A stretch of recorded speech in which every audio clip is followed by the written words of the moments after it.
Oi, oi, everyone. Hope you are all doing well. It's a Friday night, and we all know what that means. It means we are ready for the call-in show. I hope everyone's all good, man. I hope everyone's had a good week. We're there. The weekend's coming up. More shitty pointless Premier League games as well, and there's more merch out and all. We're going to get into that, but first off, how are you doing, my friend Lawrence? Good to have you on here, man. Yeah, thanks for having me on. I apologise for not being around last week.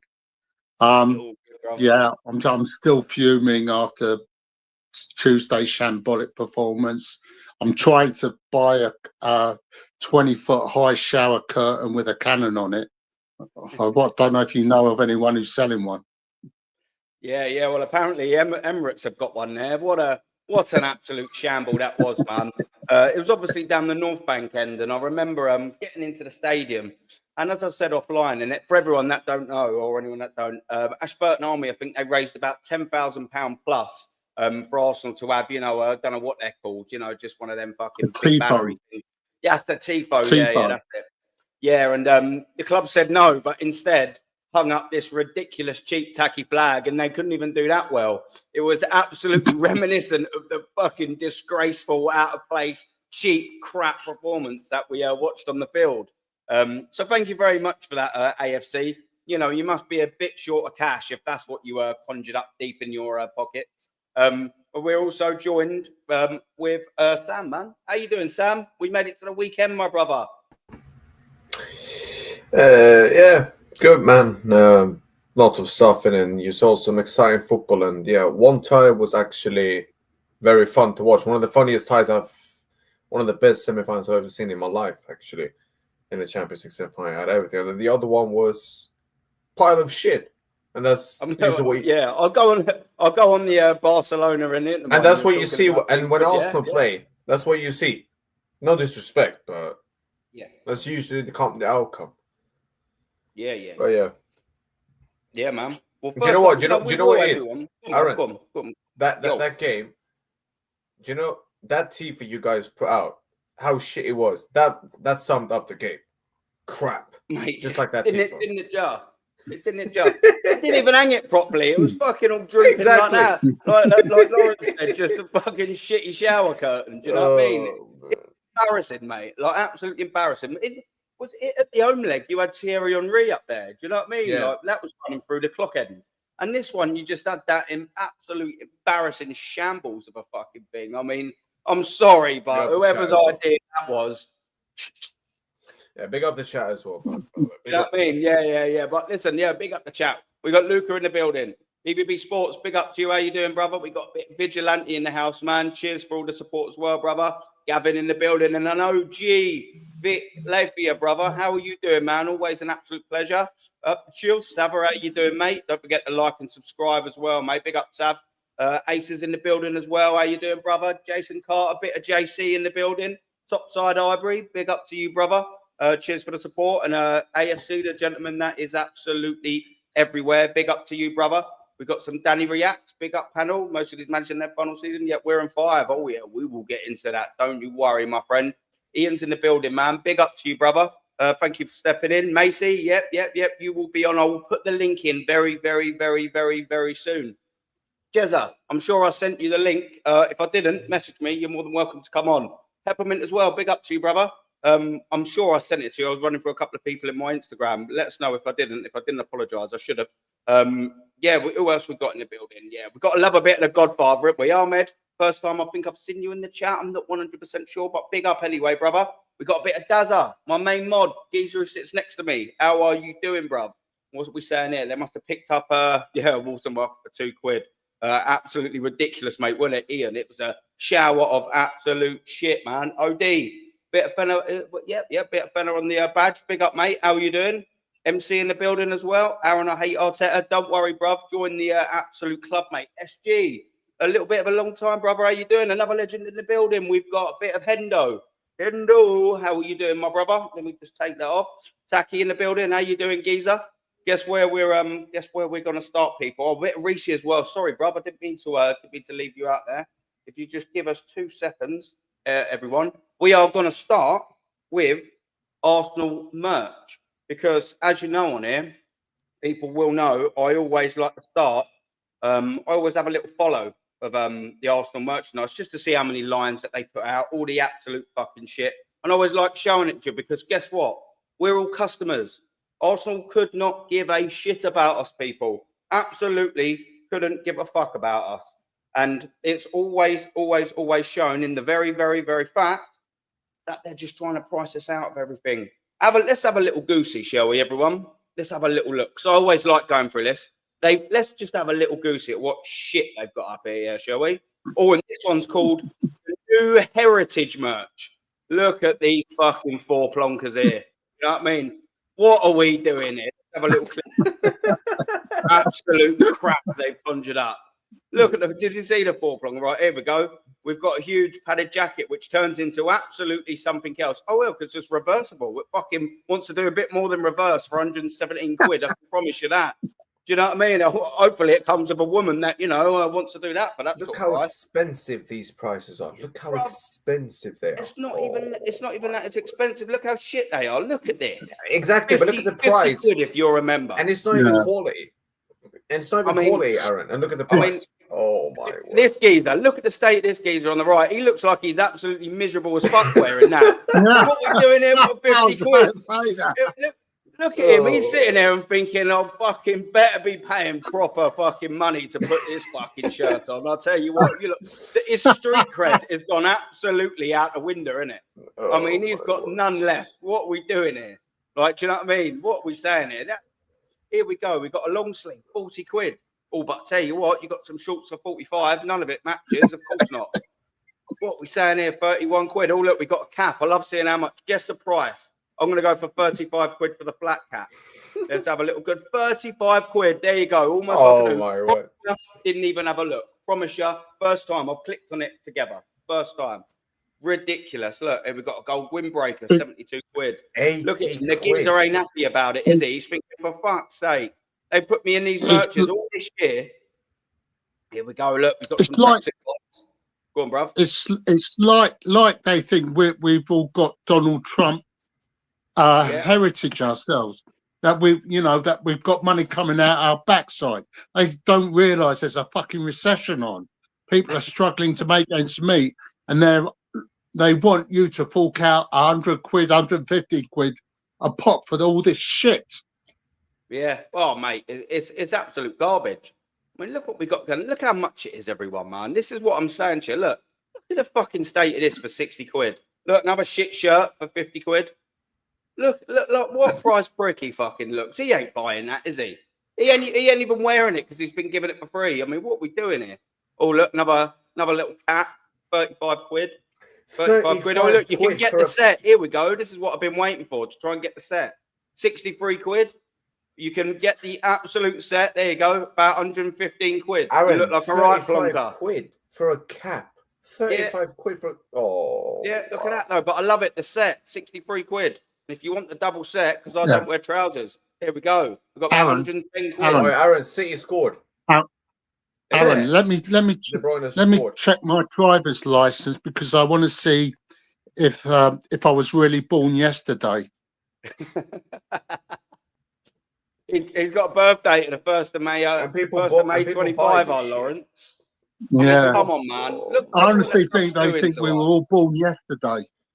But people buy this stuff. What this club's Lawrence, doing people buy this stuff. This is the funny thing. People actually buy this retro scarf. What? Look at this. Look, this polo shirt. Look, they don't know whether they're fucking a football club or a cricket club. Look, and you got to pay 60 quid for it. Like you just won the Ashes or something like that. What's going on here, people, man? But this is what people are buying, everyone. I know you lot ain't buying it because you lot got one of these. No. You're using your noddle. But I tell you what, look, 55, 60 quid. What we're doing here for a hoodie? Look, what we saying here, man? Look how much of it is there. Look, classics. There's 75 fucking bits of it. This is what I'm saying. It's a joke. Look, just goes on and on and on. What's over the other page? Let's have a little goosey. Look, just more shit. Just more shit, everyone. Look. Socks, 22 quid for 3 pairs of fucking socks. Look at it, boys. Wow. Fucking hell. I mean, come on, man. Gothic A socks. Here you go. Look, you got to be a member to get them for 22 quid. What are we doing here, man? Like, what's it like? £7.50 per fucking sock or something like that? Is it, man? What we saying here? And yes, the math does hold up. Oh look, we got Chicas now. You know what? But she can stay in the fucking. She can keep that. I wouldn't want her either. Not for me. Look, we've got toddlers. Look, they're even ripping you off now for the kids. Look, there you go. A baby grow. 21 quid. Absolute. Would you be buying your kid that anytime soon? I mean, come No on. chance. For a start, it's coming up with fucking summer and you'll get, well, they're selling padded fucking plonker fucking hooded onesies for babies. Come on, man. Oh, but here we go. We've got sets here. 30 quid. Look, there you go. Little nightcap. Oh, that's lovely. Let's have a little scroll down and see what else fucking they got. Let's go, number 3. Oh, look, I see more socks. How much are the socks? There you go, 9 quid a pop. Even more expensive than the other one. You might as well save yourself a couple of quid. Look, four pack there, 18 quid. What are we doing, man? Look at this, 25 quid for that. They're even fleecing the babies. Look at the state of it. It's just a joke, isn't it? It's an absolute joke. I'll tell you what is even more of a joke when you go and watch his press conference, and we'll get into that in a minute. I'll come back to the chat. Oh, come on, boys, man. It's farcical, isn't it? Chat, it's farcical, isn't it? Look at what they're pumping out time after time. We've got over 30-odd lines, boys, that these lot are pumping out. Do you know that? I swear to you, I'm not joking. 30-odd lines of shit like this that this football club are pumping out to you. Donna Potts, Miss Potts, this is what they're pumping out. I mean, come on, man. What are we doing here? It's absolute ridiculous, isn't it? Are you going to be buying any of your stuff anytime, Lawrence? Paying for all that postage over LA? Yeah. Let me get my Swiss bank account ready. I mean, honestly, I think they think I've got mug written on my forehead. Mate, I think it's out here in the States, Aaron, they call this price gouging. You know, and the government closes down businesses that do this. So how this club can get away by screwing the fans over in this manner, especially with the way this club is performing on the pitch, is unacceptable. Yeah. Oh, it's massively unacceptable, man. Like it's a borderline farce, man. And I'll tell you what, going from one joke to another, just going to big up some people in the chat as well. Scott, big up to you, bruv. Always a pleasure for jumping on here, man.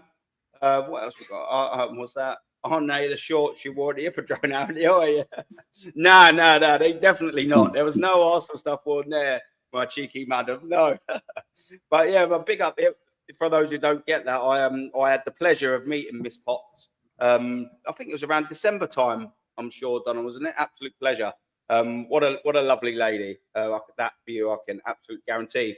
You say 60 plus years old and you take your 2 grandkids to a match, tickets, drinks, merch, plus programs, 500 day at the Emirates. That's it. And guess what you get to watch? That crap on Tuesday is what you get to watch. Come on, man. We're going to get into that. Oh, and we're going to get into it just in a second. I just want to get some more comments out from this world-class chat. We got Mob in the building. How are you doing, my friend? Absolute legend. What we saying here, bruv? Ian's saying the only problem the club don't deliver anything, but pushes out everything. They're all buying it, mate. They can't wait to get their hands all over it, Ian, bruv. Mate, they can't get there. You can't blame the club. Mate. You know what you've got to say? They're genius. Yeah, they're genius because people just keep buying them. Yeah, but they keep buying it. So, like, mate, it's crap. They're clever in that way. I can't lie. Mate. Yeah, they're in the building. Big up, brother. How you doing, my friend? Yeah, but mate, it's non-stop. They're just absolute pumping all the crap out to the club. And the consumers, they're just buying it. They can't wait to get their hands on it. They're not fat kid and buffet, mate. They're just gobbling it all up. It's ridiculous. Yeah. Yeah, Malika Hopper's out. They need to be ripped off. Do you know what I mean? It's exactly right. January time. That's it. Yeah, because my man Hendo was there as well. Yeah, I thought it was early January. Yeah, big up, man. SJ as well. Oh, yeah, boy, 100%, mate. Yeah. Who actually buys this one? All the Arsenal fans. And as Miss Potts is saying correctly here, it's all the tourists from the shop. Do you know how many times, and Donald will agree with me here as well, that we queue up and they've got at the Emirates, they've got their own bag sort of queue to the right-hand side. It's right on the inside of the stadium. Well, it certainly is where I sort of walk around anyway. And what they do is, just so you don't have to open it up and get checked, if you've been to the club store, you get like a see-through sort of like one with the Arsenal creds, the thing, basically just so they can see what you've got in there. They've all got them. I promise you.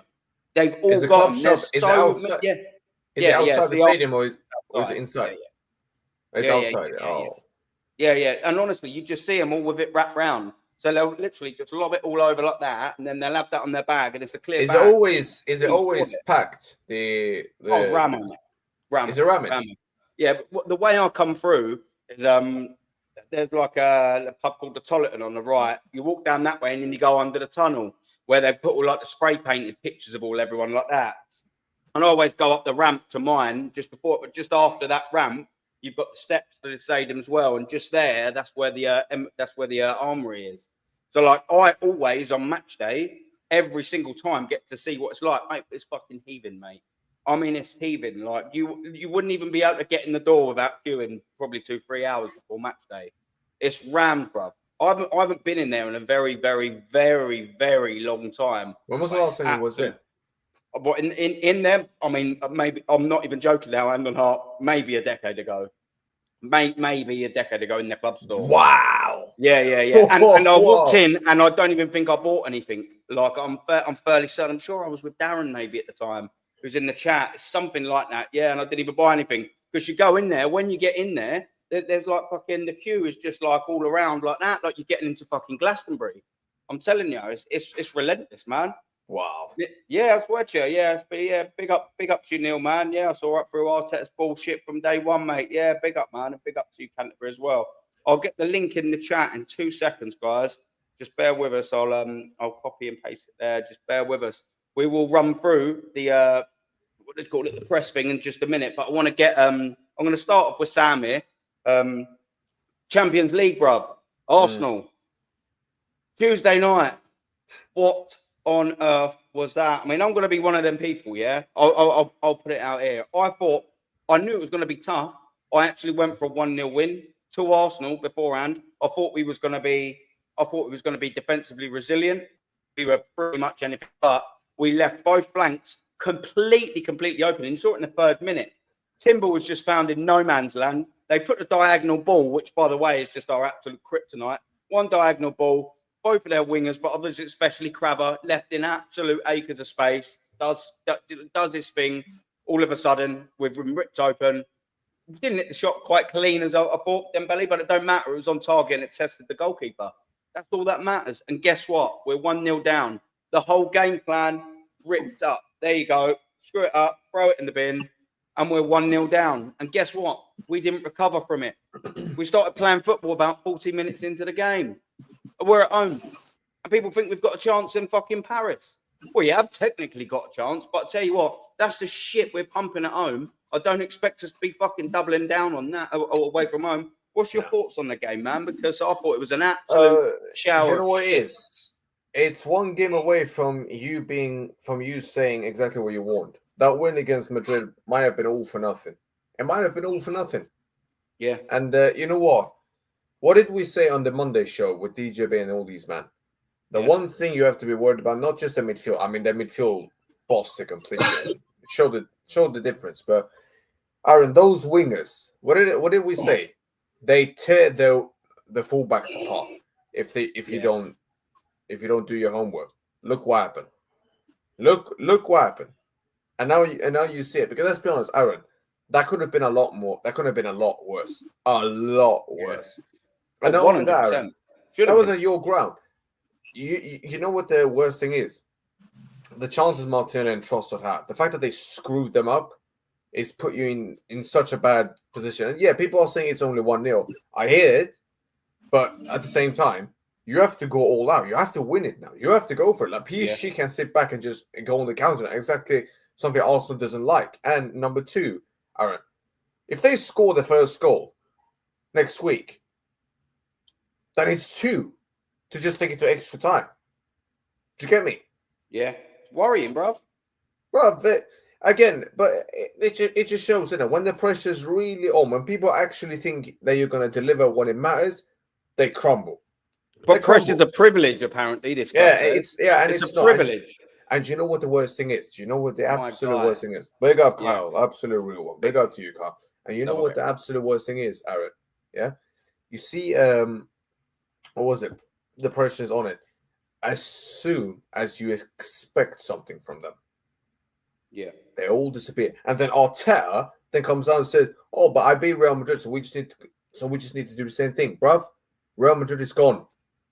Yeah, that game is Gone, mate, over, mate. isn't it? Yeah. Stop looking at that game and I'll say, yeah. But that was good enough for him, Sam. It was good enough for him. But that's the thing, Aaron. They're giddy now.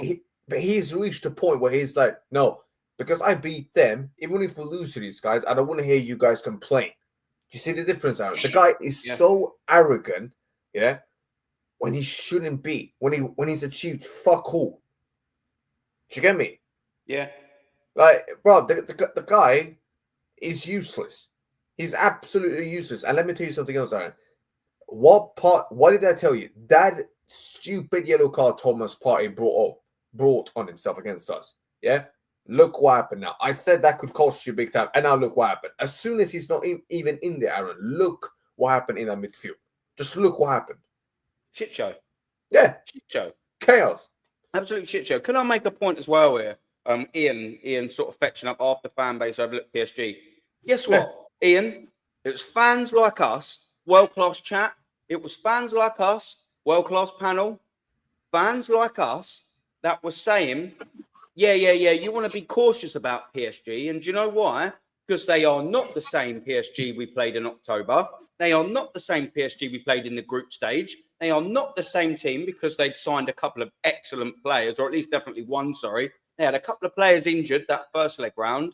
It wasn't a semi-final. That is not the same team. But you know what all the other lot were saying to us? They were all going, well, we've beat them all before at home. It's a different side. And how many times, one sec, let me land there. Go. How often did we all say, boys, no, that's the different side. We're playing them in different circumstances. They're in a different moment. They are absolutely on fire. I know their league form since they've won it. It does peter down. Look at Arsenal once they've won the league. They were getting stinky 0-0 draws for Birmingham because they'd won it. You know what I mean? But they didn't need to do anything. Drop. Yeah, that's what I'm saying. But they'd won the league. They had a 3-1 loss at the weekend. They didn't really give too much of a toss. So all this Arsenal fans were just thinking, yeah, we've beat them already. Different team. They were playing different better. They had more fucking attackers there. They had two of their front three that were out. Plus, pressure's a privilege. Guess what? And Kvaratskhelia wasn't even there. Kvaratskhelia wasn't even in the club. I'm saying. And you know what the worst thing is? We couldn't hand it, bro. Here's the icing on the cake. Icing on the cake. Yeah? Here's the icing on the cake, Aaron. Martin Odegaard. Mate. Lawrence. Mate, that geezer. That fucking strangle you. Mate. Martin Odegaard. I weren't going to get on him until a little bit, but now we're on that little fucking fraud. My Norwegian nightmare, Captain Coward. You know what I mean? He is, isn't he? He's my Norwegian nightmare. The geezer is just useless. Bro. Oh, mate, he's painful. Like he just epitomizes everything about that performance. Gutless, no leadership. No, nothing going forward. No cutting edge. No finishing. Everything that Martin Odegaard was that Arsenal performance. Lackluster, crap, inept. What was the only good thing that came out of that whole entire performance is that it was only 1-0. That is literally it. I'm sitting there and thinking, well, what positives can we take from that game? Yeah, just that it was only 1-0. I mean, that's not really what you want in a semi-final at home in the Champions League, is it? And there you go. I hate to say I told you so to all the other fans on the other side of the fence. But guess what? You know, we're not going to ask for an apology either, by the way. But this is what we were talking about when we said they're a different fucking side. They're a totally different side than the ones that we played. They don't want to listen, Aaron. Because we beat the other lot 2-0 when we got absolutely taken the piss out. Yeah, they don't want to listen, bro. They didn't want to listen. They don't want to listen. But there you go. The proof's in that pudding. Yeah. They were not the same team. And we told you, we're not like no crystal ball. Do you know what I mean? No Mystic Meg going, oh, yeah, your future looks bleak. We were just erring on the side of caution because they're in a different moment, that PSG side. And guess what? They fucking showed us that they're in a different moment. They showed us that they've been there before. They've been to finals. They've got a manager that has fucking done it before. He's won the cup, lifted it. That makes a big bit of difference, but they don't want to hear it because we beat them in the group stages in October. So we've already beat them. This is when there was no pressure. Trying to extract out of their heads. What are you talking about? Different game, different pressure. There was only one side that handled that pressure, and they were away from home.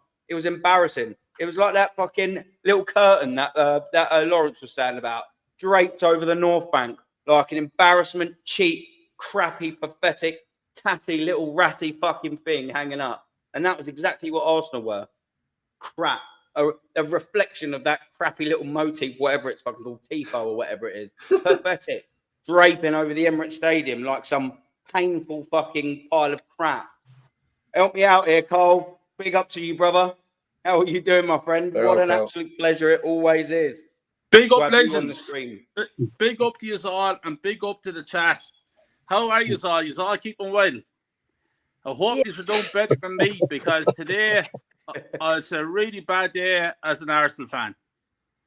When you have Manchester United and Spurs, you could possibly say both in a European Cup final. And the 2 seasons that those 2 teams have just had, brutality. 2 teams are brutal. And where the fuck are we, gentlemen? I was on a stream last night, and what were we talking about? The discussion was, are we going to finish second in the Premier League? That's what the discussion was about. Are we finishing second in the Premier League? Well, Aaron, you were there on the last day of last season in the Emirates Stadium. Correct me if I'm wrong. I was Arteta and our great captain, Odegaard, both got the microphones and both said to the fans, let's not accept this, let's get better. We expect more. And what do we get? We get a shambles of a season. And this semi-final of the Champions League, all it's doing is papering over the fucking cracks. Don't have to be a scientist to figure it out, gentlemen. And I'm sick to death of people telling me that we're progressing. We're not progressing. The football that we played this season has been horrific. Horrific. Players are like robots. They're like statues. They're afraid. They're afraid of this clown, this narcissistic excuse of a manager that's running our club into the ground. He's actually after setting Arsenal back about 10 years. Now I hear names like Inzaghi and Simone and Ancelotti and all these people. Let me tell you all something. You could get those 3 managers and it'll still take them 10 years to get Arsenal to some kind of proper level. That's how far back we're gone. And I'm not just saying Arteta. Everyone's saying Arteta. It's not just Arteta. Arteta needs to go up, but he needs to bring about 60 to 70% of the fucking squad with him. People try to near good enough, are they? People try to get. I've heard fans gassing people up. I'm hearing that but gassing up this Thomas Partey. Oh, Thomas Partey was missing the semi-final. That's what's after. I'm after watching Thomas Partey playing for Arsenal for the last few years. And what has he done? What has he achieved? Nothing. Zero. I'm not saying he's a bad player. But if I want Arsenal to win a Premier League title or a Champions League title, I'm not relying on Thomas Partey. Yeah. Do you know what? Aaron, I was talking to you. You were on the way to the ground the other night, and we were speaking. And all you had to do was look at the team sheets. Kia War, Martinelli, Trossard, and Odegaard. You're 4 players down straight away. And Marino in the midfield. And Marino in the middle. 5. Yeah. 5. So where do you go? Like, I'm sick, Aaron. I'm sorry, but I'm sick of the fans hyping up these players. Trossard is a top player. Martinelli is a top player. They're not fucking top players. Let's get it right. Say it as it is. They are not good enough to win us, to push us over the winning line. End of topic. I'm sick of it. I'm absolutely sick of it. What's after sickening me is that these 2 clubs, Manchester United and Spurs, who I cannot fucking stand, and they're the 2 of them are now in the European Cup final. Wait there now, Kai. Wait there. We're only 1-0 down against Paris Saint-Germain. We're not over yet. We are out of it. We haven't got the balls. We haven't got the winning mentality. And we sure to God don't have the players or manager to go to Paris and do what's needed. Yeah. And if we do, I'll be the first to apologise. you know what as well, mate? Yeah, you make a good point. I mean, other than Porto last season, which of course the first leg was away and the second leg was at home, and I was at both legs, by the way. Both legs are absolutely horrendous against Porto in the Champions League last season. We only just at the end turned that back in. That was a nervy day, and that was back at the Emirates. That was, and then we had to beat them on penalties. And I mean, look at the penalties now. For argument's sake, I mean, is there a universe that exists, Kyle, where maybe we can sneak a 1-0 win and go to penalties somewhere in the galaxy, but probably not in this one. Sadly, we fucked it. I don't think not against Donnarumma. Not against Donnarumma. Yeah. Donnarumma is possibly the best penalty keeper in the world. That's the point. Exactly the point I was going to make. Even if we do that. Go on, Lawrence. Yeah, we'll go around this, and then I want to bring an Arsenal fan in on the Odegaard thing, and then I'll bring Touchline in after. Okay, so a little bit touch, yeah? Any Arsenal fan who thinks we're going to turn it around next Wednesday, please give me your phone number, because I know a bloke who wants to sell Tower Bridge to you. I mean, we've got three hopes of knocking PSG out now. A Slim Hope, No Hope, and Bob fucking Hope. I'm sick and tired of all this optimism that I hear amongst our fan base from these plastic, deluded AKB ostriches who thinks that this clown of a manager is bigger than the club itself. I'm tired of it. Yeah, oh, mate. I follow Arsenal FC, not fucking Arteta FC. There's no such thing as Arteta FC. I wish these fucking morons would go somewhere else. Yeah, mate. That's what I'm saying. I was having this out. I was on, what was it? After the game, I went on Football Judge Mo's thing. Yeah, big up to him, Football Judge Mo. There was a geezer there. There was two of them actually. One of them was some Aussie geezer. I mean, he was a top gooner. I'm telling you, he was right up there on the high chair. Yeah, I've seen that guy many times before. Yeah. And then there was this other geezer on the bottom right hand screen called Deo or something like that. He was a top gooner and all, mate. When I started coming back, I was like, I've just been from the stadium, and I was, you know how I go, boys. Yeah. I was going and going and going. One of them, crybaby, quit within 10 minutes because he couldn't stand that Odegaard was being called out, and he didn't like that. I was upset. Let me guess. Manager. Was it Martin? Was it that Austrian? I think so. Yeah, that does ring a bell. That name. I didn't stop to listen to his name because unfortunately I was just too busy driving him into the ground like a fucking tent peg on a wet day. And then the same as that old Dow. I just kept saying to him, "You're talking shit. You're talking shit." He was coming back to me with excuses. I was like, "You're talking right out your ass." Do you know sometimes when you just can't be bothered with it? Like, obviously, like, I'm not saying I'll always talk over people or dismiss them or whatever, but you know, sometimes when you just you're thinking, right, I'm on this panel show, I'm going to be on here for about another hour or hour plus or whatever. And then I was listening to him, so I came a little bit late from the stadium. I was listening to him, and I knew what I was sort of pretty much going to say anyway, so I just listened to him. And then as soon as I got on there, I just thought to myself, I can't sit here for another hour and listen to these lot fucking talk, because, like, time, I always say to everyone in this chat, on this panel, time is the most precious commodity on this planet, and I'm going to go on this. I can't listen to this, and I was just fucking hammering the pair of them. The point I was going to make ultimately is they are by far country mile the majority of this fan base. Yeah. Lawrence, they're the majority of this fan base, bruv. They're the ones buying that shit that I brought up at the start of the show. We are never going to move forward, and what the point I wanted to make specifically is the common denominators. There's two of them. There's two common denominators, which is why Arsenal haven't been successful in the last half a decade, why we won't be successful under this setup in the next half a fucking decade. And I'll tell you who them two are. The fan base and this fucking manager. This fucking manager. They're the two common denominators on the success, the roots of all their pain and evil. Because let me tell you this, boys. We pay the price. I've said this on many a stream. We're the ones that pay the price. We're the ones shouting, pissed off, putting our faces to screen, upset. Sometimes I come home, it sounds a little bit melodramatic, but I roll around in the bed, I can't sleep. To the point where my missus says, you're starting to piss me off and I have to go down and sleep on the sofa. Because I can't sleep, because my brain's processing at 1,000 mile an hour. So I'm so fucking devastated that this football club's in the shit. We pay for it. They don't. They go and have a fucking 12-hour sleep, these boys, because they don't care.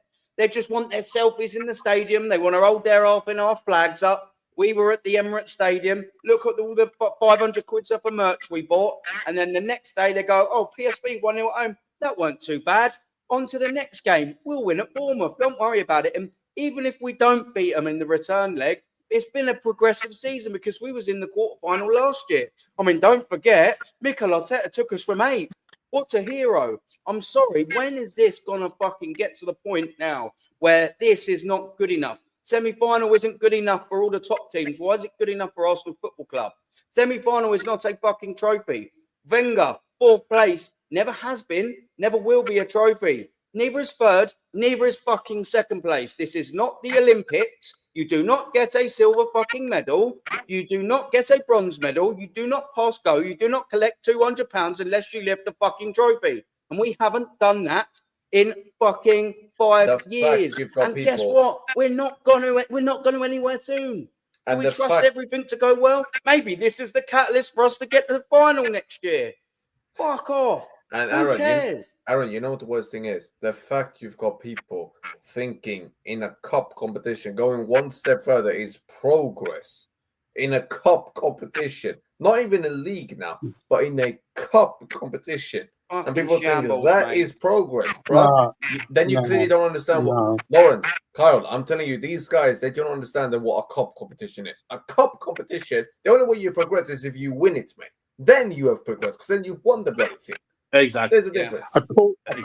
According to some Arsenal fans, right, we're glory hunters. We should be supporting Liverpool and Man City because we're not true fans.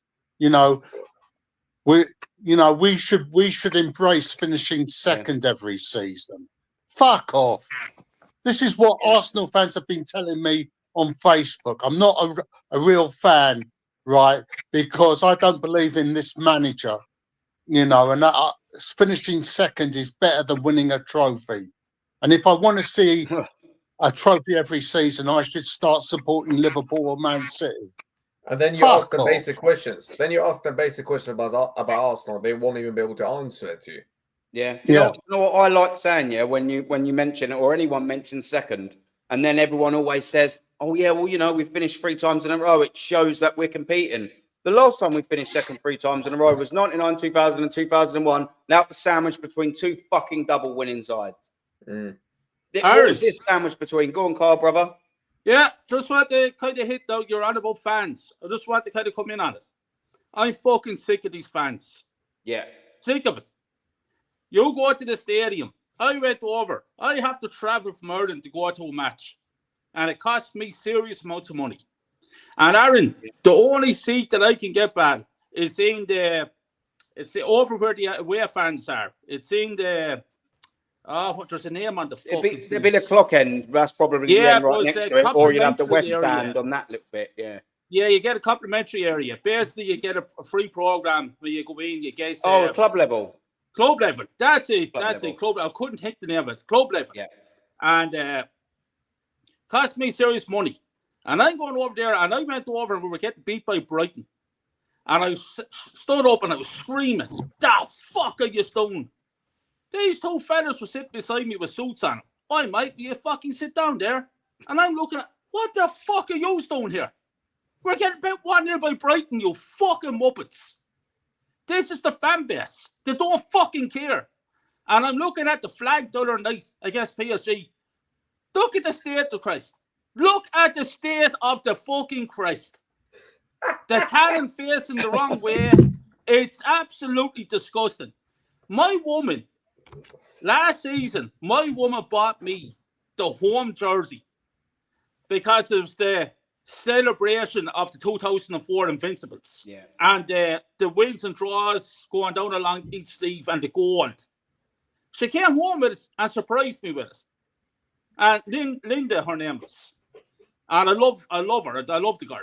And she's the best thing. And I looked at her. Big up, and I said to her, Linda, what the fuck are you doing? And she said, I thought you'd like to have this kind. I said it fucking makes me sick. Celebrating what we done 20 years ago, Invincibles, with these fucking Muppets. Yeah. I got the jersey. I said, I hope you have a fucking receipt. She had the receipt. I went back down to Sports Direct. Went into the fella. I said, take this shit back. I'll get a pair of fucking runners or something instead. Fucking disgust Imagine me. it. Take this fucking shit back. Don't take it. I don't fucking want that shit. And what did we do? Oh, funny, Won man. fucking nothing again last season. And I'm not putting a penny to any merch until we start winning and acting as a fucking real club. Because when I grew up, 40 fucking years supporting this club, Yeah. I saw real legends. I saw the marble halls of Highbury. I sat in the North Bank. I fucking was there when Burkham scored. I was there the second last game ever in the Highbury. Fuck this shit. Saw 89, saw 87, 93, so forth, so on. And I have fans. That's why, Aaron, when I was on the League Owner show last week, and that Egal or whatever you want to fucking call him, he was on it, giving loads of shite about the FA Cup. That's this and that, this and it. And I was sitting there, and I couldn't listen to it anymore. So I fucking peeled him. I said, what the fuck are you talking about? It's very easy for the Arsenal fans to say that the FA Cup means nothing. Aaron, Lawrence, you know exactly, mate, what it's like to win an FA Cup. Yeah. 19 so basically what the fans are saying now is the double years, the times when we won the double, means fucking nothing anymore. So they're trying to 14 wipe out times. history. 14 times. Fuck this fan base shit. Means nothing, does it?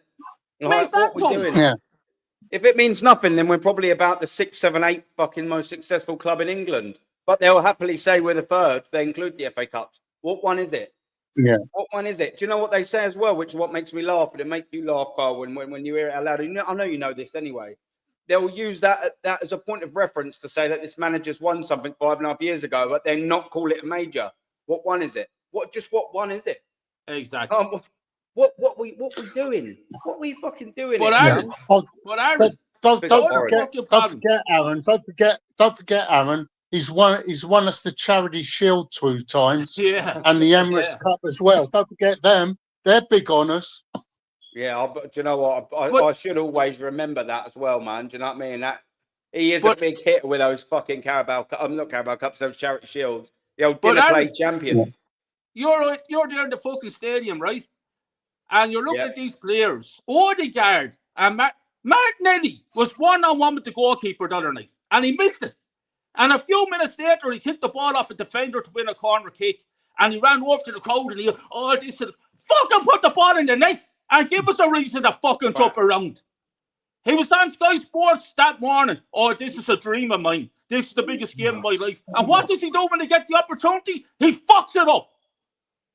I'm fucking fuming over it because I care. Not like these fucking bunch of wankers getting their hundreds of thousands a week. They don't fucking care about the club. Facts. Mate, do you know what as well? Do you know what? Let me, I wasn't going to do this just yet, but I wanted to sort of do it as well. Kai Havertz, man. I was reading the press conference. They're saying he's coming back. And you know why I mention his name purely is because you're saying about all these pricks, these muppets that don't do anything taking, and Kai Havertz is taking 280k a week, by the way, 280k. He'll be back coming in stinking more of the place out, won't he? Do you know what I mean? We've got him there. We've got Gabriel Jesus absolutely rinsing us, mate. Let me show you a little file that I conjured up, yeah? And this is all the wages for everyone, yeah? This is an exact show of what these pricks are. So when Kyle's saying to everyone, and he's quite rightly saying to everyone, yeah, they're lazy, they're pricks, they don't give a fuck, they're just taking their money. Boys, have a little look how much these lot are earning at Arsenal. Let's just get this right up now. Right, I've got the contract things up. 2 seconds, and I will present it. Bear with us. Have a little look at this, boys.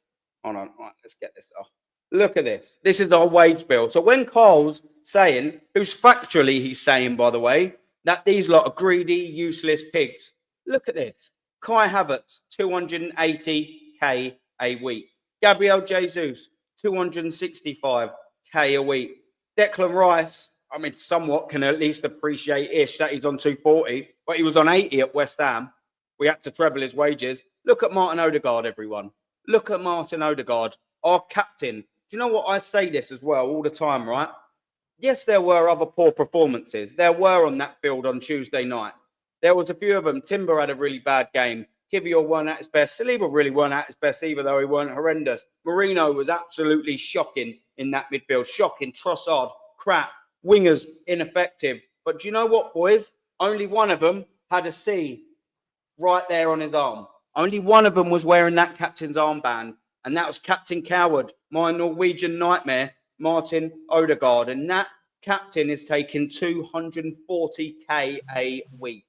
240k. When he came on loan, he was on 85. We signed him, he was on 110. He had one half decent season for us, and we've given 240 bags a week. And this is where we start party 200,000. Saka, absolutely fine. Saliba, fine. Martinelli, 180k a week. He was on. I don't know how much he was initially on, and then we give him a pay rise of 35k.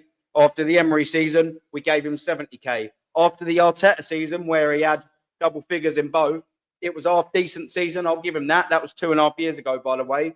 We give him a pay rise of up to 180k a week. 180k. Zinchenko was on 20k. Now he's on 150 at this football club. Look at all of these parasites playing for this football club. Mikel Merino on 130. Ricardo Calafiori on 120. Jorginho on 110. Sterling. You've got David Raya, who's, not probably is worth, that wages. But the point I'm trying to make is look at all of these parasites playing for this football club. How many of them would you keep there? Or let's just go. How many would you get rid of? Let's go down from top to bottom on all of these players that are not good enough for this squad at this football club. Kai Havertz, Gabriel Jesus, Martin Odegaard. Then you've got Martinelli, Zinchenko, Ben White. I don't mind Ben White. Marino ain't good enough. Calafiori ain't good enough. Jorginho ain't good enough. Sterling ain't good enough. Tomiyasu ain't good enough. And Trossard and Kivior are not good enough. Neto's not good enough. That's 75% of this fucking squad. 75% of this squad. And look at the wages they're earning, people.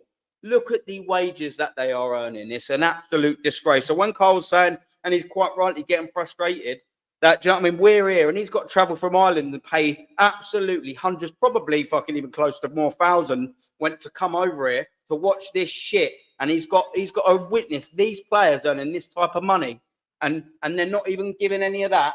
Not even any of that. Not even any of slightest. It's an absolute fucking disgrace. It is an absolute disgrace. And Aaron, I know you're a match goer, so I'm going to say this. Last season, two mates of mine who are Arsenal fans went to the Emirates Stadium to watch Arsenal play Manchester United. Do you know how much my friends paid for a match ticket for that game? Man United. £400 starting. Jesus. There's Christ, something man. fucking wrong somewhere, Aaron. Big up Yeah.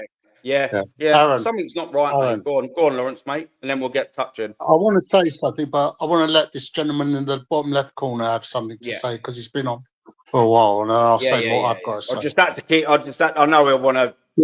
Say some bits. I just had to get the Arsenal bits out of the way, and then I'll fetch him in. So after jumping, Go on, mate. What you saying to say, Lawrence? No, I just want to let this gentleman in the left. All right, yeah. Say something. What's your thoughts? Pick the brain. What's your thoughts on all of it? You've been listening patiently. You obviously know what type of conversation we're on about, and I probably know what angle you want to take it down. Now's your chance to say. That's what we're doing. The show's called Call It Out. I remember I was on there last week. You all said we were going to lose to Bilbao, and I'm pretty sure. Did you say you was going to beat PSG? I thought we were going to beat PSG 1-0. I said you was losing at home. I said 2-1 PSG. Obviously, I got a score wrong, but I got it right. Do you know what I'm saying? And you lot got it wrong about Bilbao. Everyone. Jez said it. Lee said it. You said everyone said we were losing to Bilbao. And we didn't just beat them. We smoked them. We've smoked them so bad that there's no point in them coming back. We don't even need to play the second leg. We could literally forfeit it and it would still go to extra time. So yeah, we've dealt with them.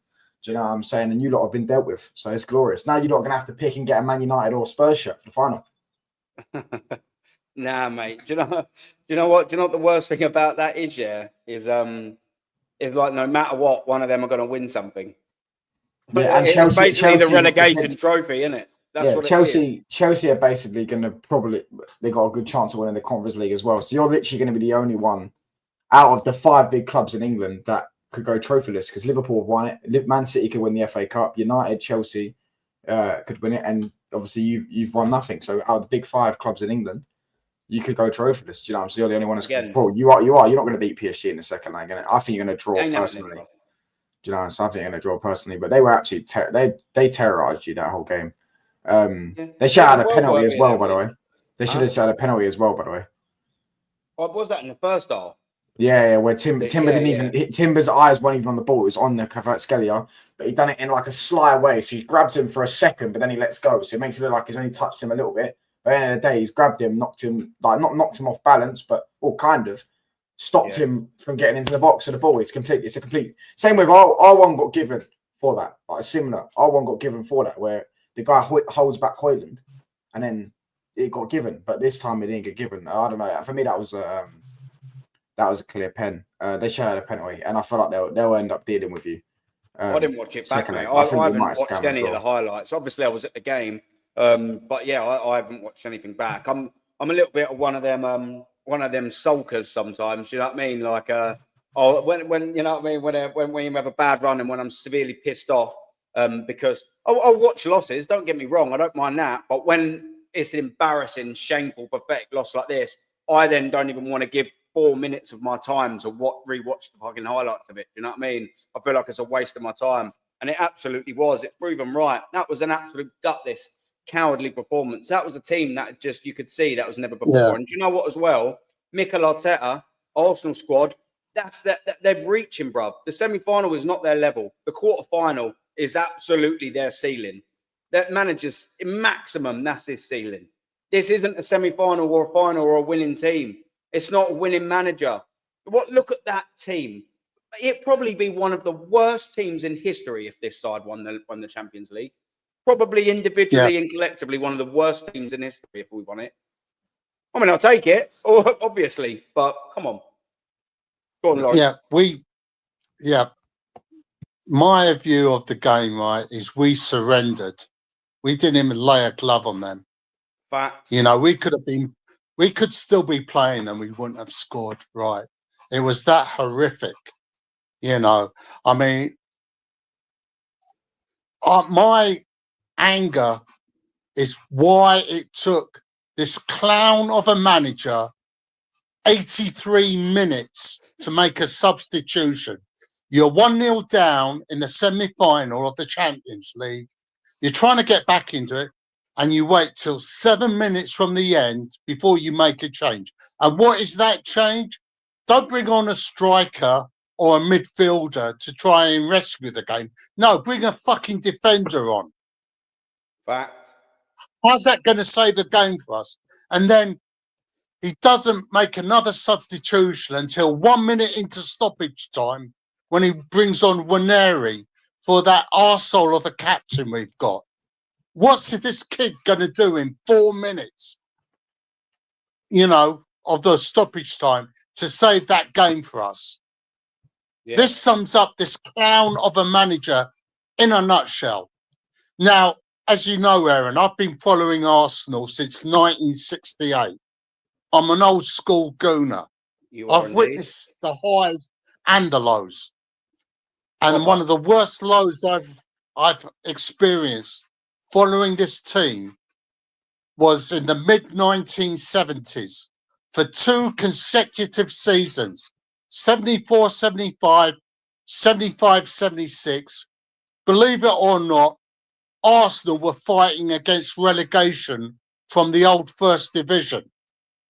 We had some fantastic considering we won the league in 71, isn't it? Considering we won the league in 71, what happened there after? Yeah, we had madness. We lost most of the double team because they were aging.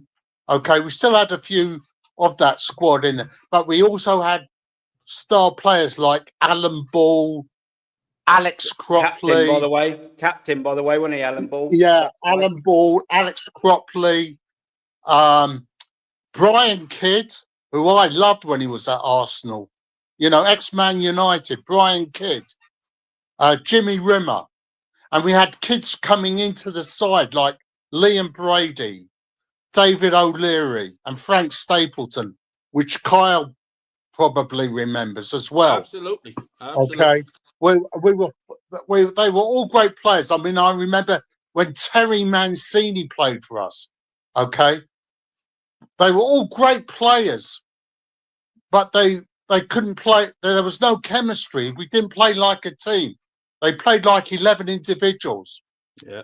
And the following season, when Bertie Mee realised he couldn't take this team any further, he stepped down and Terry Neal took over the manager's job.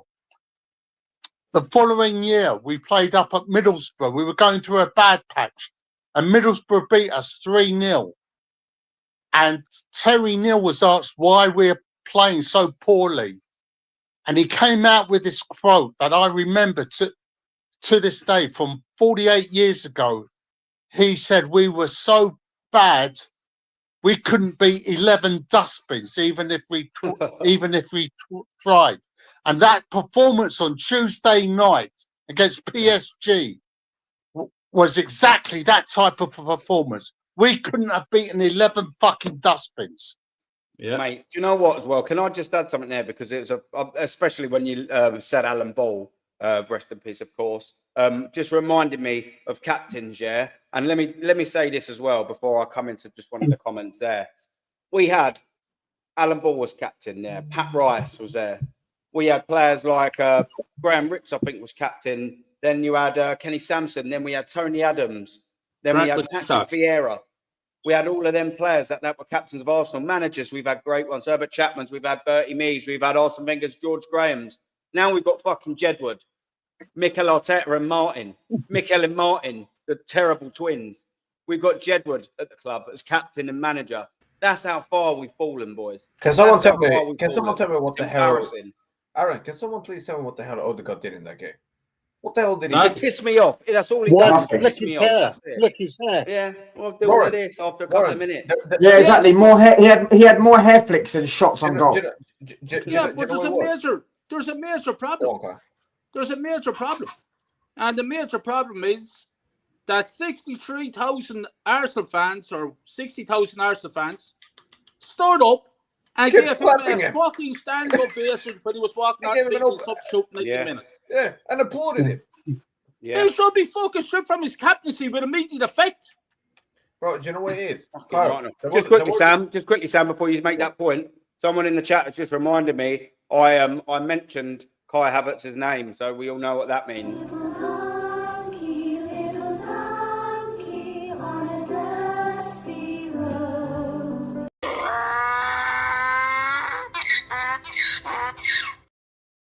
We always have to on it. It's actually pink for you lot, man. I can't like. Do you know what it is?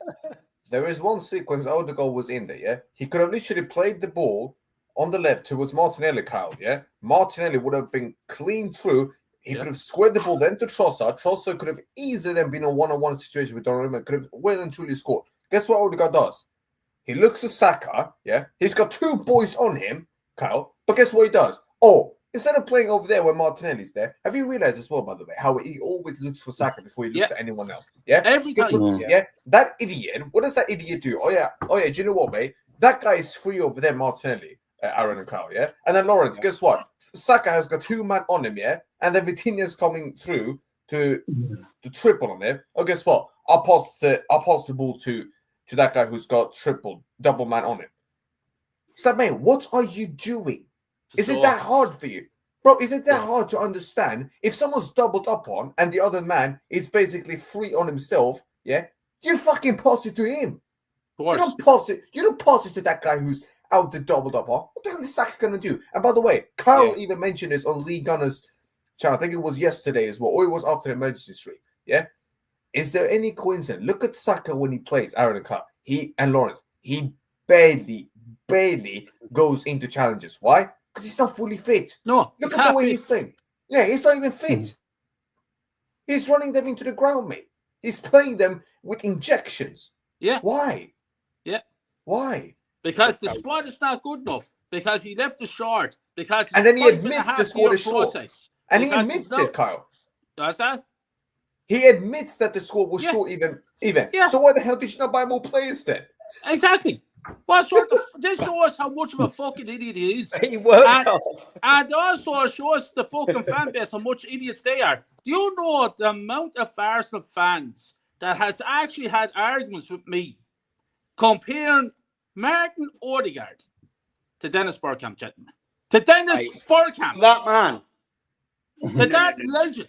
Look at that comment from Bergkamp. He Hendo. ain't even Look- better look than at this Bruno comment. Fernandes, bro. Look at that Forget comment from Bergkamp. Hendo, by the way. Factually, 65 times my man flicked his hair. Factually, from Hendo. Shocking. Shocking. 65 And you know what times. else is shocking, Aaron? That's ridiculous. You know what else is shocking, Aaron? I'll tell Go on, you what's brother. shocking. That on your channel, we have a young man there beside me on the screen, a Manchester United fan, coming on your show to fucking laugh at us. Yeah. And the season at Manchester, the worst Man United team I have ever seen. And they're fucking laughing at us. I'm just after coming home, Aaron, from my brother's house. And my brother's a Man United fan for the last 35 years. And he's fucking laughing at me. And you know what I'm getting on my phone today? Pictures. You know what the picture is? The picture, Matty, on League Gunner last night, Matty has it on his phone. And he showed us. Me with an Arsenal jersey, lifting up a fucking pot, a stew pot that you make a stew with. It's a fucking joke. It's a fucking embarrassment. Chelsea mad. will win a cup. Man United or Spurs will win a cup. Newcastle, Liverpool, Man City, and what the fuck are we lifting? Nothing once again. Crystal Palace we- could win one as well. Mate, the only thing fucking we're lifting is Odegaard's arms, mate. That's all You know, he's Crystal doing. Palace. That's the only thing Crystal Palace we're could win lifting. something Yeah. as well. It's embarrassing. And Aaron, And Newcastle Sorry. one time. and Aaron, I want to bring up this point. The subs bench, right? He had 4 kids Yeah. on that bench that never came on. 3 of those kids are 22 years old and they can't get a sniff of first team action under this manager. Because he don't fucking We play had him. 3 kids, 22 years old. At 22 years old, you should be already establishing yourself in the first team. They can't get a fucking sniff under this fucking clown of a manager. And yet he puts them on the bench week in, week out. Yeah, no, mate. Facts. Do you know what as well? That's There's something as well that Rashid puts. Obviously, he's joking. Big up, Rashid, my brother. Check your messages. He's saying, but he works hard. Do you know what? Yeah, he's supposed to be our creative spark. Yeah, He's a Let me professional do this, footballer. because I love saying this. So, Odegaard, our creative spark, should be our number 10. Okay, cool. Name me this then. If anyone on the panel can, we've got 60 in the building, 58, 60 in the building. If any one of you in the chat can name me the last, past, present, and whoever you think even the future, the last number 10, yeah, who's world class or elite level number 10, whose main attribute is world renowned for tracking back. Oh, wait. There isn't one. In fact, number 10s are actually notoriously known for not tracking back. Like, Exactly. Ozil was one. They're notoriously known for not being able to track back. Do you know what I'm saying? They're just Their job is to create magicians on the ball. chances. But I don't think he's a 10. He's an attacking 8. That's what he is. He's an attacking 8. I mean, he's a creative You know what I'm saying? spark. And you know what? No, I think it's for a you, waffle, bro. Sutton, Do you know what I'm saying? It's a it's, load of it's waffle. all fucking shit. And we've got He's- the only he's reason why he bullshit, won't man. at least give Mate, Ranieri a number chance 10, there is because He wouldn't start for Man United. Do you remember last season when they were saying he'd start for Madrid? They said he'd start for Madrid last season. They were saying, "Oh, he's better than he'd be better What a than." load of shit. Didn't what's his name? Egal put him in a combined 11 ahead of Tony Yeah. Kroos. No, Ahead of Tony Kroos. Yeah, and Exactly. Modric, Yeah, he's and smoking, Modric, and smoking, Fede, and Camavinga. smoking something. Because if he thinks he's anywhere near Tony Kroos' levels, Bruv, a number 10's Mate. job is not to track back and defend. His job is to create chances and score goals. Never help the has been. attack. No, Never will be. So Never when will people be. keep saying, yeah, but he runs around, mate. He's running around. Bruno like does that, by the way, and yeah, runs but around. you know what it is? He's running around like a dog, and guess what? What does it lead to? Fuck all. It leads to fuck all. Yeah, he was chasing shadows. He was chasing shadows when it went against PSG. They were just passing it around him. Just quickly. Oregon, my brother Dow, man, it's just become a member. Thank you very much, Dow. You're an absolute fucking legend. You know that, man. Absolute geezer. Go and subscribe to my brother Dow, and he's doing some great things over with TJ Warren as well, man. He's an absolute geezer, an absolute fridge freezer. We love a bit of Dow, man, and thank you very much, man. He's my boy, absolute geezer. But yeah, sorry, I didn't mean to cut you there, boys. We've just got to show some love to a bit of Dow, mate. What a geezer. Carl says he has to go. Aaron. Oh, go on, Carl. Yeah, no, Well, I just like to say thanks for having me on the show. And give me a shout there from Monday there, Aaron. We'll have a chat over the weekend on I'll give you a shout there, man. Yeah, Lads, mate. Yeah, listen, give us it's a a text pleasure to share the screen with all you legends on the panel and all the legends in the chat. Even a Manchester United fan. What can we do? Well, listen, big up to you all. Have a great weekend. Aaron, I'll be on to you. Big up to you. Yeah, mate. Yeah. Big up, Carl. Thanks, Thank you. Be safe. Big up, brother. Thank you, brother. Man, listen, yeah, it's always nice to listen to the volcano have a say, innit? A man who I've got quite a lot of respect for, man. We think the same. We talk pretty much the sort of same. I mean, by the accent, of course, but we say exactly the same thing. He's got a lot more history knowledge than I am. Do you know what I mean? But what a man! And yeah, he's right. We was Aaron, can I before ask the you something? game. Go on, mate. Do you think you will turn it around or no? You think it's done? Oh, I think it's done. Definitely. I mean, it's like 99%. I mean, because it's 1-0. There's, I mean, a glimmer of whatever. But I'm not holding on to that. There'll be some fans that will hold on to that. That's not my cup of tea. That's not how I work. I think we're out. So it's as simple as that. Simon, there's more chance of me getting gangbanged by the Kardashians than there is of us overturning that result on one. We can only dream, and I know can't that we? ain't going to happen in the month. What? We can only dream, can't we? Do you know? Yeah, I know that ain't going to happen in a month or something. But Lawrence, do you realize there's something he did as well? As soon as that game ended and they asked him in the press conference, as soon as that happened, what did this man say? Yeah, but I beat Real Madrid, so we're going to have to use the same thing next week. This guy, because of that win, Lawrence, is so arrogant now that even if he loses his tie, he's not going to give a shit. He's going to be like, oh, I beat them, so by that, but that means I have a free pass. Do you get what I'm saying? Yeah, because he thinks he's bigger than the club. He thinks he's bigger than this club. And like I keep telling everyone, nobody is bigger than the club itself. I mean, on the front of my Arsenal shirt is a cannon with Arsenal written above it. There's not a picture of a fucking Spanish clown with Arteta FC above it. Yeah. But this club turns 140 years old next year. Okay, this club has been around longer than that Spanish clown. It's been around longer than any of us. And once we've all gone, we popped our clogs and we've gone upstairs to heaven, Arsenal Football Club will still be here. And these muppets that worship this clown of a manager don't seem to realise this. They think when he goes, when common sense finally prevails and he gets sacked, they're going to fucking follow him elsewhere. Because we've got Super Mick Arteta. He knows exactly what we need. Like fucking hell, does he? Yeah, he ain't got a clue. I'll tell you why. Because we ain't won anything in 5 years, so he don't know what we need at all.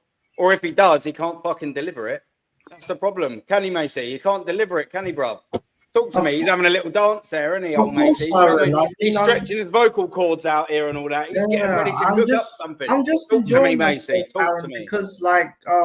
Because yesterday I was watching the Tottenham game, and for me, Tottenham played very well because they really want to win that Europa League. So they have more ambition than us, because if we were that serious, we should be slapping Paris Saint-Germain. But in the end, Arsenal always do what they do best, and that's bottle something important. And yet again, we've bottled something important. And on Wednesday, is going to be a cakewalk for us, because I can assure you PSG will absolutely destroy us, because the fan base are going to say, oh, but Partey is back. Well, it doesn't matter, because PSG's midfield is more compactful than ours, because they've got Fabian Ruiz, Vitinha, and they've also got another midfielder balling. I can't remember, but their midfield is more compactful than ours, because at least when they get the ball, they can like drive forward, they can like make tackles, and they can also command it as well. And the fact of the matter is that Declan Rice and Mikel Moreno came out a few weeks ago and said and delivered a kind of message to PSG, like some kind of warning to them.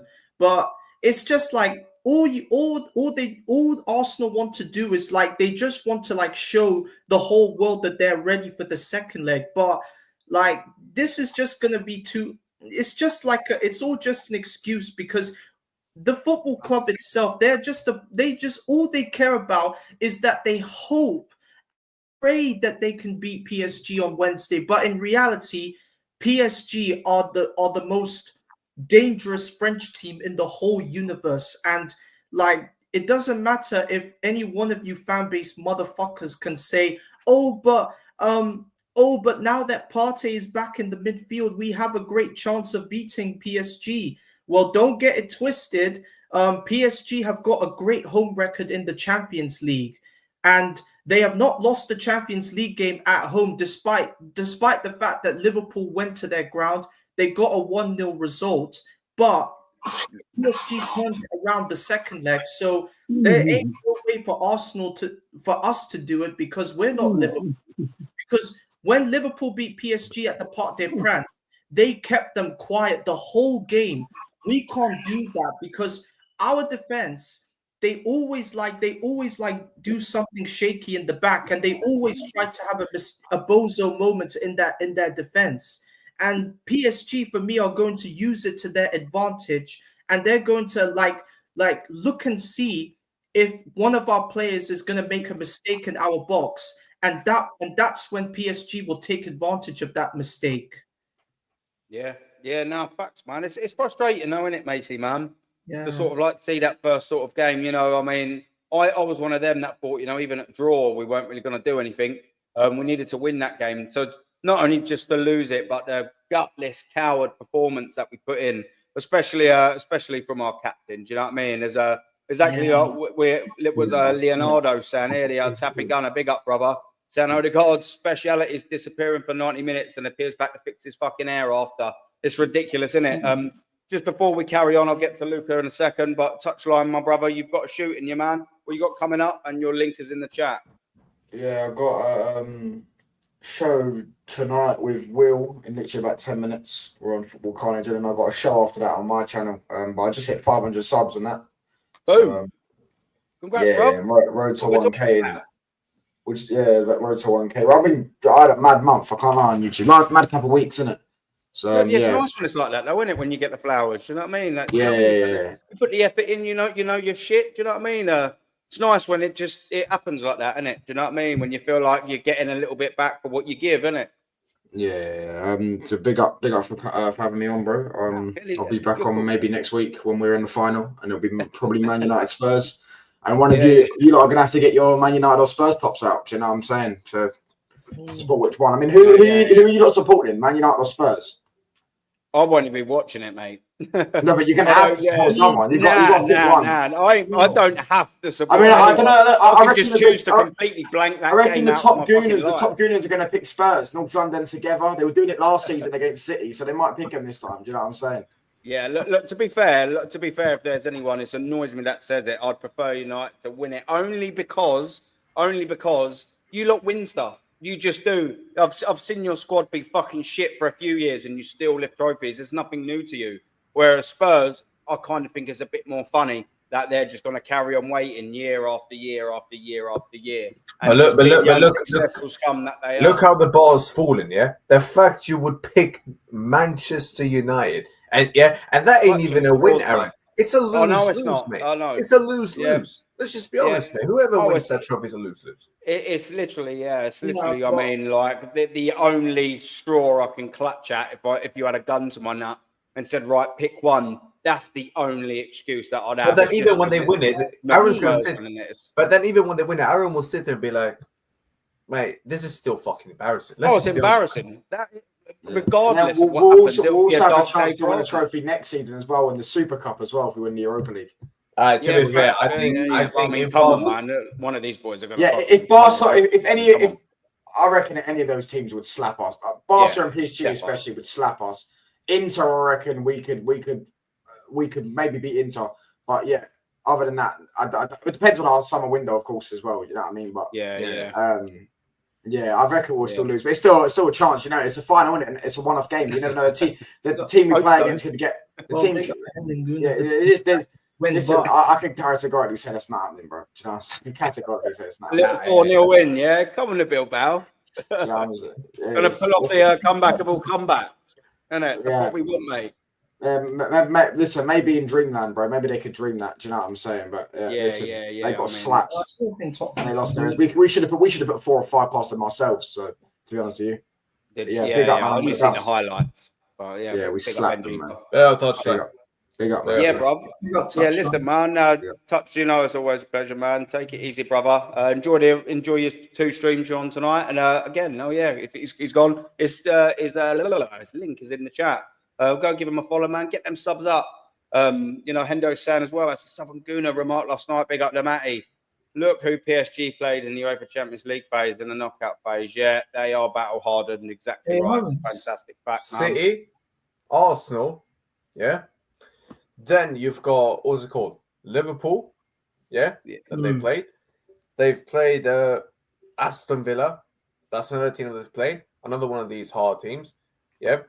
I think, but did they? I swear, I think they even played Bayern Munich. I think they've played them as well. They've played them. That's 5. Yeah. Look at the run. Look at the run they've had, and now Arsenal again. Yeah. Look at the run. So when people wanna, look who we played. Look who we've played in this tournament.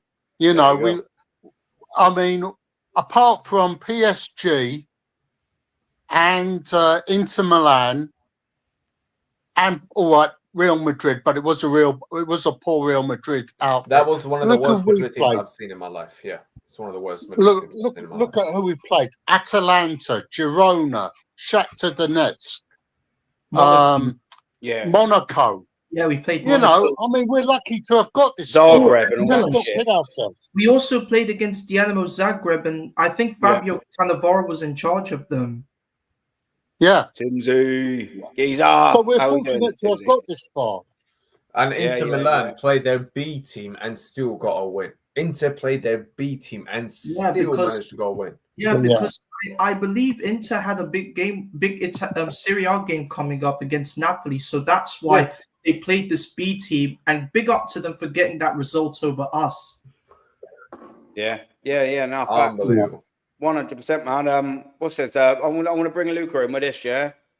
Big up Taffy's, and we need an early goal to have a chance. And then he goes on to say, Luca, if it's 25 minutes in and we haven't scored, it's a wrap. Do you agree with that?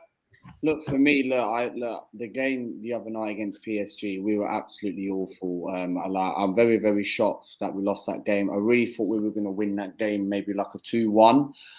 We were at the Emirates. A lot of Arsenal fans were getting a bit gassy over a North London Forever song for 3 minutes until we conceded. And the performance itself was absolutely dreadful. Martin Odegaard, for me, I'm sorry, but this guy needs to go.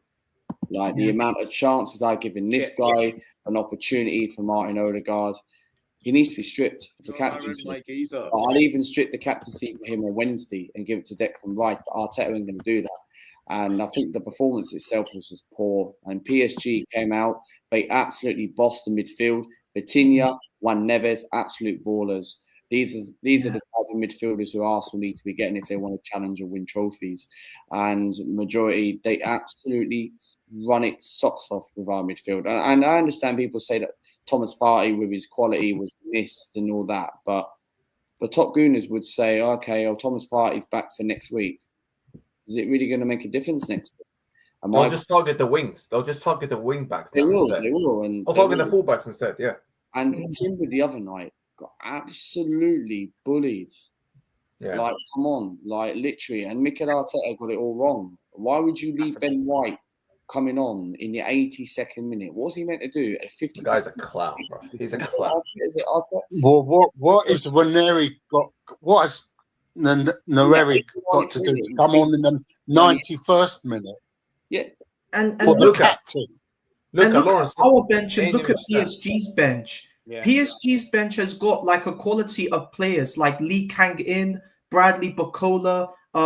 Squad depth, like people criticize and say, I said this on my channel the other day when I did the reaction. I said, look, PSG, people criticize about their squad depth, but now they build a very good foundation team.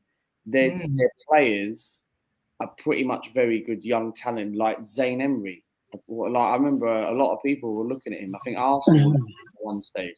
PSG, a very good squad of building very good younger talent, and majority Paris Saint-Germain. I don't see us turning it around. I really don't see. I think the tie's done. Like I have no optimistic for Arsenal. Like that Trossard chance, even that Martinelli chance. Those were the two chances where you put that in the back of the net. You got a way brilliant chance of making it to the final. But if Arsenal were at the Emirates in the second leg, you fancy Arsenal's chances. But I'm not confident going into PSG. And look, PSG conceded 3 against Nice, even when PSG put a good enough team, because PSG are like 23 points clear of the league. They're chilling on the beach in the French league. Yeah. So what is the optimistic chance that Arsenal are going to Paris Saint-Germain to keep a clean sheet and win 2-0? Are we going to do what Liverpool did, right, when PSG played for penalties? Because I swear to God, if we go and win 1-0 the whole game of 120 minutes, we're not winning that penalty shit. I would have done a ruining goal. I'm telling you that.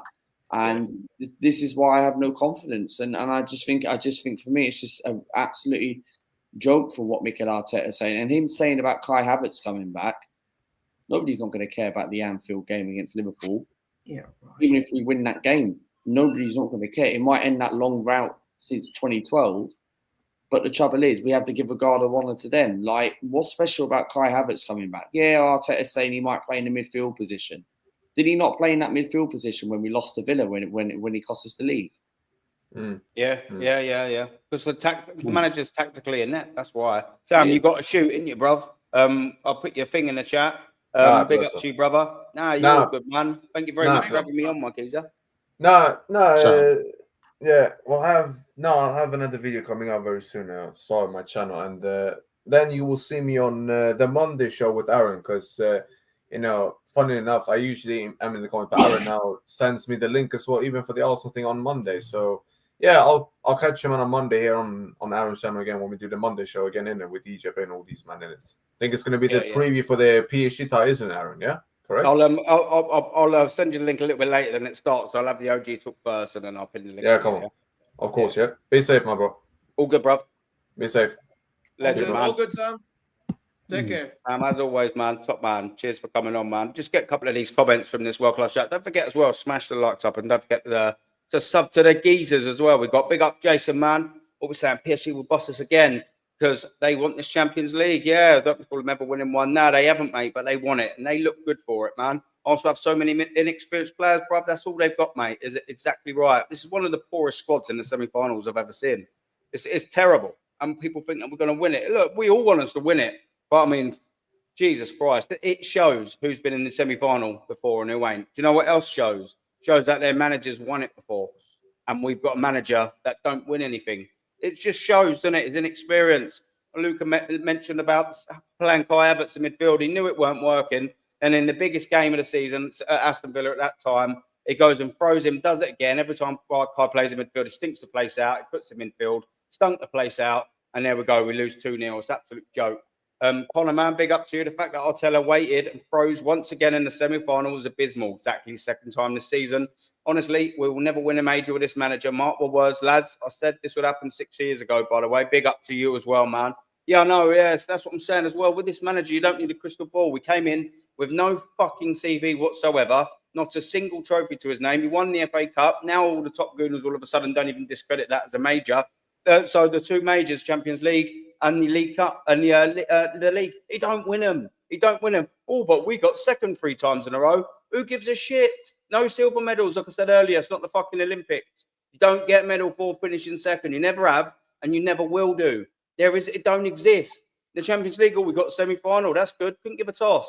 Stuff your quarter-final trophy, top gooners, right up your fucking rectums, mate. That's where that trophy belongs. Not in the trophy cabinet. It belongs right up your fucking crevice, my boys. I can promise you that. That don't deserve in a fucking trophy room. No one's ever handed out quarter-final trophy. You're all off your fucking nut. Taffy saying, all I got from that game was bonjour gunners. Yeah, we could score 5 if we tried. Yeah, that's it. They know it's job done, mate. They know it's job done.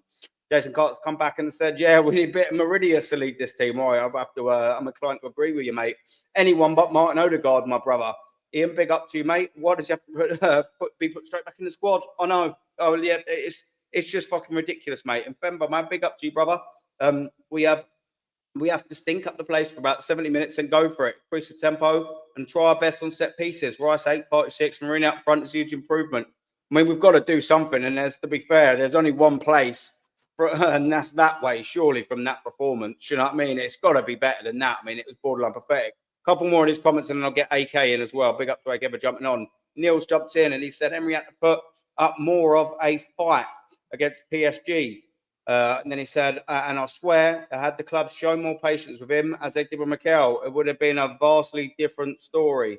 Yeah, man. Listen, it's facts. It's just frustrating, though, isn't it, man? But yeah, Ancelotti was available when PSG. When Arteta was signed, and we went for Arteta. I mean, that just goes to show the level of competence by the manager, managing by the board. Sorry, not the manager. I mean, the managers are competent anyway. I digress. Difference will be Enrique. Exactly my point, my friend. Exactly my point. 2 seconds. We had a great chance. And we did have the ball in the back of the net despite the underwhelming performance. We're still writing it, lads. I mean, listen, like I'd like to have the same level of optimism, but if history says anything, it'll be a no-no for me. Though, you know, history won't be on the field totally on Tuesday night or Wednesday night.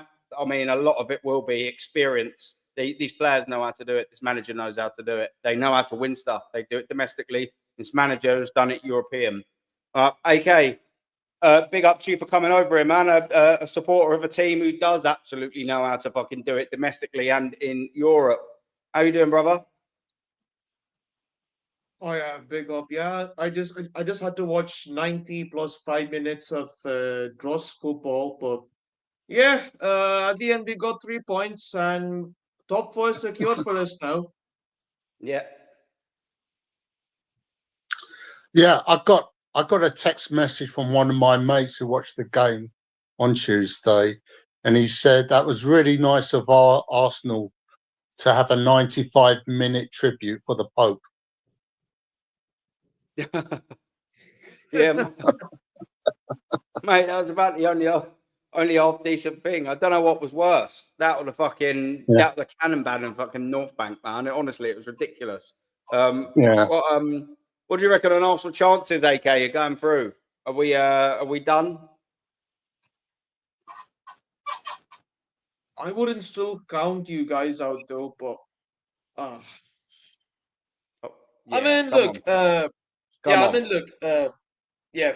the real reason why you lost 1-0 was because obviously Arteta, he doesn't know what he's doing. Yeah, bringing on Ben White at the 92nd minute. I mean, who even does that? Who even in their right mind does that? And but I'm telling you, and also it's your fan base again who are underestimating PSG, because PSG right now without Mbappe, they're looking dangerous. I'm being serious. They're looking quite dangerous without Mbappe. Yeah, well, they're looking better. That's it, because they've dropped the ego out there, man.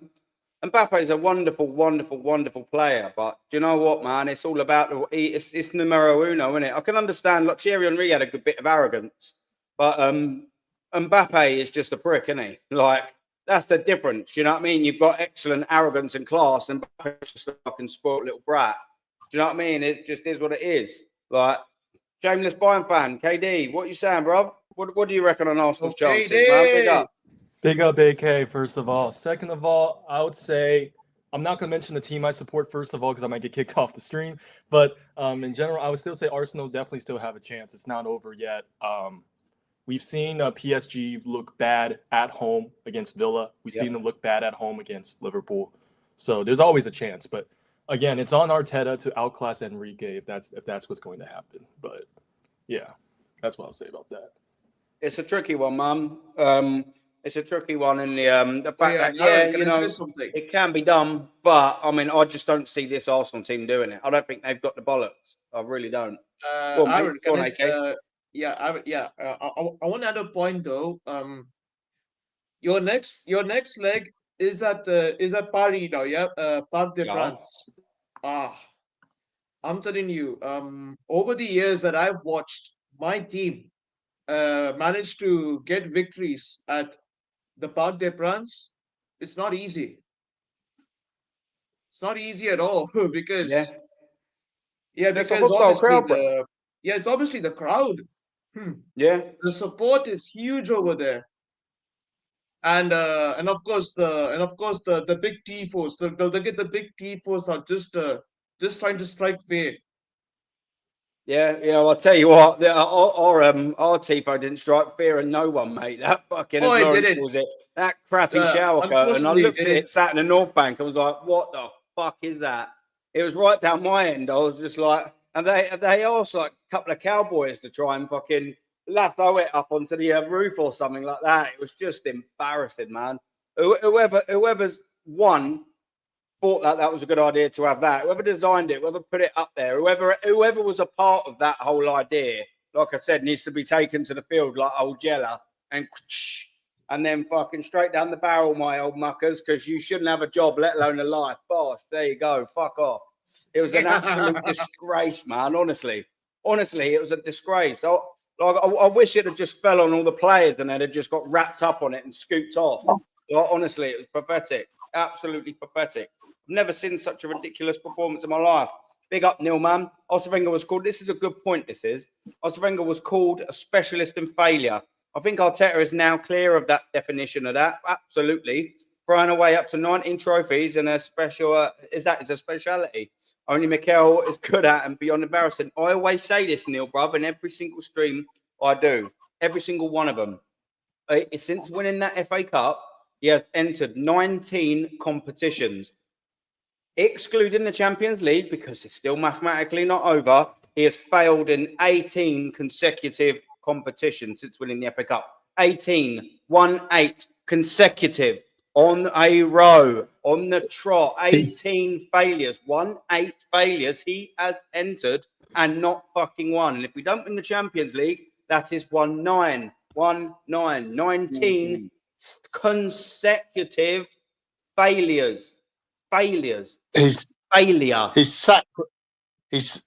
sacrificed those cup competitions. Oh yeah, you know that's the narrative. He's sacrificed a narrative. You know what? Just to add, he just. I remember that. I remember those famous words he said. Yeah, guys, bring your boots, bring your shin pads, bring your shirts. Do you know what? But you know what though, AK? I promise you, there would have been geezers that fucking turned up there with a pair of studs on and some shin pads and all that. Yeah, there would have been that Muppet Julian from fucking AFTV walking out fully suited and booted. He probably fucking had fucking swimming bands on though, isn't he? That's how far that pillar goes. Do you know what I mean? Fucking armbands on and all that, and a little helmet, little Peter Cech helmet. Did you see Yardman's interview on AFTV? He had a pair of football boots tied around. Yardman ripped. He ripped them apart. I didn't watch like he always does. Big Proper guy. Big up Yardman every single time. Yeah, Oh, yeah. also, Yeah. man, I'm sorry, I didn't want to cut in, but I just want to mention Yeah, you that good. again. The Go on, KD, FA man. Cup that Arteta won was the semifinal and the final. Emery dragged them to that semifinal. He has not won a trophy all by himself yet. He has not shown that yet. The FA Cup he Yeah. won was with the assistance of Unai Emery. He has yet to show he can win one by himself. So until then, we still have yet to see. You know what I'm saying? Yeah, that's it. Yeah, that's it. And it was all with his team. Do you know what I mean? Like it's the whole entire squad. The only players that stayed from that thing are Saka, who didn't start, Martinelli, who didn't start, and Kieran Tierney, who did. He don't fucking play him. He don't play him. Do you know what I mean? Don't play him. Listen to this. Yeah, let me go through this press conference. Right, watch this, everyone. Yeah, listen to this crap. I won't go all the way down. Let me just. That's ridiculous. Nah. Let's have a little look at this. Look, right. Someone's asked him, right? This. On what we've achieved, you've not achieved anything. You have not achieved anything. On what we've achieved this season, you haven't achieved anything this season with so many players unavailable throughout. We have not achieved a single thing. We haven't achieved anything, right? So the thing is that we live every day with what we have. I was very shocked just before the game against PSG at home because I was walking into the dressing room and suddenly I saw them all sitting together. It was Tomiyasu, Tomiyasu, next to Calafiori, next to him Gabriel, next to him Thomas Partey and Kai Havertz, Gabriel Jesus, Jorginho. Let's run through this. Tomiyasu, 6 minutes this season. Why did he play him in them 6 minutes? Because this came out that they knew he was injured, not fully fit. Why bring him on for them 6 minutes? Because he's had another setback. We ain't seen him probably for the last 3 years. Mikel Arteta, that's your fault. Calafiori, you knew he had a bad injury, a season ender at Basel. You brought him unnecessarily, played him out of position. You cannot fucking defend for love nor money. We all knew he's going to have injury problems. There we go. Calafiori, his problem. Gabriel, it's a shocker to pin that on him, but we do know he's overplayed. A hamstring injury, especially grade three that we've got, only 3% of grade 3 hamstring injuries, by the way. Our last one was Lucas Podolski, by the way. He ain't been playing for Arsenal in about fucking a decade and a bit. Let's just also get that right. Next to him is Thomas Partey, who somehow has managed to stay fit. But we've seen this manager 2-0 down at White Hart Lane push the geezer back on the field. Next to him is Kai Havertz. He didn't get injured playing a game. He got injured in warm weather training. I always do this. And next to him as well, this little punk, Gabriel Jesus, the other one stealing a living. Look at these two. These two, by the way, ladies and gentlemen, forever's in the building. 550k a week for them two. 550k a week. Guess what happens, Aaron? When we have a squad. 1 second, hold on, mate. Okay, let me land, yeah? So at the start of the season, people, and this is my problem with all of this, because now he's going to just start crying about all the injured players. But we've achieved something, apparently. Don't forget that. We've achieved something. Guess what? At the start of the season, we knew we needed a striker. Yeah, knew we needed a striker. Knew we needed at least one winger. That's two forward players we at least needed. Now, whilst I agree with these departures, by the way, so let me land. We let go ESR, who's a forward player. We also let go Eddie Nketiah, who was a striker. We let Reece Nelson go out on loan and we let Fabio Vieira go on loan. £35 million. And by the way, 2 years later, we let him go back for free to the club that we bought him off. Ridiculous in itself. So that's 4 attackers we let go and replaced with Sterling. 5. Replaced with Sterling. That's 5 we replaced him with. Oh, yeah, but every time we're losing the game or drawing a game, he brings on a defender instead of Sterling. So we needed 2 players up front. And instead, he sells 4 and then brings Raheem Sterling in there. So guess what happens? That puts pressure on an already light squad. We know it's a light squad because Arteta's come out in numerous transfer windows and he said it's a light squad. Okay, then. So what happens? Hamstring injuries, ladies and gentlemen, are the most common when you're overplayed. So now you've got a light squad because you've sold 4 and brought 1 in and you already needed 2. Yeah. So we're already a lot of players down. So you've got that front lot of Kai Havertz being one of them. Gabriel Jesus there being one of them. What happens then? You overplay them all. 1 gets injured because you're overplaying them all. Well, out of them 5 players now, Saka's gone. Okay, grade 3 tear. That was an absolute bomb waiting to happen. That was. So now you've got 4 left, yeah? 4 left. But now they're all being more overplayed because you're 1 down again. Okay, Martinelli goes injured. All right, now you've got 3. Now you've got 3 lot left. So guess what happens again? Oh, now you've got to overplay your 3 even more. You've got to overplay them all even more. So Kai Havertz goes down. Oh, now you've got just your little 2. Guess what's happening? your already light squad is already injured because you've injured him. Now he's fucked. Now you've got to overplay him. He's injured. Now he's fucked. Now him. Now he's fucked. And everyone is going that this manager ain't culpable for all these injuries, for fuck's sake. They're all the same injury. And they're all let into the same injury because it's an injury that happens when you get overplayed. And we already had a light squad beforehand. And now we've fucking made it even worse because he's overplaying the players. And now we are getting injuries. Look at this. Kai Havertz, his fault. Gabriel Jesus, his fault. I mean, who gives a toss about the Jorginhos, but the Tomiyasu's, his fault. The Martinelli injury, his fault. Saka one. He broke Paul Merson's record of consecutive games, by the way, which was 83. Why is a 20-year-old at the time breaking that record? Consecutive league games in the Premier League. Why is a 20-year-old at a top club allowed to break that record at Arsenal Football Club? Because he's overplaying him. This injury was a fucking thing waiting to happen. Absolutely waiting to happen. It's a fucking joke. I'll let someone else come in, but it's ridiculous. I think for me, look, what Mikel Arteta said in that press conference about, look, I think it's a joke because I 100% agree because we're playing players in the wrong position. Like someone said in your chat, something about Thomas Partey playing at right back. You cannot play Thomas Partey at right back. We've seen it before. We even saw it last season when he played Ben White one time at centre back, and it doesn't even seem to work. And with Jesus and Kai Havertz both on like over £500,000 wages, you could use that money on a top striker. And to be honest, we shouldn't be having Havertz here next season. Don't get me wrong, Havertz has not been a bad signing for Arsenal, but ever since that injury's happened, he shouldn't be here. We should be prioritising getting Jesus and Havertz off the wages. If it wasn't for Jesus getting that injury, get these two off there, use that £550,000 wages to invest it in a wing on a top striker. Why not? I mean, you can use that money on Alexander Isak. And then he just goes on about saying he's very disappointed about the league.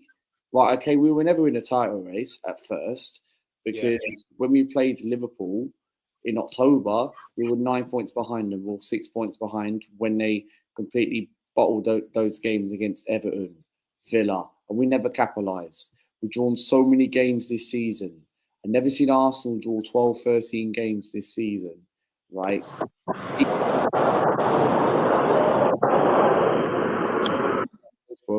Sorry, Rashid, there. Just about to mute you for a sec. Oh, you're on mute, Rashid. Yeah. But it's like when we won the league, right? We drew 12 games. We won 26. There's even more draws this season, and we look a lot worse. When Leicester won the league, we finished 10 points behind. We could even more than 10 points behind. Yeah, no, facts, man. This, mate, it don't tell. I proved it last Monday on my show, or this Monday just gone. Yeah. You do not need time to win the Premier League. Most of the managers that come in do not need time to win the Premier League. Rashid's on the vodka Red Bull. What you saying, bro? I should be smoking crack. Yeah, I should be smoking crack after watching football. Hey, listen, if you're watching Arsenal not smoking crack, well done to you. Okay, that's all I can say. But yeah, man. I disagree with Luca saying that Havertz is a good signing. I think that we just changed a Lacazette for a taller Lacazette, basically. So we didn't really move. It's the same thing all over again. We changed. You know, we had Xhaka. Oh shit! Sorry, apologies, guys. One sec. You're good, man. Well, you at work. Yeah, but I agree with Rashid because the thing is, he's right. We did replace Lacazette with a much taller version of Lacazette. I mean, the thing is, we're so obsessed with getting a Chelsea player because the history of this football club, because every time we get one of Chelsea's scraps. We need Christopher Nkunku as well, so that could be. Yeah, and imagine if Nkunku comes to this football club, this will be like the 6th or 8th time that we bought. I don't fucking want him. Yeah. Hey, Macy, let me hit you with a curveball. Yeah. Do you guys remember Xhaka playing as a number 6? You guys remember him, right? Yeah. This Moreno is Xhaka all over again. Do you see what's happening there? It's like the same movements. We change Xhaka for Xhaka, Lacazette for Lacazette. There's no There's no real change. We've got like 5 players that are worthy to play for this club. And it's debatable, to be honest, because I could call out some big names that played for this club. 70, like you said, Aaron, I was listening. Yeah. 75% of this team does not deserve to play for Arsenal. That tells you everything. Talent ID is so important in football. So important. I know that in-game management, blah, blah, blah, whatever. But if you have good talent ID, it can get you out a lot of sticky situations, i.e. PSG. That was a sticky situation. You needed someone to turn up, someone with individual brilliance. Now, I don't want to talk about their favorite player, but they're telling me, oh, he had 6 players on him, blah, blah, blah. Yes, it's true. But what are the other players doing? What is he doing to make anything change? I've seen Lamine Yamal have more than 6 players on him. Aaron, have we not seen that? Macy, everyone, Lawrence, Luca, everyone. Have we not seen that? And I'm not, this is not a diss to Xhaka, because Saka's the best player we have. But my point is like, we needed that individual brilliance. We needed someone to turn up, and it is what it is. We've got a midfield. Do you guys see our midfield? Did you? Odegaard, It's fucking Moreno, pathetic, Xhaka all mate. over again. That is Granite Xhaka, man. Then that is the Granite Xhaka when he used to play as a number 6. And you guys remember, since Granit Xhaka came to this club and he started obviously as a number 6, I'm not talking about the last year. As a number 6, we failed to get Champions League every year. Even though it's not a title, but we failed. You lot can go Google it. Check it. I hate that guy. And it's all over again. We've got Moreno You're now. not the only one. You're not the only one, Rashid. I never liked Xhaka. I thought he was one of the worst signings. We could have got, I'm trying to think of the player, N'Golo Kante. We could have got him on a free transfer. 4 million, Lawrence. But no, Arsenal Wenger thought better. Yeah. 4 million, Lawrence, And I'll give you another thing. Do you know why I hate Xhaka? I hate him personally as well. Because he told us to fuck off. You do not deserve to do that. And another thing, this is Rashid, what Arsenal fans forget. When he got substituted against Crystal Palace, he threw his Arsenal shirt off and he told the fans to fuck Why off. is it something that Arteta's made Xhaka so good in the last, I think it was the last 2 seasons? And another thing that made Xhaka the most hated footballer ever, because every time he does something stupid, he always wants to start engaging in a fight. Because I remember there was a game against Burnley when we lost 1-0. He basically went up to someone and tried to strangle them. I can't remember who it was. In front of the referee. In front of the referee as well. Yeah, and he got sent off for that. So that's why Xhaka's the most hated footballer in Arsenal, because of the fact that he's engaged with a lot of fights, and he always is responsible for getting himself sent off. And this is why these top gooners, as you call them, these deluded plastic AKB ostrich wankers, can't see that for themselves. They live in this fantasy world. All because he turned it around in his last few games for us. He's the greatest midfielder that the club's ever seen. What a load of fucking bollocks. Yeah, no, it's back, man. Oh, sorry. I just wanted to say No, you jump in. Yeah, go in. When you are a toxic man and you have a girl that loves you, she will lie to herself. She doesn't need you to lie to her. That's what's happened to this club, these fans. They're lying to themselves. They don't even need Arteta. You know, this PR, it's done. PR's done their job. They already done their job. Now, Arsenal fans are lying to themselves. I'll give you an example. Now, if you ask about how Liverpool are 15 points ahead of us, they'll say, oh, but we went for the Champions League. Oh, but why didn't we win the Carabao Cup? That's beneath us. FA Cup. Oh, we weren't even thinking of that. So it's not major. It's not major. Rashid, remember, bigger fish to fry, guys. Bigger fish to fry. Yeah. Hey, Aaron. Yeah, because Aaron, did you see that video I sent to of Lee Dixon and Peter Reid in a classroom with a therapist, and Peter Crouch was in disguise, And the therapist was That's asked, the Paddy Power and video. Lee Dixon, I Lee need a Dixon therapist. said, "Well, we're in phase 14 of Arteta's Yeah. 5-year plan." Yeah, that was a good one. That was one of the Paddy Power specials. That was good. That was Yeah. Lawrence. I'd play it, but I'll get done for copyright. It was a good one, man.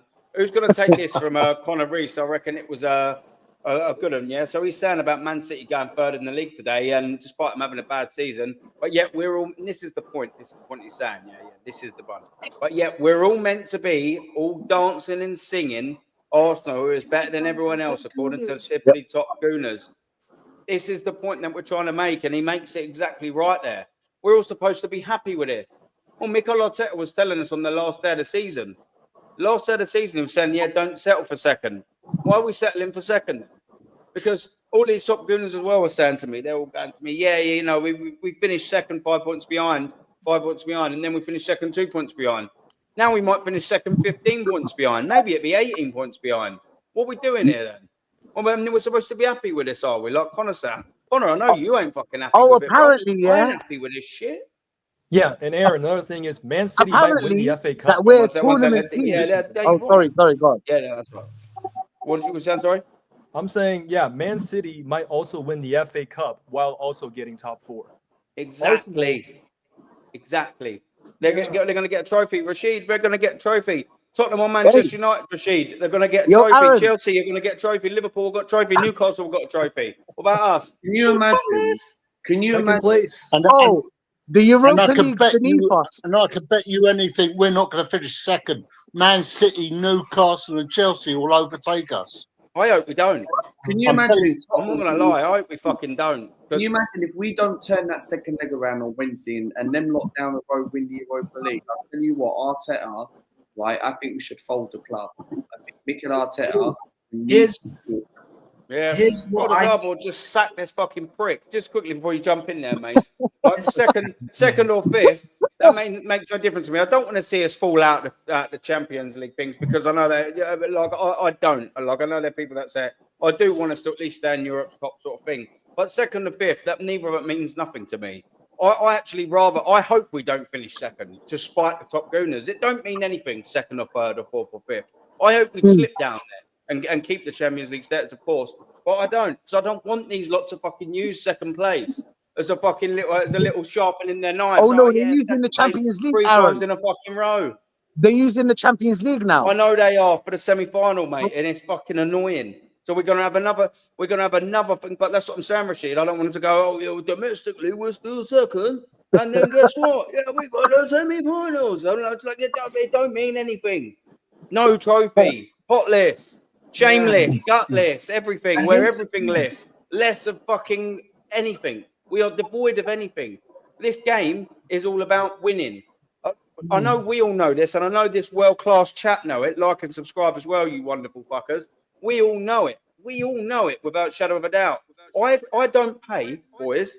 I do not pay 1,500 quid a season, minus all the cup competitions, by the way, which probably goes up to about 1,800 quid if we go through a couple of phases in the Champions League. Because there's progress. I'll pay about 1,800 quid a season for tickets on Arsenal Football Club, yeah? That's fact. I also then travel there. I also again get other little bits. I don't eat in the fucking Emirates Stadium because the food's absolutely fucking shit. I'd rather eat a fucking shoe off a champ's foot than fucking eat hot dog at the Emirates Stadium. It's disgusting. So you know what I mean? It costs a lot of money. Also costs. Let me summarise this. It costs me thousands of pounds to follow Arsenal Football Club a season. It also costs me hundreds of hours I have to sacrifice from my family to go watch this fucking shit. I can tell you, I don't sacrifice thousands of pounds. I don't sacrifice hundreds of hours. I don't sacrifice time with my kids to fucking finish second or third or fourth or anywhere else. I don't sacrifice all of that shit to fucking finish in the semi-final. I don't do it to fucking bigger fish to fry in all the competitions. I do it because I want and expect us to fucking win. Now, do I expect us to win this quadruple every year? No. But I do expect after 5 fucking years, £750 million, which will be £1 billion if they do spend and get their check put out. It'll be £1 billion by August. Let's just get that right. I expect something. And what have we got? Nothing. Absolutely nada. Zero, zilch. Fuck all in layman's terms. Nothing.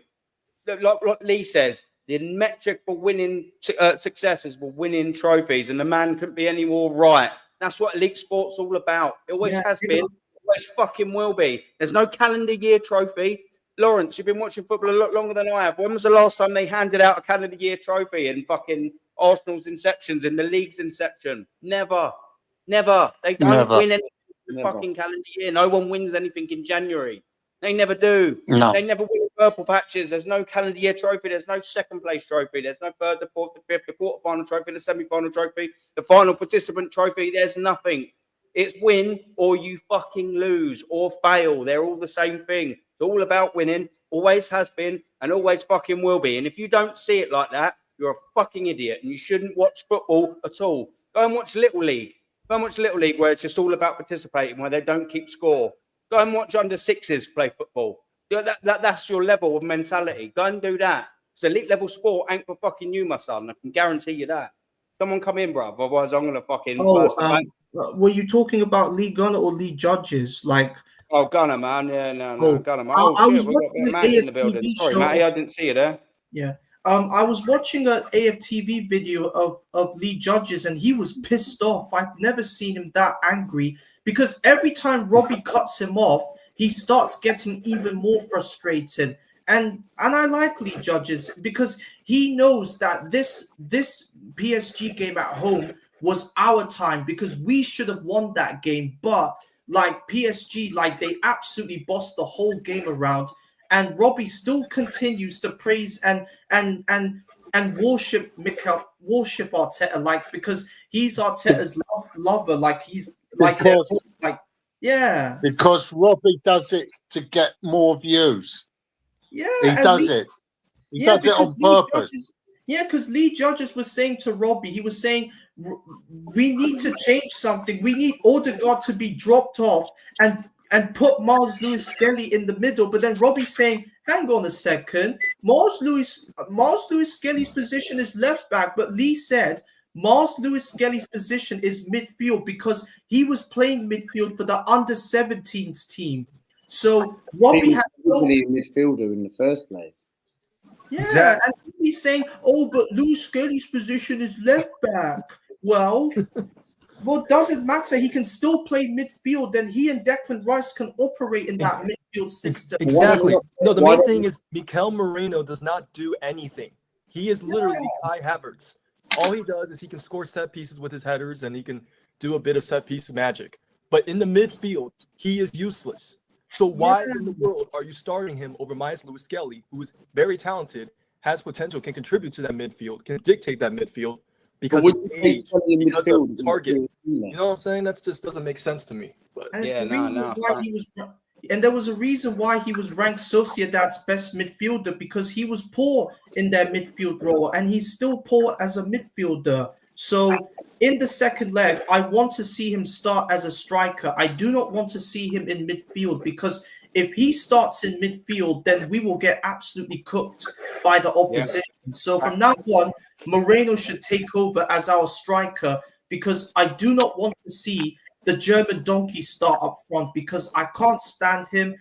I think he's dog shit and he should never, ever be our main striker. Moreno, you know what that means, Macy?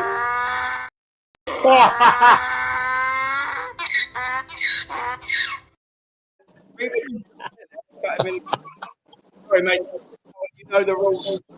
I'm going to cut you because I don't know how long he's got, Macy, so I apologise. We have got a certain gentleman goes by the name of Matty, the Southern Gooner, in car. How are you doing, my friend, if you're there, bruv? Hey, can you hear me, fellas? I can hear you, man. It's not too loud. Is it all right? Not too loud, is it? Nah, you're all good in my ears, my man. What's up, brothers? Hey, look here, man. Pleasure. We're in the final phase of doomsday. Yeah. We are a few days away from it all falling apart. I talked to Brother Normsky earlier today. He called me on my way up to where I was going, and I'm heading home and talking to y'all. But he called me on the way up, and he brought to my attention: has anybody listened to that press conference from today? Has anybody listened to that press conference from today. This brother Arteta is out here giving dramatic stories about his starting lineup. He's saying all of the players was in the locker room, but they weren't available. I've just He's gone trying through to, it. Yeah, Matt. yeah, he's trying to set everybody up for this week in case we don't win. He wants to use the injuries as his crutch. No pun intended. You know, this manager is a charlatan. He is a charlatan. And I'm here to tell you, come Wednesday night, Paris Saint-Germain will pull his pants down again for the world to see. Everybody for the last 48 hours has been talking about Thomas Partey is coming back into this team. Ladies and gentlemen, Thomas Partey was in the team last year when we lost the title by 2 points. Thomas Partey has been in the team on some of the most monumental losses that we've had. There's not one player that's going to just save this season. It's the same team as last season, the season before that, and the season before that. What do they all have in common, gentlemen? Failure. Yeah. Every last one of them. Failure. So why is it that me, as an Arsenal supporter, we're going to go into this game on Wednesday, and I'm supposed to believe a team that's finished above us 15 points, that has won the Premier League, could only scuffle up one goal against PSG in 2 legs. I'm supposed to believe us with a makeshift striker, misfiring left winger, an old man running around as a young man in Odegaard. I'm supposed to believe that team is going to go up there and drop 3, 4, 5 on PSG at home. Absolute madness. We probably ain't even going to score, mate. If history goes the way it is, fellas, then no, we're not going to score because we hadn't scored in the semifinals the last 6 times. So we'll probably just keep that streak going. This manager has set this team up. See, this is where when you start talking about having the proper squad and a team that can get you over the line. We all watched Barcelona the other night. We all watched Inter Milan. We watched that battle, and what did you see? You saw 4, 5, 6 players that are at the top of their game all at one time, right? That's what you saw. So then you look at those teams, and then you look at our team. We played a destroyed Real Madrid the other night, and it looked about like we played Ipswich. Almost looked the same. We're going nowhere fast, gentlemen. Absolutely nowhere. Yeah, as Lee Dixon said, we're in phase 14 of a 5-year plan. Yeah, exactly. You know what they're going to use, Matty? Everyone, I've said this now for a long time, especially since Bertus came in. These top gooners are going to start using Berta phase 1 now. I promise you. What did you know? All right, so even at the press of the day, when they asked Mr. Arteta about the contract, what did he say? Oh, I'm going to leave that up to Berta and the management. When have you ever heard him say that? Never. When have you ever heard Arteta refer to the sporting director as he's going to take care of it? See, this brother think he's slick. He think he's slick. Now all of a sudden he wants to go to the sporting director. All right, well, you didn't talk about the sporting director when you brought in Fabio Vieira. You didn't talk about the sporting director when you brought in Samuel Lukaku. Now all of a sudden he wants to try to pass the buck over to Berta. See, you see how this manager works? This manager wants to make a fool out of the fan base. He wants to make a fool. But see, we're going to keep our thumb on this fool because this manager needs to be fired. As soon as that whistle sounds, and if it's not a win, Wednesday night, it'll win at the end of the month. If it's not a win, 2 back-to-back wins in this Champions League, needs to be fired on the spot. Whatever night he don't win it, needs to be fired on the spot. He needs to be relieved of his duties because this is year 5, gentlemen. This is year 5 of failure. How is it that Tottenham, 16, Tottenham, Manchester United, Crystal Palace, Chelsea, Man City, who they said was washed. How are all these teams competing for glory? How are these teams competing for glory, gentlemen? And then here we are, sitting right here again. It's all set up for failure. It's all set up. We had to win that game the other night, y'all. We had to have gotten something. At least even a draw would have helped out. We're going into a game 1-0, and I'm telling you all, the way I think it's going to play out is we're going to end up drawing and going home with our tails tucked between our legs. This manager, he specializes. He is the world heavyweight undisputed champion of failure. He is the undisputed champion of failure. He is guaranteed undefeated streak in failure. And once again on Wednesday night, when we get on TV, it's going to be an embarrassment, just like that damn shower curtain they hung up the other day. that they had that whoever went out to Walmart and bought that, they need to be fired on the spot with it. Mate, It's by an fired, I don't absolute mean disgrace. sacked. I mean fired by a shotgun, mate. Yeah, I'm telling you, absolute disgrace. Mate. Absolute disgrace. It was down That my end, what we Matty. saw the other night. It was down my end, Matty. I don't know if you probably didn't hear from the start. Well, it was down the North Bank where I sit, and I'm up a tier, like literally 6 rows just above club level. And I got a great look at it, mate. It was hung like that. It was just everything about it just screamed exactly what happened in the 95 minutes that preceded it. Just pathetic, embarrassing, unset up, ridiculous. It was a joke. It reflected our performance, Matty. Exactly. You know what that shower curtain, gentlemen. You know what that shower curtain symbolized the whole season. Yeah. The entire season. How ill prepared. Because when you look at something like that, that lets you know they just thought about it the last second.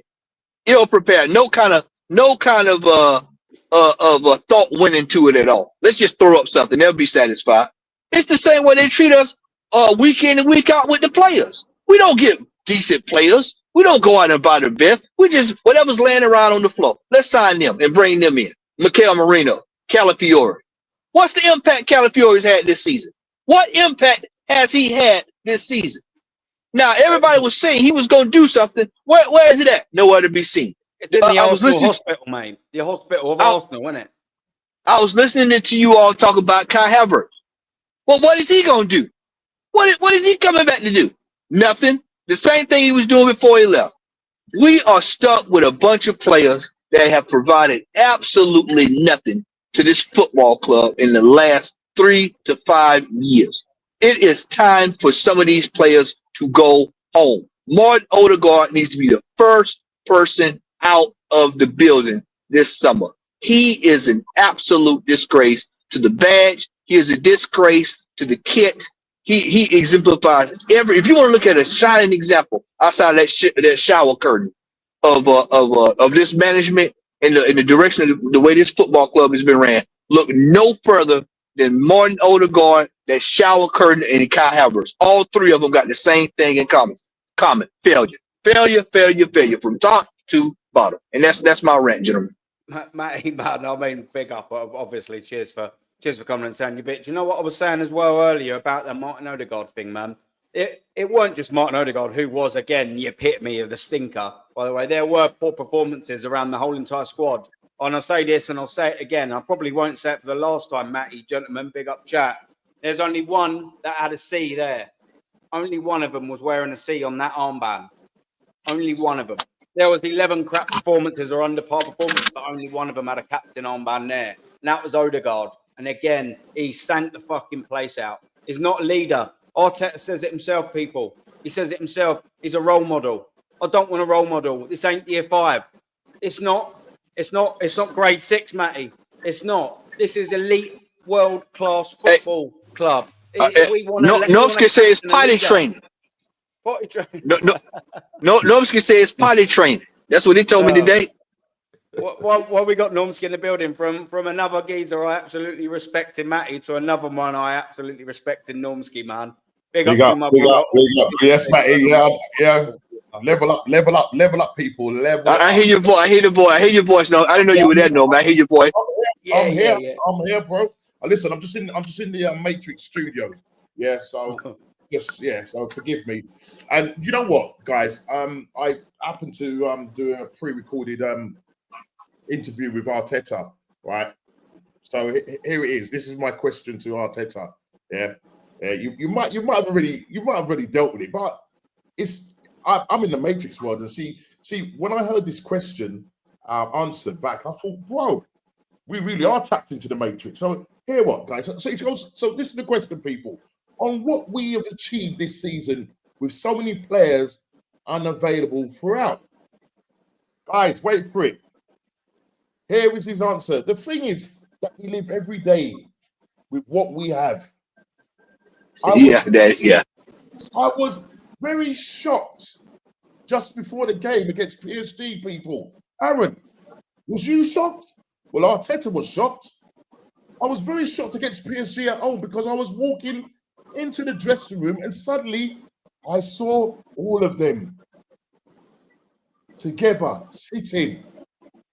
Tomiyasu next to him. Calafiori next to him. Gabriel next to him. Thomas Partey next to him. Kai Havertz next to him. Gabriel Jesus next to him. Jorginho. I said, that's a starting lineup. Oh my gosh. And we don't have them. We haven't had them for many, many months. And then I felt a joy about the team and what they are doing and how they're trying, and nobody's talking about it in the building at all. But it's happening, and I felt pride about how the boys and the staff and the clubs are reacting to these situations. Mate, Guys, what do you make of that? Guys, what do you make of that answer from Arteta? Mate, do you know what? It's funny you should say that, because that's the only thing Matty brought up. And I had the press conference up about 20 minutes, half hour ago, and it's the only one I brought up and all. Because it's fucking shambles. It's a lie. And guess what? Of the injured players there, he put them there. It's all his fault. But Aaron and the panel and the chat, why bring it up now? Aaron, how many times do you know, right, when teams, you've got players that are injured, they come in the dressing room regardless? It's not nothing new. Of course it ain't. They're in the stadium all the time. No, but if you've got to watch the press conference, because the way he delivered it, yeah, the guys that listen to that get tapped, they get sucked into the Arteta matrix. And once you're in there, you can't get out. Emotional. It's emotional. That's what they will say. It's emotional. And this is what this guy does. He plays on the emotion of the fans. But we're not silly, because we got special protection headgear, yeah, to protect us from the trap this guy and this manager chucks out. Yeah? Why all of a sudden he sees all 7 of them sitting down on the bench? And he said, I sat back in amazement. I couldn't believe it. This is my first team. Hey, Noski, what did I tell you earlier? I said, now, how many times this year has he mentioned Tomiyasu at all? Now, you see how he want to make you recall your memory that Tomiyasu's in this team and that he's out of it. But then the other question is, how many times does anybody on this panel and anybody in that chat, does anybody honestly think that was the first time he's seen the whole team together in the locker room this season? They're all fit pretty much at the start of the season, for crying out loud. Exactly, Aaron. Exactly. Aaron, exactly. That's why I said he thinks everybody's stupid. Bro, this ain't the first time you've seen this team in the locker room. You just want to mention it now because you don't have everybody at your disposal. And that's your fault, because most of them you overplayed. That's your fault. Thank you. Mate, 100, mate. Matt, do you know what? It's exactly what I done. Yeah, that's exactly what I said. You'd have obviously just about missed it, but exactly what I said when earlier in the stream, when I said we needed 2 strikers, 2 forwards at least to start the summer. We let 4 attacking players go out, brought Sterling in, who, by the way, he doesn't play when we're a goal down. He brings on a defender for, so they might as well not even include Sterling. We needed 2. We let 4 go out. and we're wondering why we're overplaying players and getting hamstrings, which is the most common injury for being overplayed. So then one goes down, Matty. Guess what happens? You have to overplay the rest of them. Then another one goes down because they're being overplayed, and so on and so forth. It's not fucking rocket science. It just really ain't. It's all his fault. You know, you get the other odd injury, but you look at the injuries in the past. Bar Jack Wilshere, who, guess what, was overplayed. You had horrendous challenges on Abu Dhabi, horrendous challenge on Aaron Ramsdale, horrendous challenge on Eduardo. There weren't no horrendous challenges here.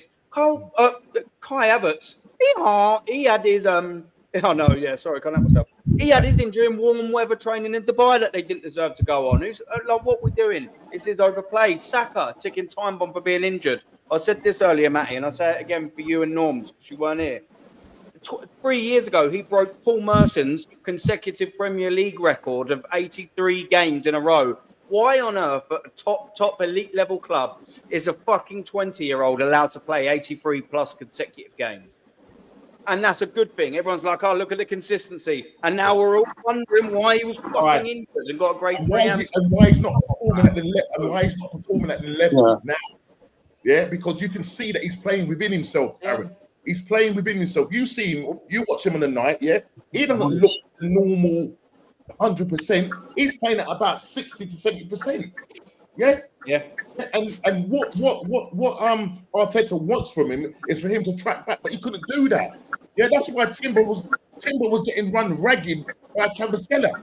Yeah? Because he wasn't there to do it. If he was running backwards, yeah, he'll do his hamstring again.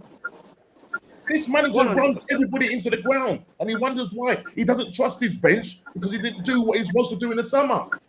Look at what Slot's done. Now, so what he does, he throws this narrative out. Every now and again, he throws this curveball in there. I can't. One of my guys sitting in the changing room, all together, sitting down, one by one. You naughty boys, you've all been injured. Get out of here. Come on, man. What we doing here? Can I just show you guys something, right? Please? Everyone in this room, in the chat, and on this panel, this is my Arsenal shirt, right? I don't know if you can see it. Yeah. Yeah, we see it. Okay. What do you see on the front of it? An Arsenal badge with a cannon round the wrong way. Yeah, I know. It's the camera shows everything in reverse, right? Do you see a picture of a Spanish clown with his name above it? No. Tell me. Yeah, absolutely not. Absolutely not. Lawrence, exactly your point. Lawrence, exactly your point. This is not Arteta FC, right? Yep. Right. And this is the problem. It's like the inception of Arsenal started in 2019 when this guy came to the club, and he can't do no wrong. Normski, I'll tell you what, the fucking demise of Arsenal Football Club started in 2019. I can tell you that for a fact. I can tell you that for a fact, my brother. Say this again, right? This club was founded in 1886, and next year it will be the 140th anniversary of this club. And what these top gooners, as you call them, these plastic AKB ostriches, don't seem to realise is they think that this clown founded the club in 2019 and that we've only been around for 6 years. Lawrence, one thing I can also add to that as well, my friend, is if this manager is still in charge of this football club, we'll be celebrating 140 years with absolutely fuck all again.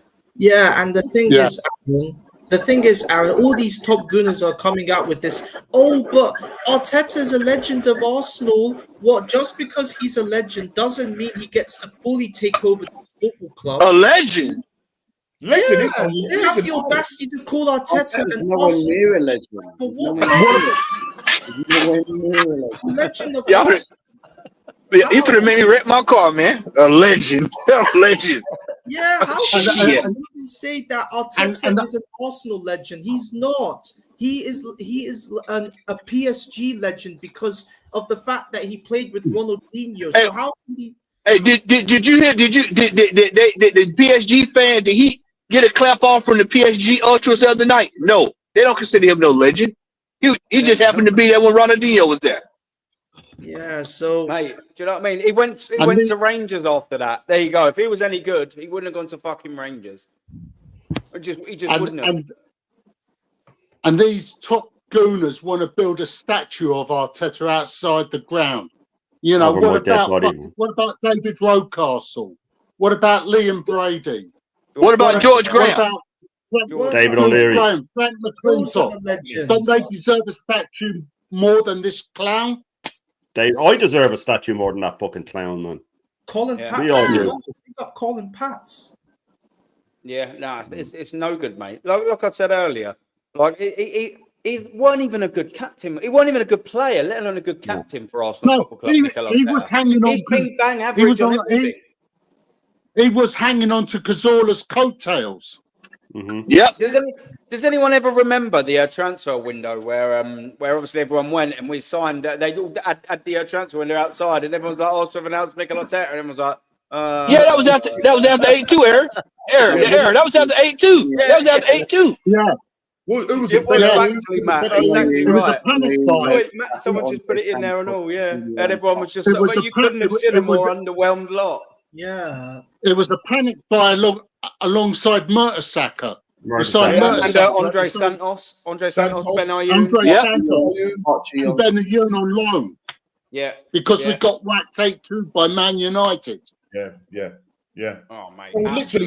So literally, we didn't want him. He was literally a panic buy. And the thing about it, when we lost Fabregas, it's like, oh my gosh, you know, can this Spanish guy who was trying to get into the England team because he spent so long there, get out of here. Remember Almunia tried doing the same thing and all. The vampire tried to get in. It just shows you the level of Arteta and Almunia. Yeah. Because they couldn't get into the Spanish side because they weren't good enough. And now they're begging to try and get in the English side. Get out of here. Yeah, it's an absolute joke, man. Like, but Arsenal Football Club, we've been full of absolute jokes. When does it stop? When are we? Because we are slowly. Let's get this right as well, everyone. We're slowly. Well, not slowly. We are getting very close to being back to full-on blown banter club again. Especially if we already know Manchester United or Spurs are going to win that cup. We just know it. That's just that. That's ridiculous in itself. Chelsea are going to win a European trophy. Do you know what they'll be singing next year? They've won it all because they would have technically again won every single trophy in Europe if they win that league. They'll have won everything. Do you know what I'll be listening to next season in the Emirates? I'll be listening to Man City go European Champions League. You'll never sing that. You'll never sing that. I'll be listening to Man United sing it, City sing it, Liverpool sing it, Chelsea sing it. Tottenham. And I can't stand that. Yeah, Tottenham in the Europa League. Imagine if they European champions of Europe. You'll never bring that. Arsenal, where's your trophy? Listen, let's ask ourselves the question. Sorry, Matt. Let me just ask ourselves the question. If Man United, who are sitting currently in 14th place or 15th, and Tottenham in 16th, right? Based on their season, yes, they've had a bad season because you're looking at, if you want to start looking at league position and all that. But listen, the question you need to ask yourself, if we do not win this Champions League this season and Tottenham or Man United win, because of the expectation, they win the Europa League, where does that get them? What does that give them? It gives them football and a crack at the Europa. Yeah, it gives them Super Cup. It gives them Champions League and they've got a trophy in their hand. Why can't we get Super Cup, bro? Hey, not only that, Norsky, not only that. That Manchester United will go from Delap to Jokeris real quick. They'll be able to sign. They'll be able to sign top flight players overnight. Could you imagine Spurs finish 16th, but win a trophy, and they're playing? They're in the Champions League next year, and hadn't had to do half of the work. And then you got. Could you imagine the chaos if that happens? Can you say what you said at the start again, just one more time? So, because I just want the chat to double hear this, because I know we all did. Chat, can you listen to this one more time? Matty, where will Man United go from, bro? They'll go from Delap to Jokeris overnight. Real fucking quick. Overnight. They'll be able to get the best of the best. And see, and our fan base is sat there talking about we signing all these players and all that. And now you're going to have all this. Look at all the competition you're going to have to sign players now. See, our fan base was so diluted that they thought it was just going to be, we're going to just do it all. Like Arsenal is the only football club that exists in the world. And they're going to find out this summer that that's not the case. And I told you, Aaron, how many times have I said this summer transfer window is going to come back to haunt us? It's going to keep haunting us. It's going to keep haunting and keep haunting and keep haunting. It's like somebody that hadn't paid their taxes. The man is going to keep sending the letter to you until you pay the taxes. And every time you look up, we get a monthly notice that the rent's come due. This manager has left us in another bad situation. And we got these bloated wages all over the place. We've got bloated wages across the board, top to bottom. Some of these contracts we're not going to be able to move. We're going to have to eat them. We've come back full circle, Matty. Full circle. That's where we've come. Full circle. Like I said earlier, Aaron, this is probably the worst Arsenal team I've seen in my 58 years of following the club. 58 years, Lawrence has been supporting the team. Yeah, 58 years since 1968. Lawrence, let that sink in. Lawrence, let that sink in, Lawrence. Let that sink in. Almost 60 years of supporting the club, and almost 60 years, and he's saying it's the worst he's seen. Good God Almighty! There's over 300 years probably easily on this panel. This is the worst. This takes me back to those 2 seasons in the 70s when we were fighting relegation from the old First Division. Yeah. 74, That's 75, crazy. and 75, 76. We had better players then, though, Lawrence. We lost all those players. We had Liam Brady and the like coming through. You know what I mean? Liam Brady was breaking into the team along with David O'Leary and Frank Stapleton. Yeah. And we had class players like Alan Ball, Alex Cropley, Brian Kidd, Jimmy Rimmer, Terry Mancini. Yeah. All world class players. What did the manager do though? That when he felt he couldn't take the team any further, he walked away. He knew he couldn't take this team further, and he stepped down. Like, first ever fucking double winning manager. God rest his soul. Bertie Mee won the double. Had the decency to walk away. I can't do this anymore. I need someone else to say. Won the first ever European trophy for the club, the Intercity Spurs Cup against Anderlecht in 1970. Yeah. And he had the decency to walk away because he wanted what was best for the club. He wanted what was best for the club. He didn't go, I'm the all-seeing God. I did the first ever double for this club. He said, I've taken this club as far as I can. We have the players here. I'm just not getting a song out of them anymore. It's time for someone else. I don't want to ruin the club that I love. Would you see Arteta doing that? Yeah. Would you see Arteta fucking walking away or giving a shit about the club? Yeah. Arteta's come up once and said, almost like, I could have walked away from this club. That was bullshit, though.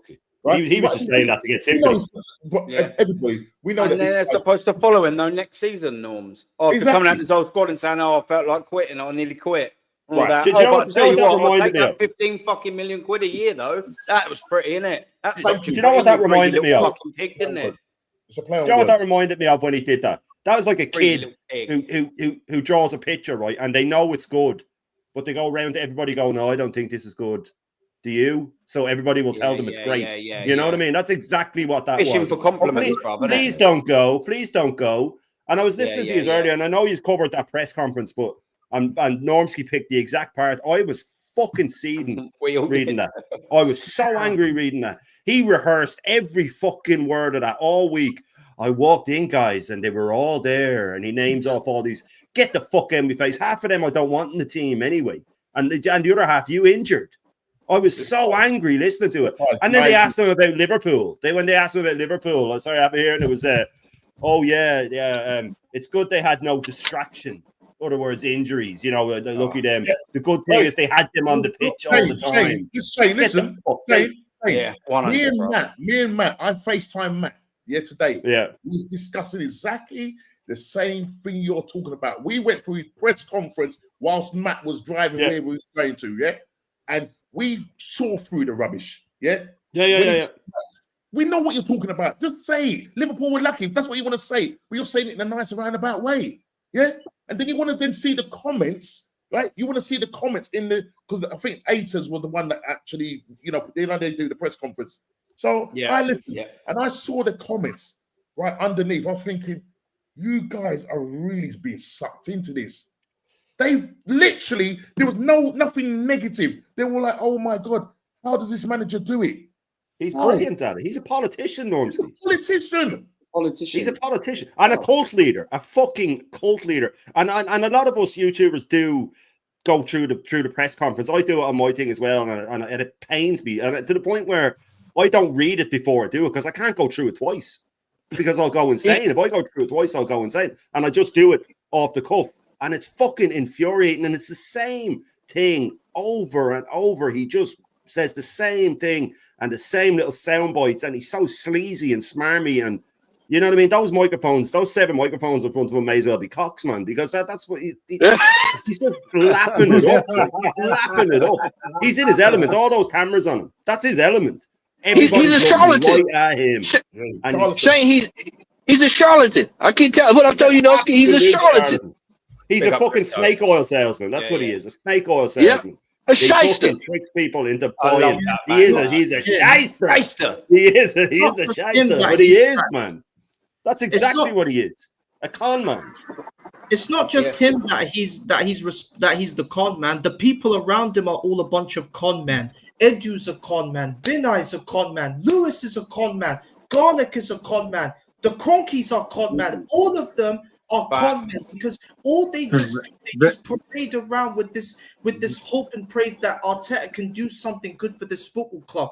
Not Arteta, but all these people around him. We remember January when Arteta, right, and the Cronkies were arguing in January, where literally the Cronkies have backed Mikel Arteta for 2 consecutive seasons, and then Arteta's now telling the board, right, we were going to put Ollie Watkins in for 45 million. Like, why could we not pay an extra 15 million pounds? This was the opportunity to go on and win the league.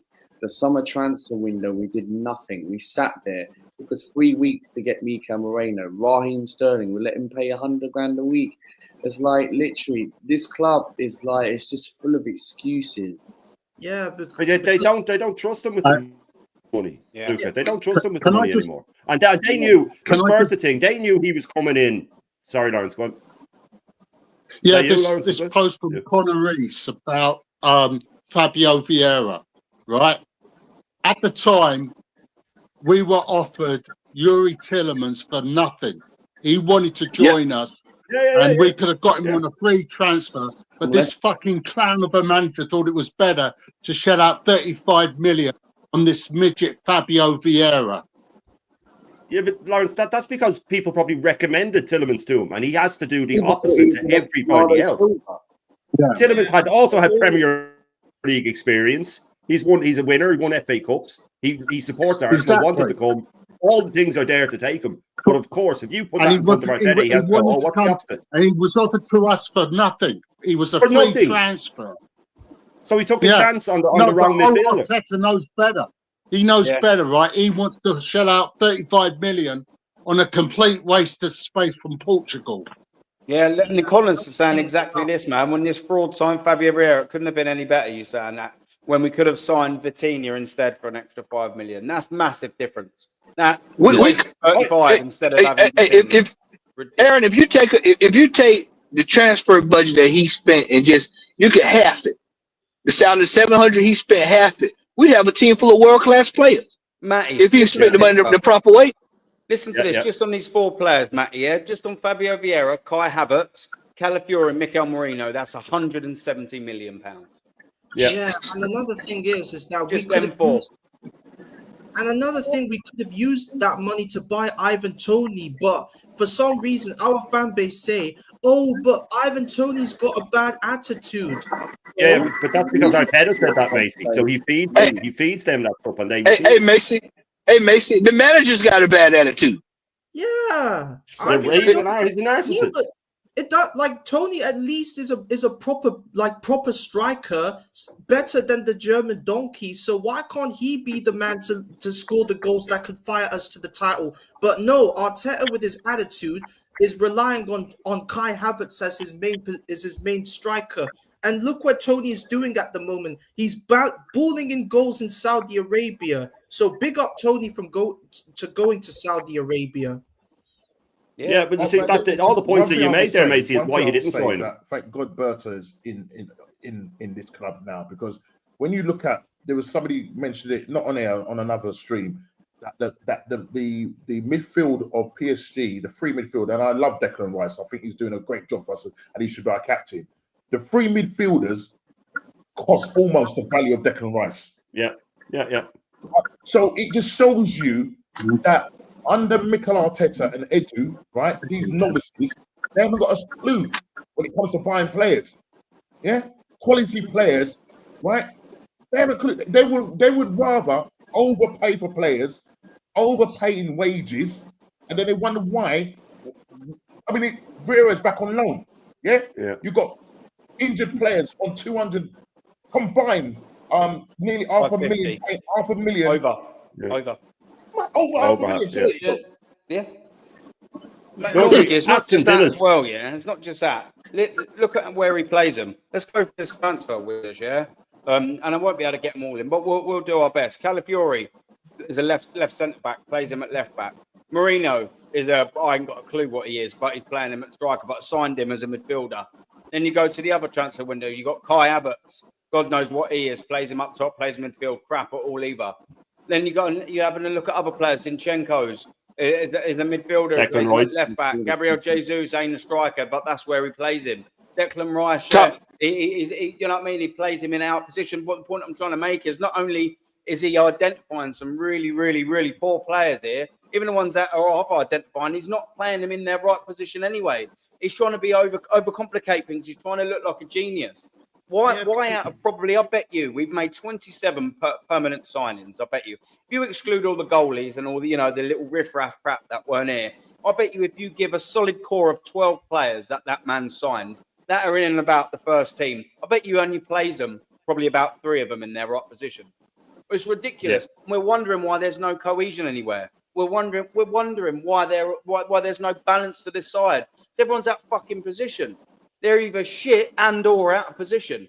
That's not a recipe for success. It never has been and it never will be. Why can't we just sign a striker rather than having to fucking sign midfielders to play them there? Why can't we sign a striker instead of signing Gabriel Jesus and playing him there? Why can't we just sign a fucking number 9? I know we're not living in the 90s where there's an absolute plethora where you can reel off 30 world-class strikers probably within 30 seconds. I know that. But for fuck's sake, there are strikers out there. Why can't we just do that? Why can't we sign any wingers that are actually of note, but we have to pay for ones that are fucking free, like fucking Marquinhos? Why can't we just buy players in their right fucking positions? I just don't understand it. It's almost so simple. Like, it's fucking boggles me. This kid's on £15 million a season to do this. Also, Aaron, like I told you earlier, on the subs bench, we had 4 kids who have never had a sniff of first team action. And 3 of those kids are 22 years old. And Arteta has never given them a chance. I'll tell you a lie. Yeah. Odegaard Butler came on for the last 20 minutes or so against Ipswich. But other than that, him, and there's another one, Henry Francis, and there's another guy. They're 22 years old, and they can't get a sniff of first team action at the club. Why are they on the subs bench? Why are they still at the club? And Lawrence. And there was another goalkeeper. His name's Tommy Setford. He was on the bench as well. Yeah, but he's 18. Yeah, but he's 18, 19. Hey, Lawrence, Mason. You look at that. What you just said. 22 years old. What is that symptomatic of? Our academy players are leaving in droves because they're looking and saying, "Well, hell, I'm not getting an opportunity to play, so I'll just go somewhere else." We have had more academy players walk out of this team and leave and go elsewhere. This manager is not utilizing the players that he identifies. See, Novsky, we caught this earlier, and it just hit me. He says, "Oh, I have a crisis. I have an injury crisis." Brother, that's what your academy is there for. When you can't go make any signings, your academy is there to help you. You're supposed to have players that are supposed to have the same understanding of the structure of the first team that you trained to come up to be in the first team. You bring up people into the first team just to show them off. You ever been to like a fashion show and you see it, people walk the catwalk and they walk and they turn around and go back in the room? You're not there. You can't buy the clothes. You can just see people walking modeling. That's what he do with our kids from the academy. He just brings them out there, let you see them, and then they walk back in the back, and that's it. That's what he's been doing. The only reason why Skelly's in this team this year is because Skelly took it upon himself to play left back. And that came out of the manager's mouth. That's the only reason why Skelly got into this team this year. It was not off his ability. We all know he was good. I know he's good. The manager said, you're not coming into this team unless you play left back. He forces people to play out of position for them to get into the team. He's a charlatan. This man is a charlatan. Facts, Matty, man. It's a joke. He can't squad manage. And I've done this recently on one of my things. This guy, yeah, we've established very clearly over everything that we've all said. Right? He can't squad build. He cannot do that. We've seen it. The fact that we ain't won anything in 5 years says that he can't squad build a winning title. Can't squad manage. He can't do that because he can't get things over the line. Look at the semi-final with Buckles. He cannot adequately squad manage. And in-game management is, probably his worst attribute. Borderline pathetic. So what does he manage then? Because he's the first team manager. He's not the coach anymore. He's the first team manager. What does he fucking manage? He don't manage anything. Or whatever he does manage, he don't manage well. The only thing he manages is to piss me off every single fucking match day. That's all he manages. It's a joke, mate. What does he manage? He don't do anything. He can't do any of the fundamentals of a manager right. Is man management that any good? No. No, it's probably horrendous as well. So what does he manage? To make a mess? That's what I'm saying, yeah. To make a mess. Look at the mess he's fucking made. I remember when he come in, they was all saying 5 years in the regime that we were under. Oh, yeah, we'll never see two players. We'll never see players come in 2 years or under their contract. We've got about 7 of them. 7 of them at the minute. And 3 of them are probably knocking on the door of being world class. That only lasts 5 minutes then, but he was there when that was said. What's happened to that then? Oh, we'll just fucking let our best players go for free then. What does that sound like? Sounds like what we've been doing for years. We don't learn. We don't learn. We're falling in the same trap again. Guess what happened 5 years ago, ladies and gentlemen? Oh, yeah, we had a massively high wage bill on average players. What's happened again? I've got the graphic up earlier. We're right back in exactly there. All we've done is just do a fucking half a decade quantum leap back to fucking 2019 where it all started. Guess what? We still ain't fucking won anything. Aaron, do you know what the difference is? The players that we had on massive wage then were Aubameyang and Ozil, not fucking Havertz and Jesus. You know what I mean? They were still 2 players you could get a fucking song out of. Put the words out of my mouth, yeah. There were 2 players you could get a song out of. Aubameyang got the golden boot. Yeah, someone hold fort. I'm going to go downstairs to Mrs. wants to come up, someone hold fort, yeah. But that's the thing, Norski.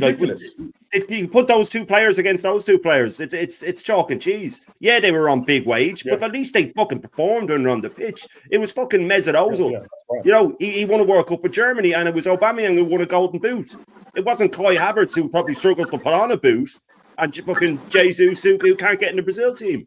You know what I mean? So it's a completely different thing. And Arteta came in and he fucked them off, and then he started replacing them with yes men. Because Macy made a good point. Why aren't we getting Tony? I'll tell you why we're not. Because Arteta can't handle attacking players. He's never been able to handle attacking players. And why? Because the best attacking players all have an attitude. The best attacking players in history all have an attitude. They all have something about them. Cantona with his collar up, Henry with the socks and the swagger.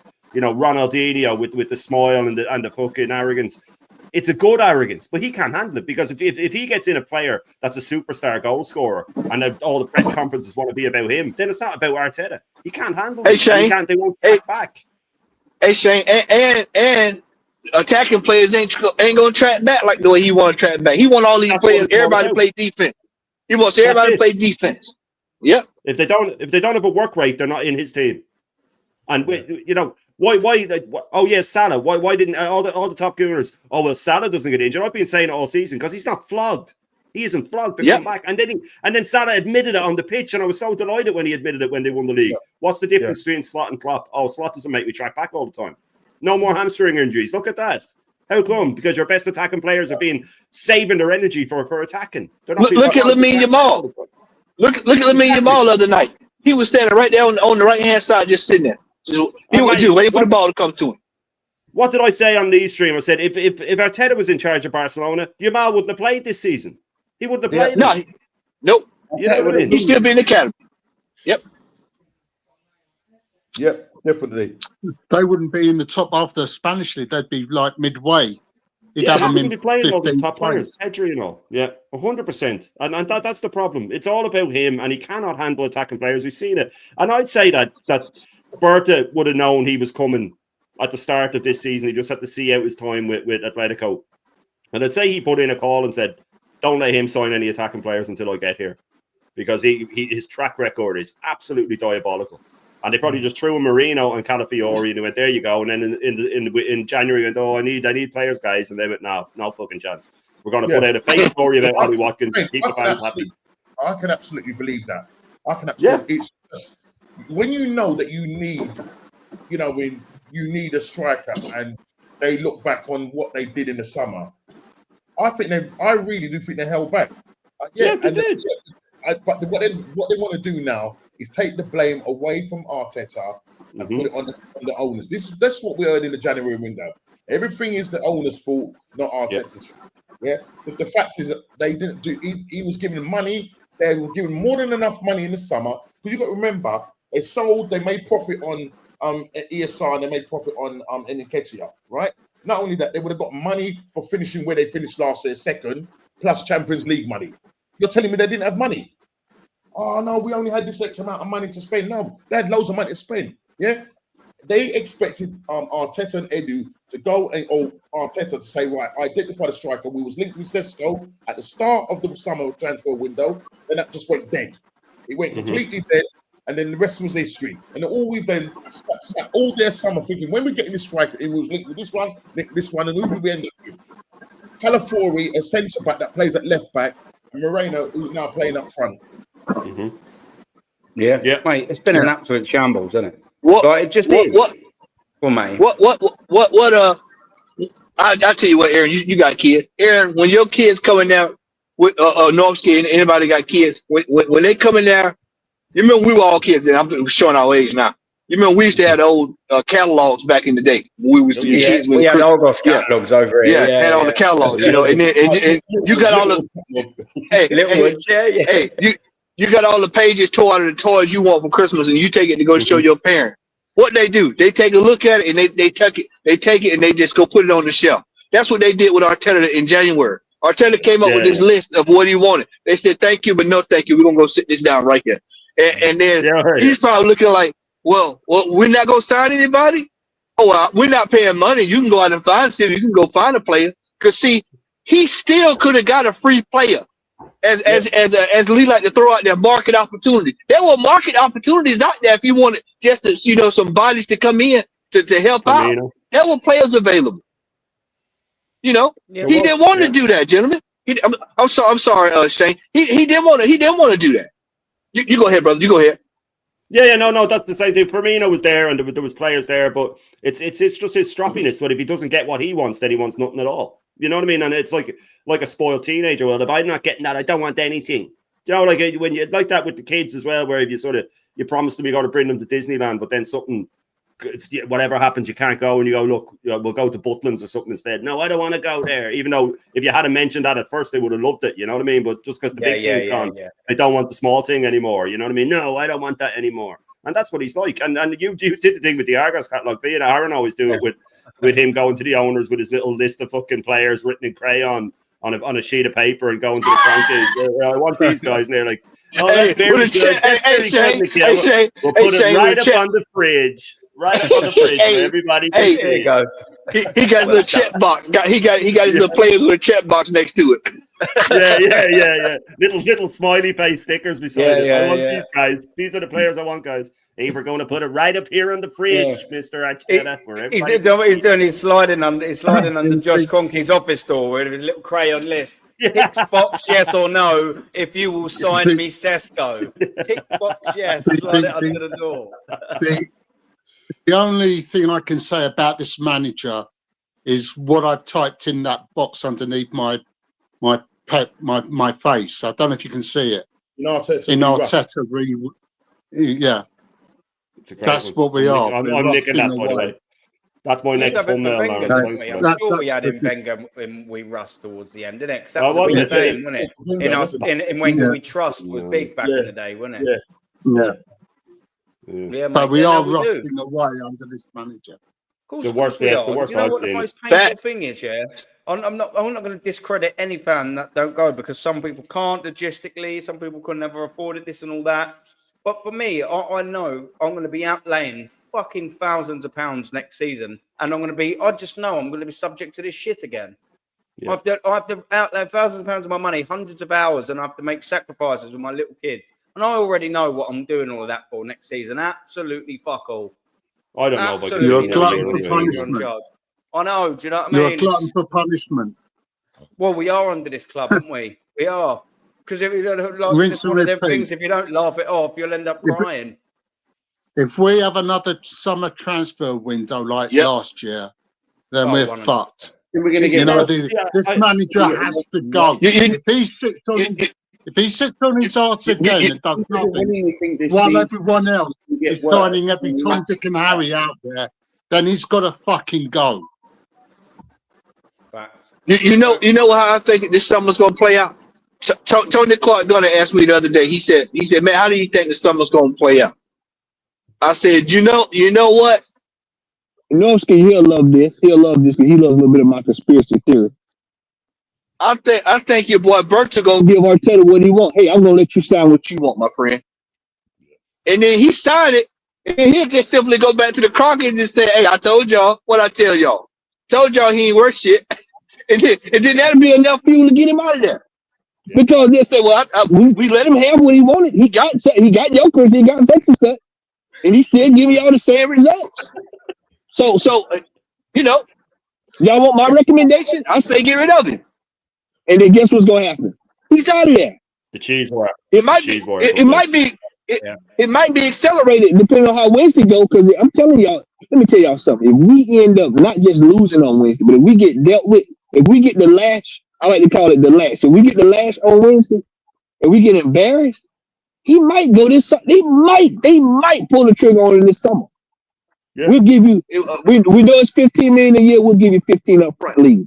We'll just take some out of the transfer budget and move you on, and we'll just save whatever's left. We'll make that work for the next manager because the next manager we bring in is somebody with some sense, so they can take $130 million and get the best out of it than what this manager could. He's on borrowed time, y'all. He's on borrowed time. He's on severe borrowed time. Mate, it's no good. But this is what I'm saying. You're coming in from the fans' perspective. How much fucking longer do we take this crap? This is what I don't understand. How much longer? £15 million a year, but when's it going to end, Luca? Excuses like finishing second, semi-final. You can't accept second and semi-final, right? And that second leg against PSG, especially Martin Odegaard, chuck Odegaard out, chuck Trossard out, and you play Ethan in that midfield, and you play Martinelli or you play Moreno up top. Like this season, we were never in a title challenge. £15 million, the worst summer transfer window we've had. This summer is massive. Like if we don't beat PSG next Wednesday, it's curtains. It's done. Yeah, and we probably won't. The thing is with me. Sorry, Aaron, to cut across you. And I always say this, and I'll be quick. I'll land quickly. No, the thing about when everybody talks about the summer, and we need this summer, and I agree. Like we're so short on players, and I always say this: it doesn't matter who we sign if he's manager, and I mean that with all my heart. That we could sign fucking Gyökeres and all these players that we talk about. Yeah. He will not get the best out of them. Attacking players, he will not get the best out. It doesn't matter who he's signing them for the next manager. Pay him 30 million. Take 30 million off the transfer budget, sack him, get someone else in. You know, Inzaghi's on 5 million a year. 100%. 15 million a year.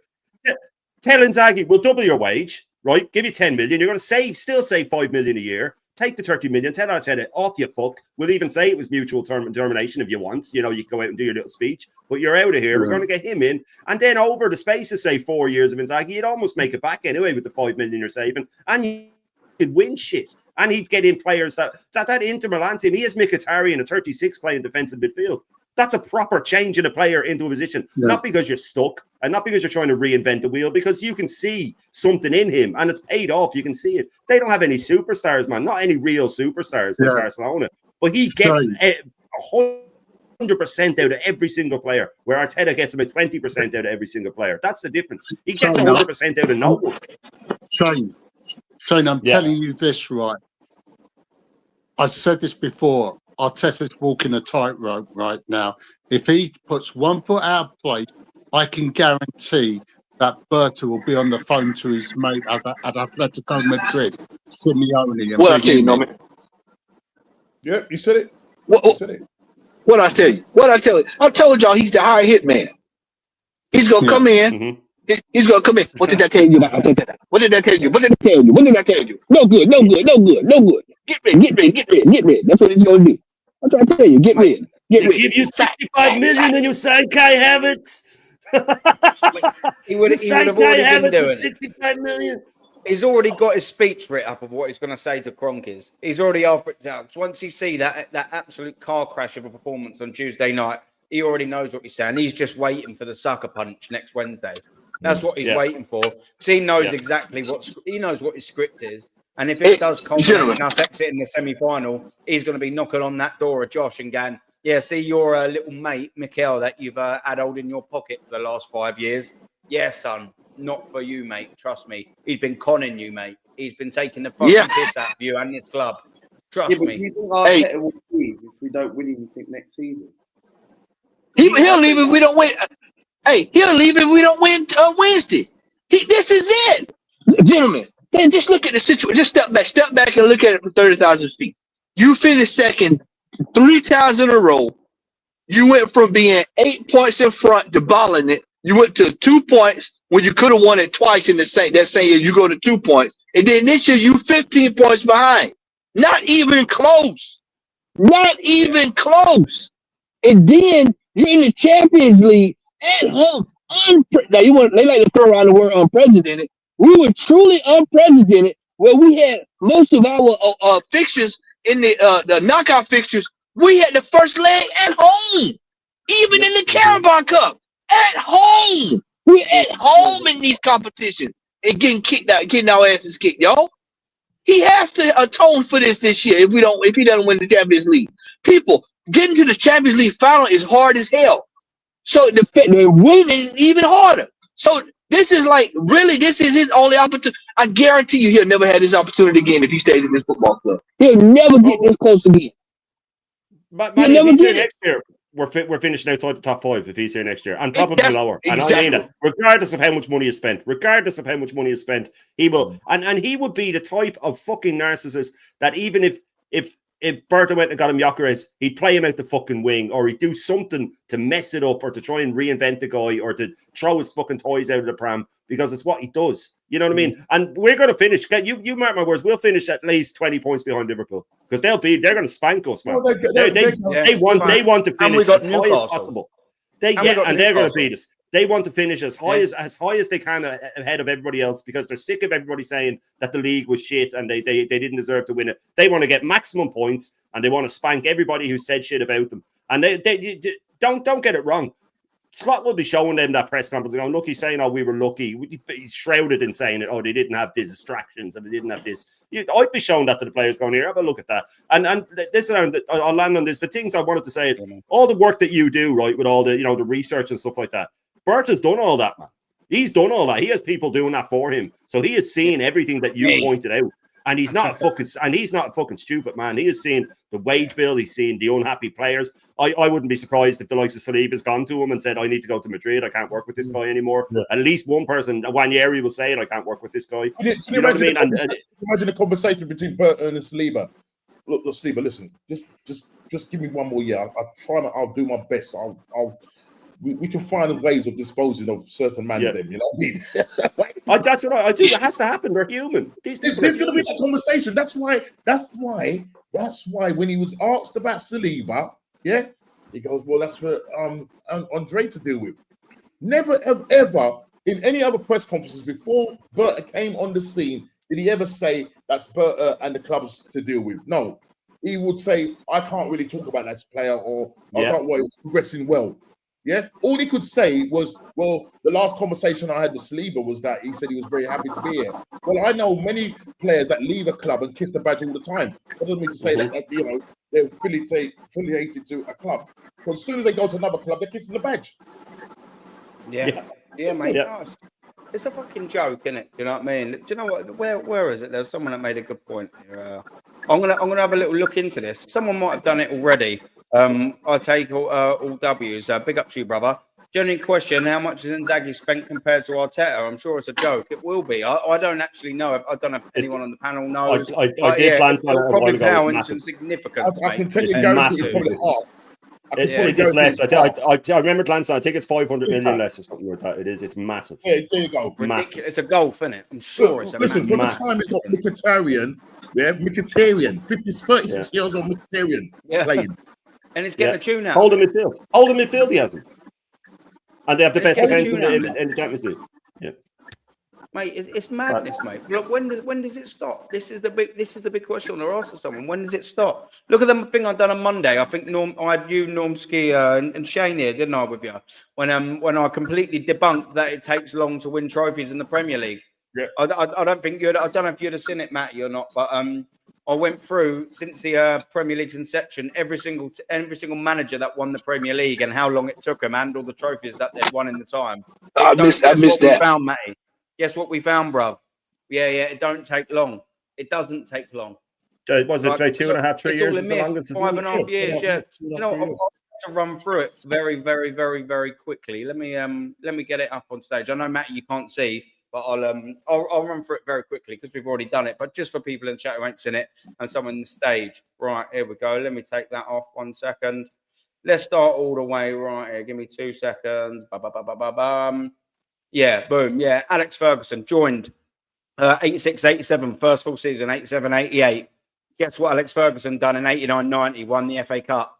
In 1991, he won the European Cup Winners' Cup. 91, won the European Super Cup. 91, 92, won the League Cup. In his 6th season in charge, he won the Premier League. So there's a start. So Arteta's got to do that. But in that same time, this is Sir Alex Ferguson, by the way, that everyone loves comparing Arteta to for some strange retarded reason. I don't know why. It also won 4 trophies, 2 domestic and 2 European trophies to a total of 4 before he won the Premier League. Mikel Arteta hasn't done that. Kenny Dalglish was appointed manager, Matty, 91-92 season. Boys, chat, in the 91-92 season, guess what? In that 91-92 season, he got him promoted to the Premier League, or then would have been Division 1. Guess what? In his first season on the top flight, he got Blackburn. Kenny Dalglish got Blackburn in his first season, 4th in the Premier League, 2nd in the next, and then won the Premier League in 94-95. He was in the 2nd division when he got promoted 3 years before that, by the way. That's Blackburn. Yeah. He managed to do that. He managed to get a team promoted and then win it 3 years later. So it don't take long to win the Premier League, does it, Arteta? Arsene Wenger won the double in his first full season.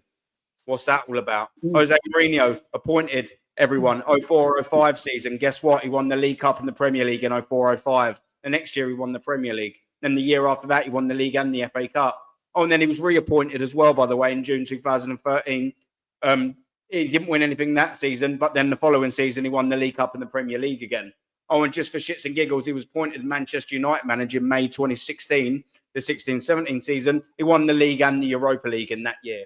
So it don't take long for managers to win trophies. Carlo Ancelotti appointed Chelsea in 09-10. Guess what? He won the double FA Cup and the Premier League in 09 and 010. So he won the double in his first season. Roberto Mancini appointed 09-10, won the FA Cup the year after, won the league the year after that, 2nd season, 3rd season, whatever it was. Claudio Ranieri appointed a manager when Leicester had just scraped through Premier League survival. They won the Premier League that very year. So it took Claudio Ranieri 1 year to win the Premier League. Antonio Conte took him 1 year to win the Premier League, and then a year later won the FA Cup. Pep Guardiola finished 3rd in his first season, then won the Carabao Cup and the Premier League after. Then the Carabao Cup, FA Cup and Premier League the year after that. Then the Carabao Cup after that. Then the Carabao Cup and the Premier League after that, until finally, we get to Jurgen Klopp. Now, it took him, by the way, on his awful season, he won the Premier League. But guess what he done in his first season? The EFL Cup final and the Europa League final. Didn't win it, unfortunately. In his 3rd season, got Champions League final. Then he won the whole lot, boys. The whole lot. In terms of the European trophies, he won the Champions League. He won the Super Cup. Then he won the World Club Cup. Guess what? Done his 4th full season. Yeah, won the Premier League. But he'd already won all 3 European trophies before he won the Premier League in his 4th season. What's Arteta done? Arne Slot comes here, takes him 1 season to win the Premier League. There we go, ladies and gentlemen. Every single team, every single manager that has won the Premier League. It has not taken him as long as Mikel Arteta to do it. And they've also won either that in their first season or numerous trophies, people. So when we're talking about this manager and it's taking time and it's a process, it's this and all that, there you go. You've seen it with your eyes and you've heard it with your ears. It doesn't take time. It only takes this manager time to do it. Do you know why it takes this manager time to do it? He's not fucking good enough. He never has been good enough because he's got no CV. He isn't currently good enough because he hasn't won anything in 5 years. And he fucking never will be good enough at this football club to win trophies. And that's an absolute fact, whether you like it or not. You see with your eyes and you've seen it. And I hope you listen with your ears too. He is not good enough, never has been, and he never fucking will be. And until we decide to act like a big football club, hopefully that's the first step, and get a proven manager in that's going to win this football club fucking trophies. We will be saying this in 2026. We'll be saying it in 2027 unless he's given a new contract and he's still here. It has to be, quote Ivan Gazidis, a catalyst for change. Only guess what? You need to fucking absolutely implement it this time. Otherwise, we'll just be going round and round and round in fucking circles until the fucking test of time, mate. It's not good enough, people. Not good enough. He should go back to sticking cones on the floor. That's what he's good for. Yeah, mate. Yeah, that's it. What is absolutely nothing. That's all he's good for, mate. It's an absolute joke. Yeah, Suge, mate. Definitely, man. Big up. Come and jump on the next. One, man. You're welcome here. 100%. Yeah, people. I'm real, man. It's ridiculous. Oh no, Matty shot off. It's typical, man. Yeah, I don't know whether he managed to hear it or not. But big up to Matty for jumping on, man. What an absolute geezer that is. What phase was Dalgletian? Exactly. That's my point, bruv. What phase were they all in? What phase were they all in? Here's another good thing. Here's another good thing, Aaron. I mean, like what Lauren said, if Arteta should stick to cones. Here's my suggestion. If PSG knock us out on Wednesday, then we should just leave this manager in Paris. Let all the ultras roast him up, because he basically came out and said that he adores PSG because of the fact that there was a time he played for Paris Saint-Germain with Ronaldinho. So all the ultras should just roast him up and feast him and just say all these mean stuff about him, because he said that he adores PSG. So let's see how the fans will feel. Like, let's see how they'll say to you, like, how are they gonna like say, oh, do you really adore us, or are you just like or are you just another one of these useless players that wasn't good enough for PSG? Yeah, it's fact, man. It's irritating, man. And I only get the and cheers, Bobby. Big up as well. And big up to everyone in the chat still, man. We've held good numbers throughout the whole time, man. So don't forget, like and subscribe as well, people, and like and subscribe to the wonderful panelists I always have on here, man. I'm very, very, very very grateful to have such absolute esteemed guests on every single week, man, on every single show, man. I've just got to say this from Suge, who sent the super chat. Big up, you geezer. Big up, Suge. And come on, man, you know you're always welcome. Absolute legend. Suge. Absolute legend. You're welcome on, man. Next week it'd be a pleasure to have you on, my friend. And he's saying Simeone's contract, and this is a fantastic point, and I really hope it's right. Simeone's contract ends 2027. I see Arteta has 12 months to convince Berta. Yeah. We are not certain to get second. Just need to fix our lack of mentality, mate. Like, yeah, that's it. I don't think we will. And like I said, Suge, man, there's actually a little part of me that don't want us to get it, because there's no difference between second and fifth. There just ain't. Like, no one cares. It's still Champions League football. I actually would rather finish third to just spite all the top gooners so they can't use second again. Yeah. It means no difference to us. Do you know what I mean? It don't make any difference. I'd just like to spite them with it. Yeah, and that's the thing, because I just want to hear what they got to say now. I just really want to hear what they got to say now. What is the new movement of the goalpost now? How far we're moving this across now? What is it going to be to suit their narrative? Just want to hear it. Yeah. So finishing third, which is, I reckon we probably will, third or fourth, because Man City currently now sitting 3 points behind us. Yeah, our two toughest games I would say is obviously Newcastle and Liverpool away, Newcastle at home, and we haven't done well at all against them. And who's to say? I mean, it depends on what he does on this Saturday as well, with regards to team selection. Do you know what I mean? I mean, look, to be honest, the games like the last week, the league was won in November, October, whatever you want to call it. So you just lose interest. You know what I mean? I think more say everything's really more about content that we create is really about how this guy manages the club and then what you hear from the top gooners. This is what feeds us. I mean, and when I say feeds us, not feed us in terms of monetary, in terms of giving us content, because they just come out with this rubbish all the time. You know what I mean? Just quickly, one sec, just quickly from me in it, man. I'll take to clean up the dog shit in the training ground. Oh yeah, he's right. He will still fucking find a way to fuck it up, he just spread it all over the ground. Yeah, just come back just covered in shit. I don't know what happened. Yeah, I couldn't give a fuck about tomorrow's game. Wouldn't bother me if we lost tomorrow. I couldn't give a monkeys. The season's done and dusted, you know. And it'd be typical of Arsenal to go up to Anfield and win. You just know it. They'll go up to Anfield. Oh yeah, I know, but with the way he gets away scot-free. Yeah, exactly. It's the way he works. But I just wanted to put this out there because I did a little bit of research there for you, Aaron. Inzaghi took over Inter in 2021.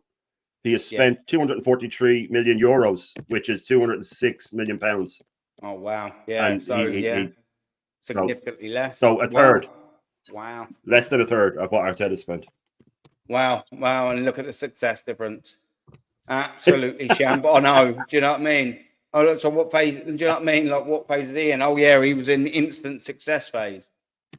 What phase are we in? Failure. I said it. We're in phase failure. No, now. Phase 14.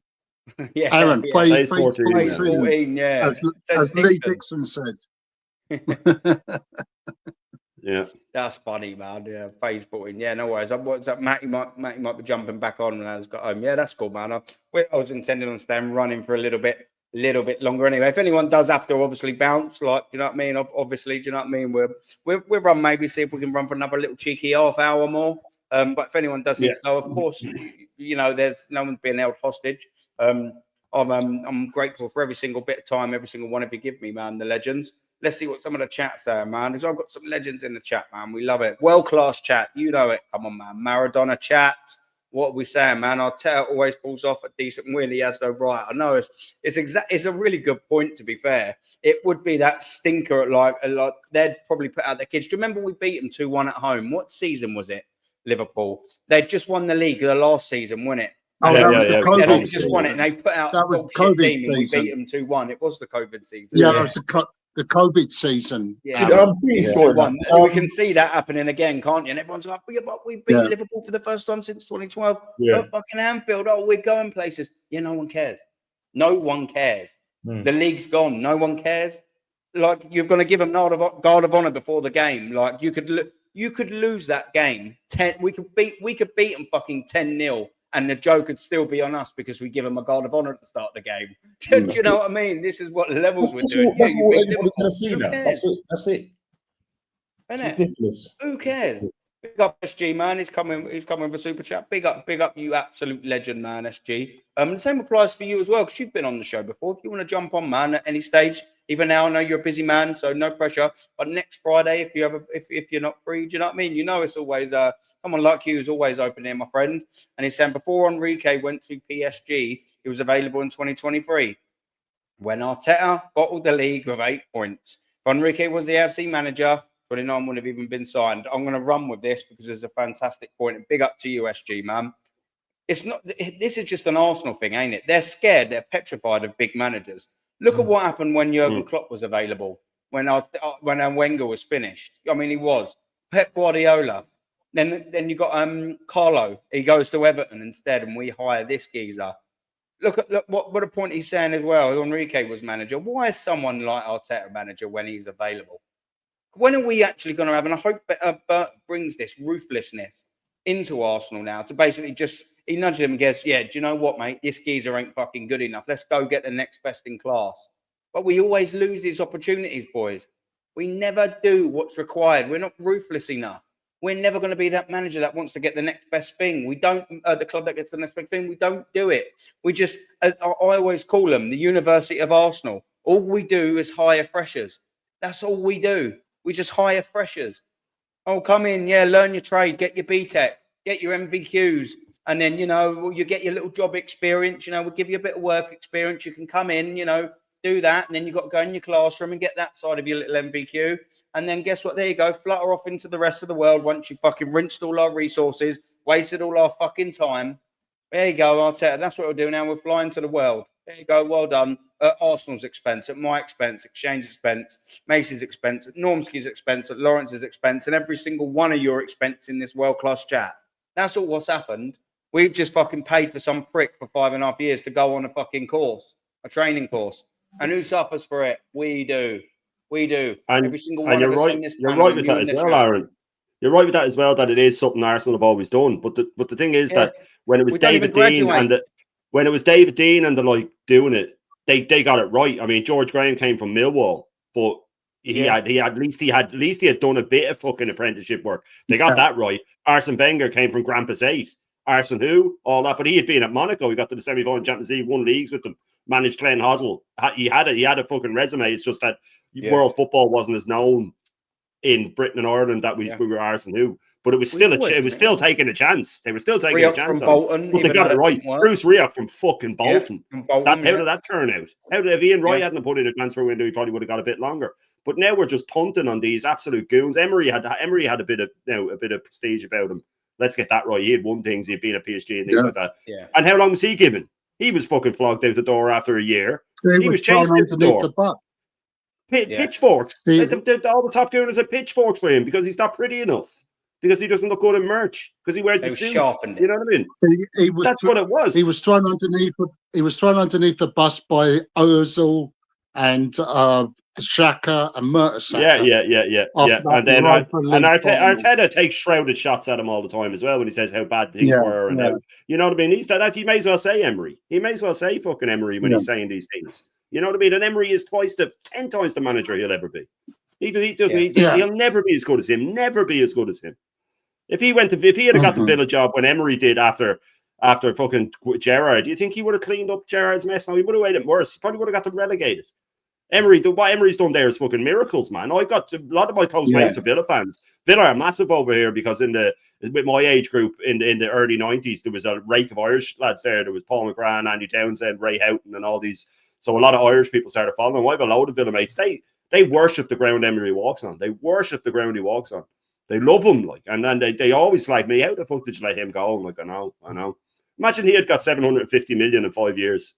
We would have won at least a Europa League. I think we would have probably won a league and maybe even a Champions League if he had that much money. He's never had that much money before. You know what I mean? Because he's been a bit of reality. You know, even at PSG, he didn't really get the time to build. Imagine him with the signings he's made. Aston Villa's 8 midfielders that they have registered in their squad are cheaper than Declan Rice. All 8 of them combined. Tillemans, Kamara, McGinn, all these lads that would get in our team. The whole 8 of them are cost less than what Arteta splurged on Declan Rice. Oh yeah, market opportunities, guys. Probably you know what I mean? On Havertz and all. Do you know what I mean? Like you look unbelievable. At 4 of them out there. Yeah, it's a joke. Yeah, it's unbelievable, and he never takes responsibility for it. That's what bothers me. He comes out and he gets upset when Havertz is getting stick off the crowd. Yeah, damn right, you should be getting stick. It's not his fault. Yeah. He's not good enough. He's just not good enough. It's not like he's not putting the effort in, but he's just not good enough. And that's why he keeps all these players that have work rate, because then it's very hard to turn on them because, you know, you say to great, oh, look how hard they're working. It's easy to turn on Ozil because he's standing there looking bored. You know what I mean? Yeah. It's easy to turn on players like that. But these players, it's hard to turn on them because they're running around like mad. But like that's because he signs yes men. He signs yes men. Do you know what as well as I always sort of forget when I sort of, you know, say the bits I do. And I did sort of caveat that with, you know, other people, you know what I mean? It's not just me that obviously outlaid time in this and all of that. We got to also remember the likes of Lawrence and the likes of Matty's, the likes of Suge here, you know what I mean? I know you guys are in America. Suge is in Australia. Yeah, man, he's everyone all spends money. He spends $40 a month, like Suge is saying. Yeah. Get up in the middle of the night in Australia, crazy, stupid, ridiculous hours to watch this shit. For example, if you pay for a PM game for him, it's 2 a.m. here, and then he's got to go to work. Aaron, sorry, Aaron, I didn't mean. Yeah, you could, bro. No, you're right. Well, I'm, as you know, I'm in Los Angeles. Yep. I have to get up at 4 o'clock on a Saturday morning. If Arsenal are playing in the first game, the early game, at 4:30, I have to be up at 4 in the morning. The 3 o'clock games that you get are on at 7 a.m. in the morning. And the late games, which we're playing tomorrow, are on at 9:30. Okay.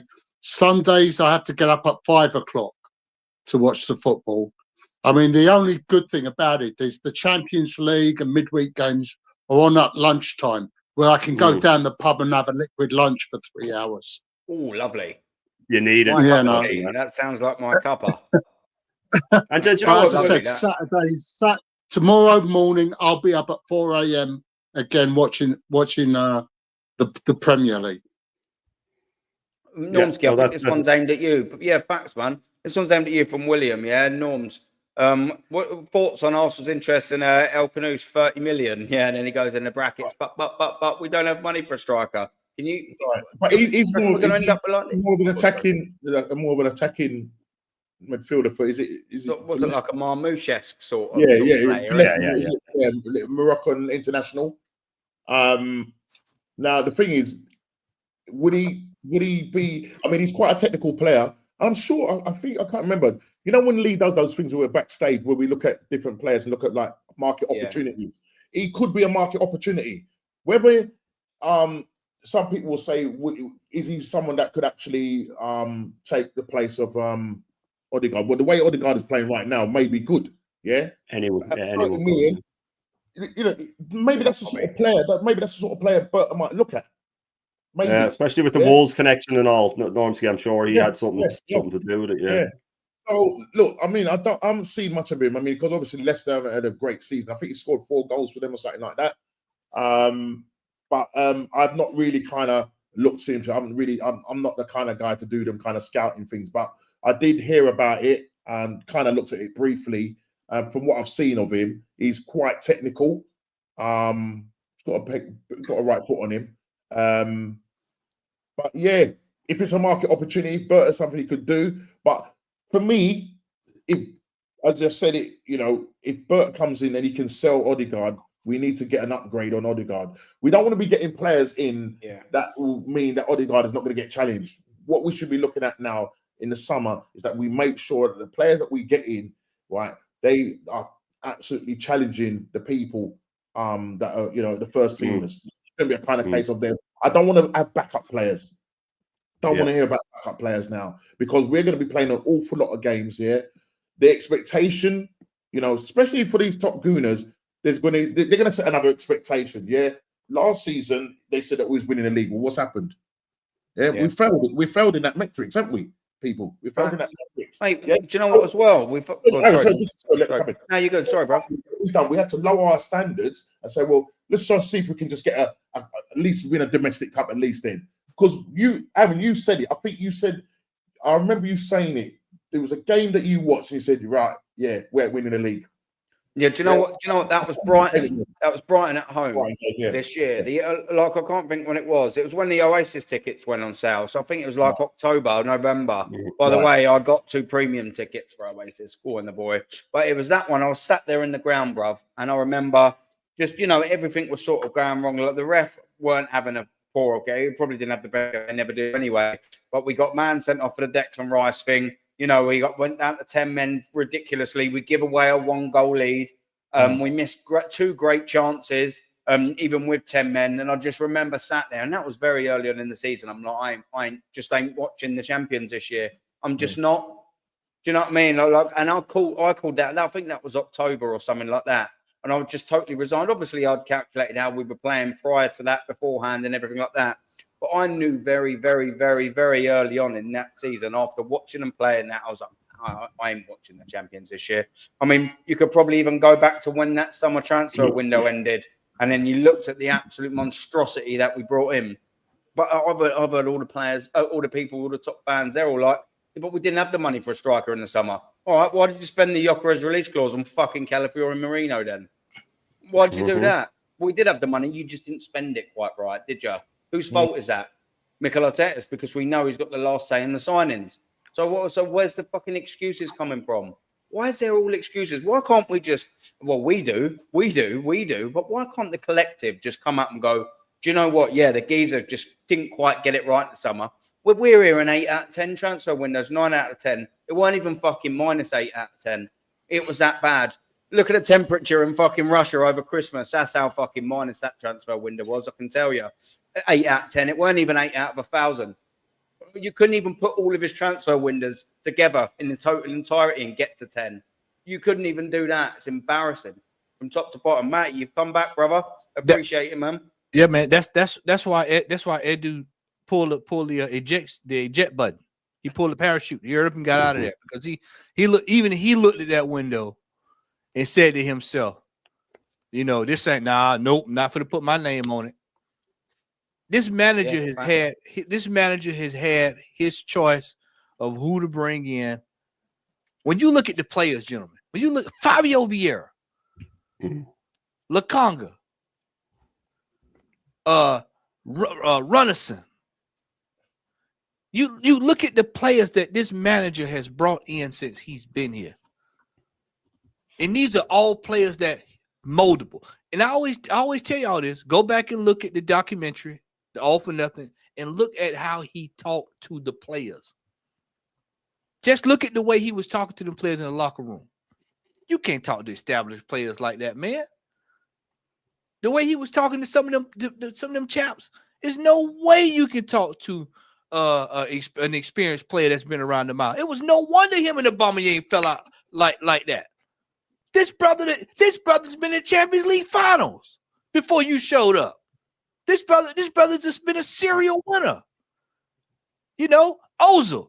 Regardless of what people think, this World Cup winning champions. And you up here talking to these players like they just fell off the turnip truck. This brother Arteta has been running wild for years. I mean, just straight running wild, saying whatever he wants to say, doing whatever he wants to do. Lemons and light bulbs and pit pockets and all this stuff. It's just been having, as we say down here down south, he's been high on the hog. He's been extremely high on the hog. And now all of a sudden, Berta's in the door. And I keep telling y'all, none of this fan base outside this collective here, but none of this fan base want to believe what I'm telling y'all. Berta is here to eliminate this man. He is going to be out the door, and folks are going to be wondering, well, how did this happen? And this is what a sporting director is supposed to do. A sporting director is there to make sure that the job as a coach is done efficiently. I'm going to provide you with all of the resources you need to be successful. If you don't believe me, go look at David Dean.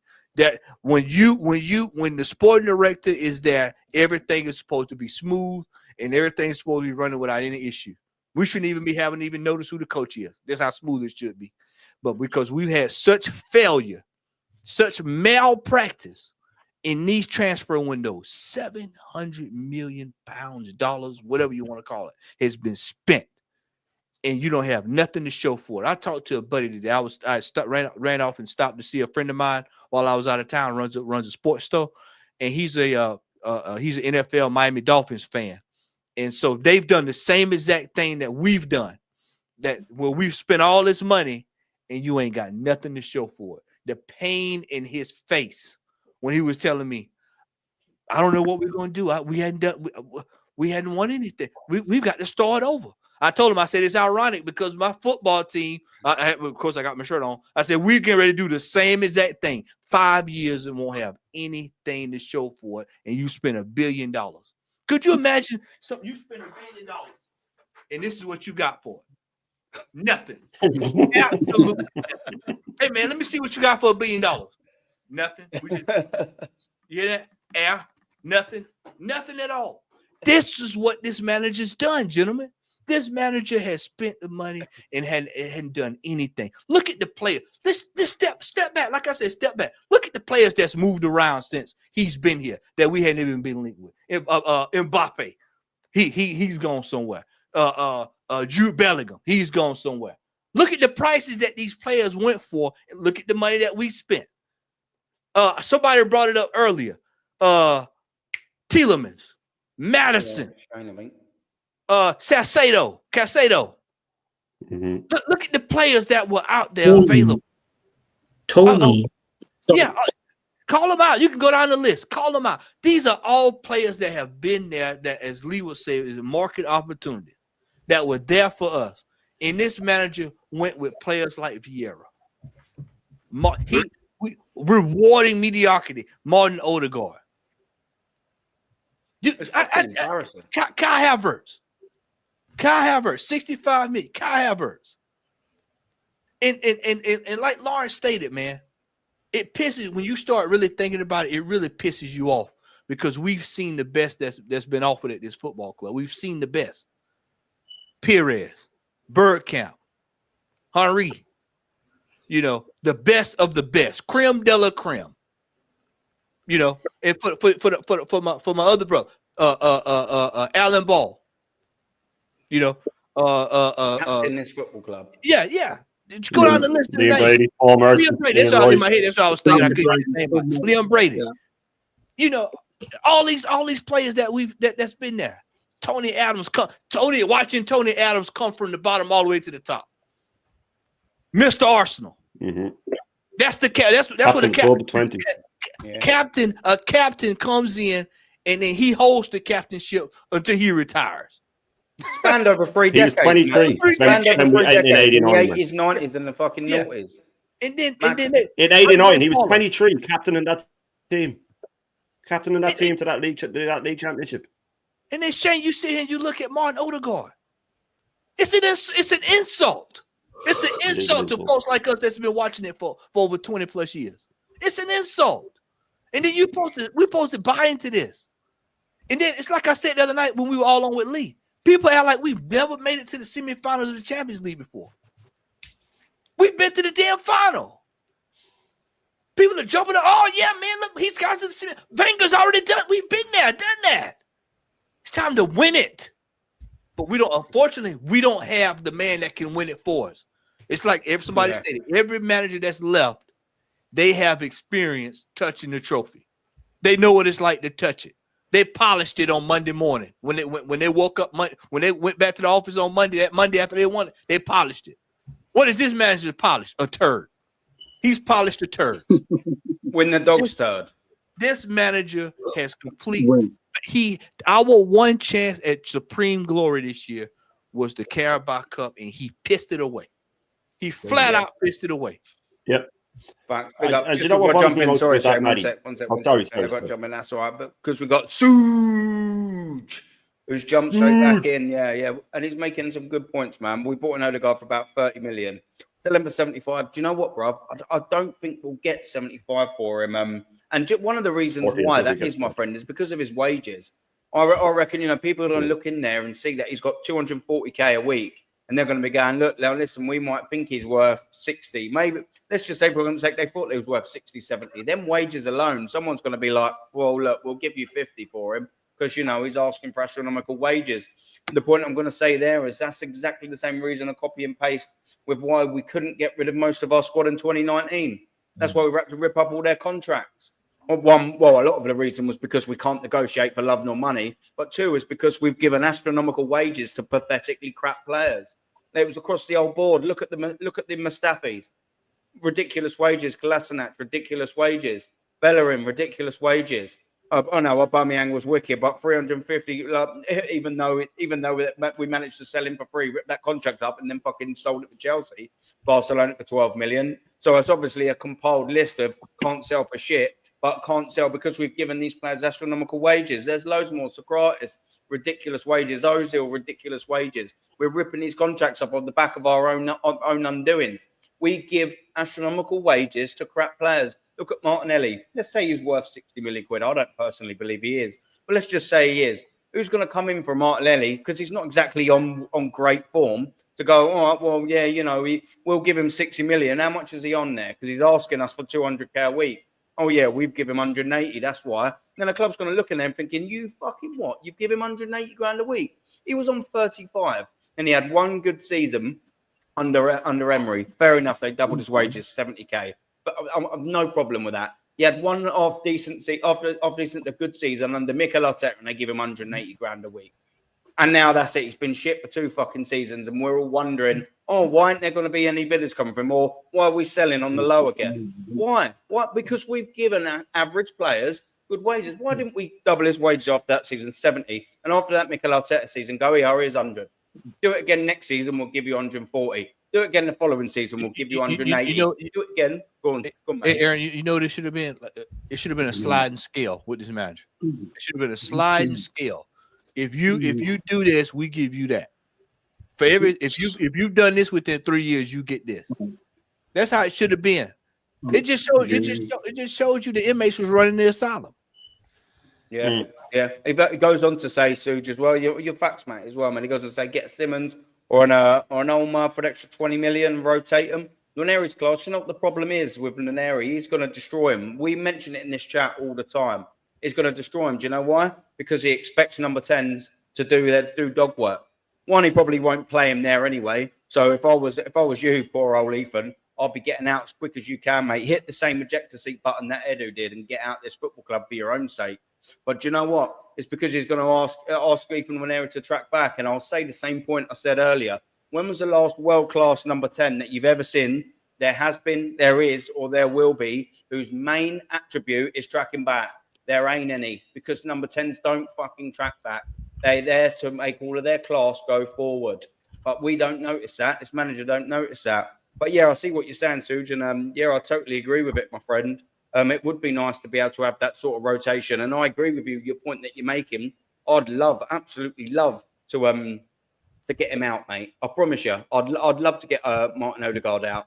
Martin Odegaard and Martinelli, instantaneous sales for me. If we could get anywhere near 80 to 100 million for the both, I'd get rid of them. Just start again. Absolutely start again, I would. 150%. But we got to. If we could just do that, get all of that astronomical wage bill off the thing, we've found out now this first team does not work. It doesn't work. It doesn't win anything. They're not good enough. So we need to start again, rebuild 2.0. It's ridiculous. Get these players. They're the money that are old value, that are no good. I don't want the likes of Saliba and Gabriel sold because they're going that way. Martinelli and Odegaard have been going that way for 2 fucking years. 2 years they've been going that way. They haven't been going that way. Definitely ain't been going that way. They've been going that way fast, as Matty would say. Ladies and gentlemen, they've been going that way fast. And they ain't coming that way anytime soon. Cash in, boys. It's ridiculous, man. It's ridiculous. Yeah. But listen, Suge, big up to you, brother, man. Absolute legend, man. Absolute legend. Lawrence has gone as well, I've just noticed. Big up to Lawrence, man. He's an absolute geezer. Legend. Yeah, man. Big up to her showing up. Man, where do we go over it? Go on. Hey, Aaron, can you pull up Jogo Benito TV's comment there? Yeah, give us 2 seconds. Yeah.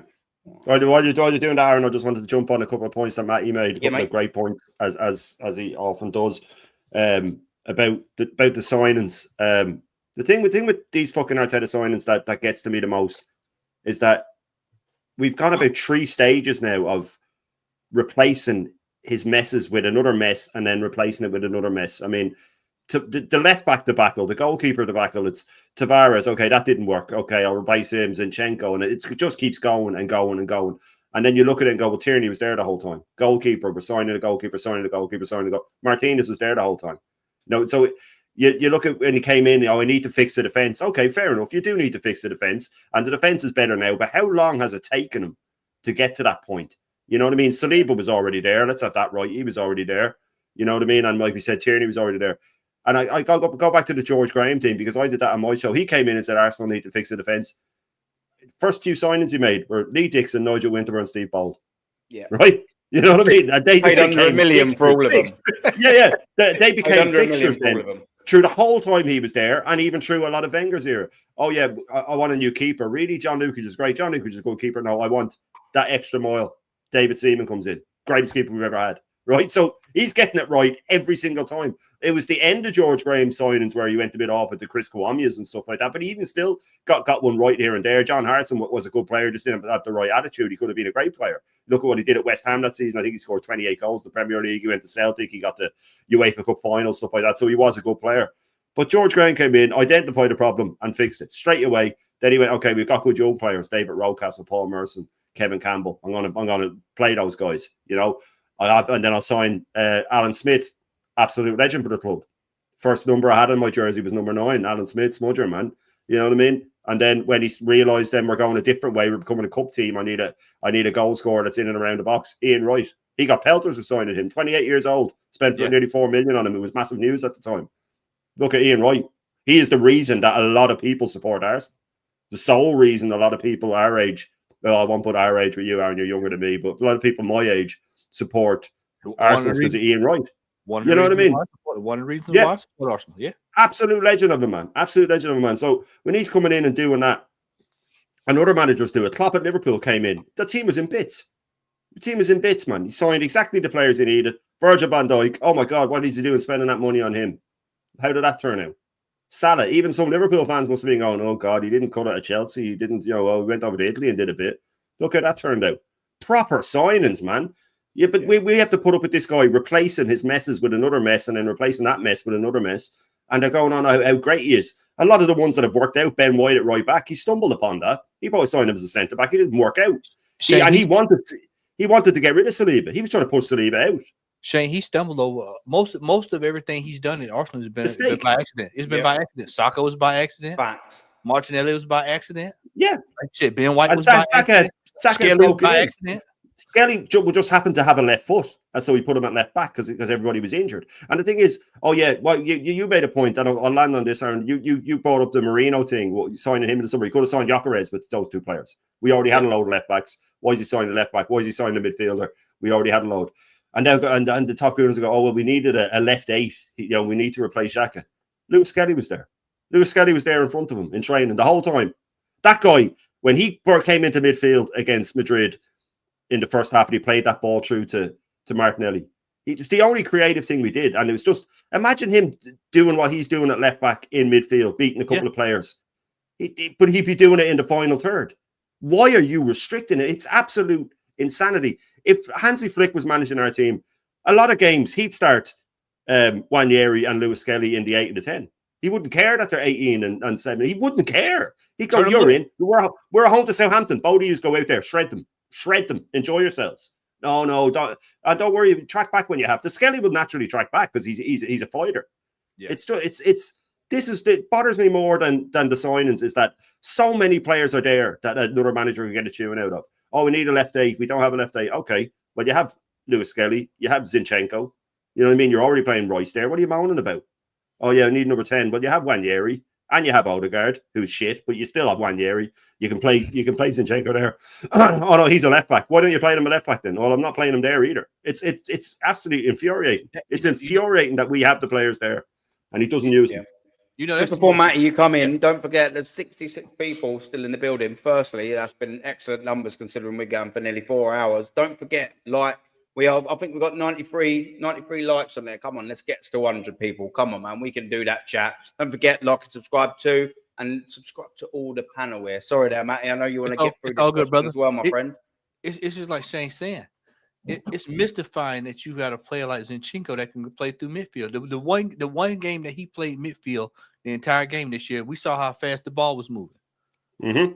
The ball was just boom, boom, boom, boom, boom. I thought it was Brentford. Boom, boom, boom. Ball just moving. Mm-hmm. Every time the ball against PSV, Matty, he scored. Yeah, that was another PSV. Every time the ball came into midfield, it was out of midfield. By the time it came, and against Brentford, Matty, remember when Odegaard came on for him? Remember when the game went? Game got out of control. Declan Rice was sitting on the sidelines, pissed off. He's like, "We did all this work, and then he comes in." And I told folks this. Declan Rice is getting sick of Odegaard because he called him by name. He called him by name during that Real Madrid time. Well, Odegaard said he wanted to do such and such. Mm-hmm. He could normally a player would protect another player if he didn't want to know who it was. But you know what? The coach wanted to do something. That he said no. Odegaard said do this. I said no. So that tells me right there, when you start seeing players calling players by name, they're starting to get tired of them. Then the same weekend goes back to what you just brought up about Brentford. He comes in and costs us the game there. Oh, just the pace of the game just went down completely the second he came on the pitch. PSG. You can't get anything going in midfield because he's turning the ball over. Yeah. Now, I think it was Normie. It was either Normie or Tony Claude. I told us to. We're going to put Marino up top Wednesday. We know that's coming. Yeah. Well, watch this now. You're going to have Marino up top, Odegaard right there. They're going to pick the ball out. They're going to go walk up to those two players, and they're going to pick the ball off of both of those players, and they're going to start the counter attack to the outside. They're not going to go back through the middle because Thomas Partey is going to be there. They're going to go back. They're going to go out to the outside. They're going to make everybody come out to the wings. They're going to open us up, and then it's going to be one ball over the top. What's our problem for the year? What's the one thing that everybody's done? 1, 2, 3, pop, over the top, go. Yep. Over the top, go. Simple. Over the top, go. So easy. Yeah. So easy. Bro. Basics. And look what happened. It's in the 3rd minute again. Look, that our Quipson like diagonal ball. One diagonal ball straight over to Cravat. There you go. We conceded after 3 minutes. And the space he was in was farcical. Absolutely farcical.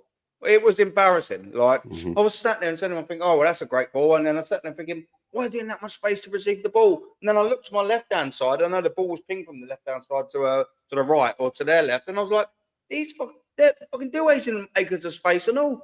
So they're thinking he could have passed anywhere. And there's not even a geezer within 5 meters of him. Aaron, how did Isak score his goal that finished the song? Exactly. Yeah. One ball over the top. One ball over the top. Yeah. Against Fulham, Kivior got lobbed over the top. Yeah. Couldn't keep up. So Absolutely simple. cooked. What's Saliba's biggest weakness? Balls coming over the top. That's his biggest weakness. Yeah. His balls coming over the top or balls straight up. Yeah.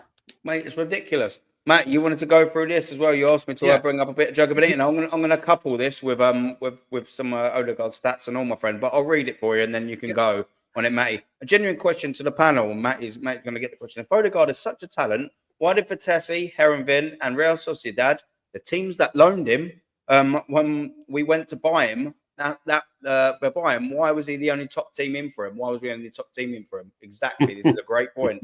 This is a great point. Think about this, y'all. He's going to all these teams. Nobody wanted to give him a deal. Nobody wanted to give him big time money. Nobody wanted to make him a cornerstone of their team. Arsenal shows up. We get the lowest of the low. Willian, Pablo Marie. We get the lowest of the low. We go get the lowest hanging fruit. He gets these players. Arteta gets these players because he can control these players. Yep, that's exactly it. I'm going to say it again. Say it again, just so y'all can Please hear. do. Please do, man. Arteta gets these kind of players because he knows he can control these players. This is a player that he, in the back of his mind, he know I'll never get this move again. So I've got to do what's right. I've got to do what's right. So whatever Arteta says, Coach Arteta says, I'll do it.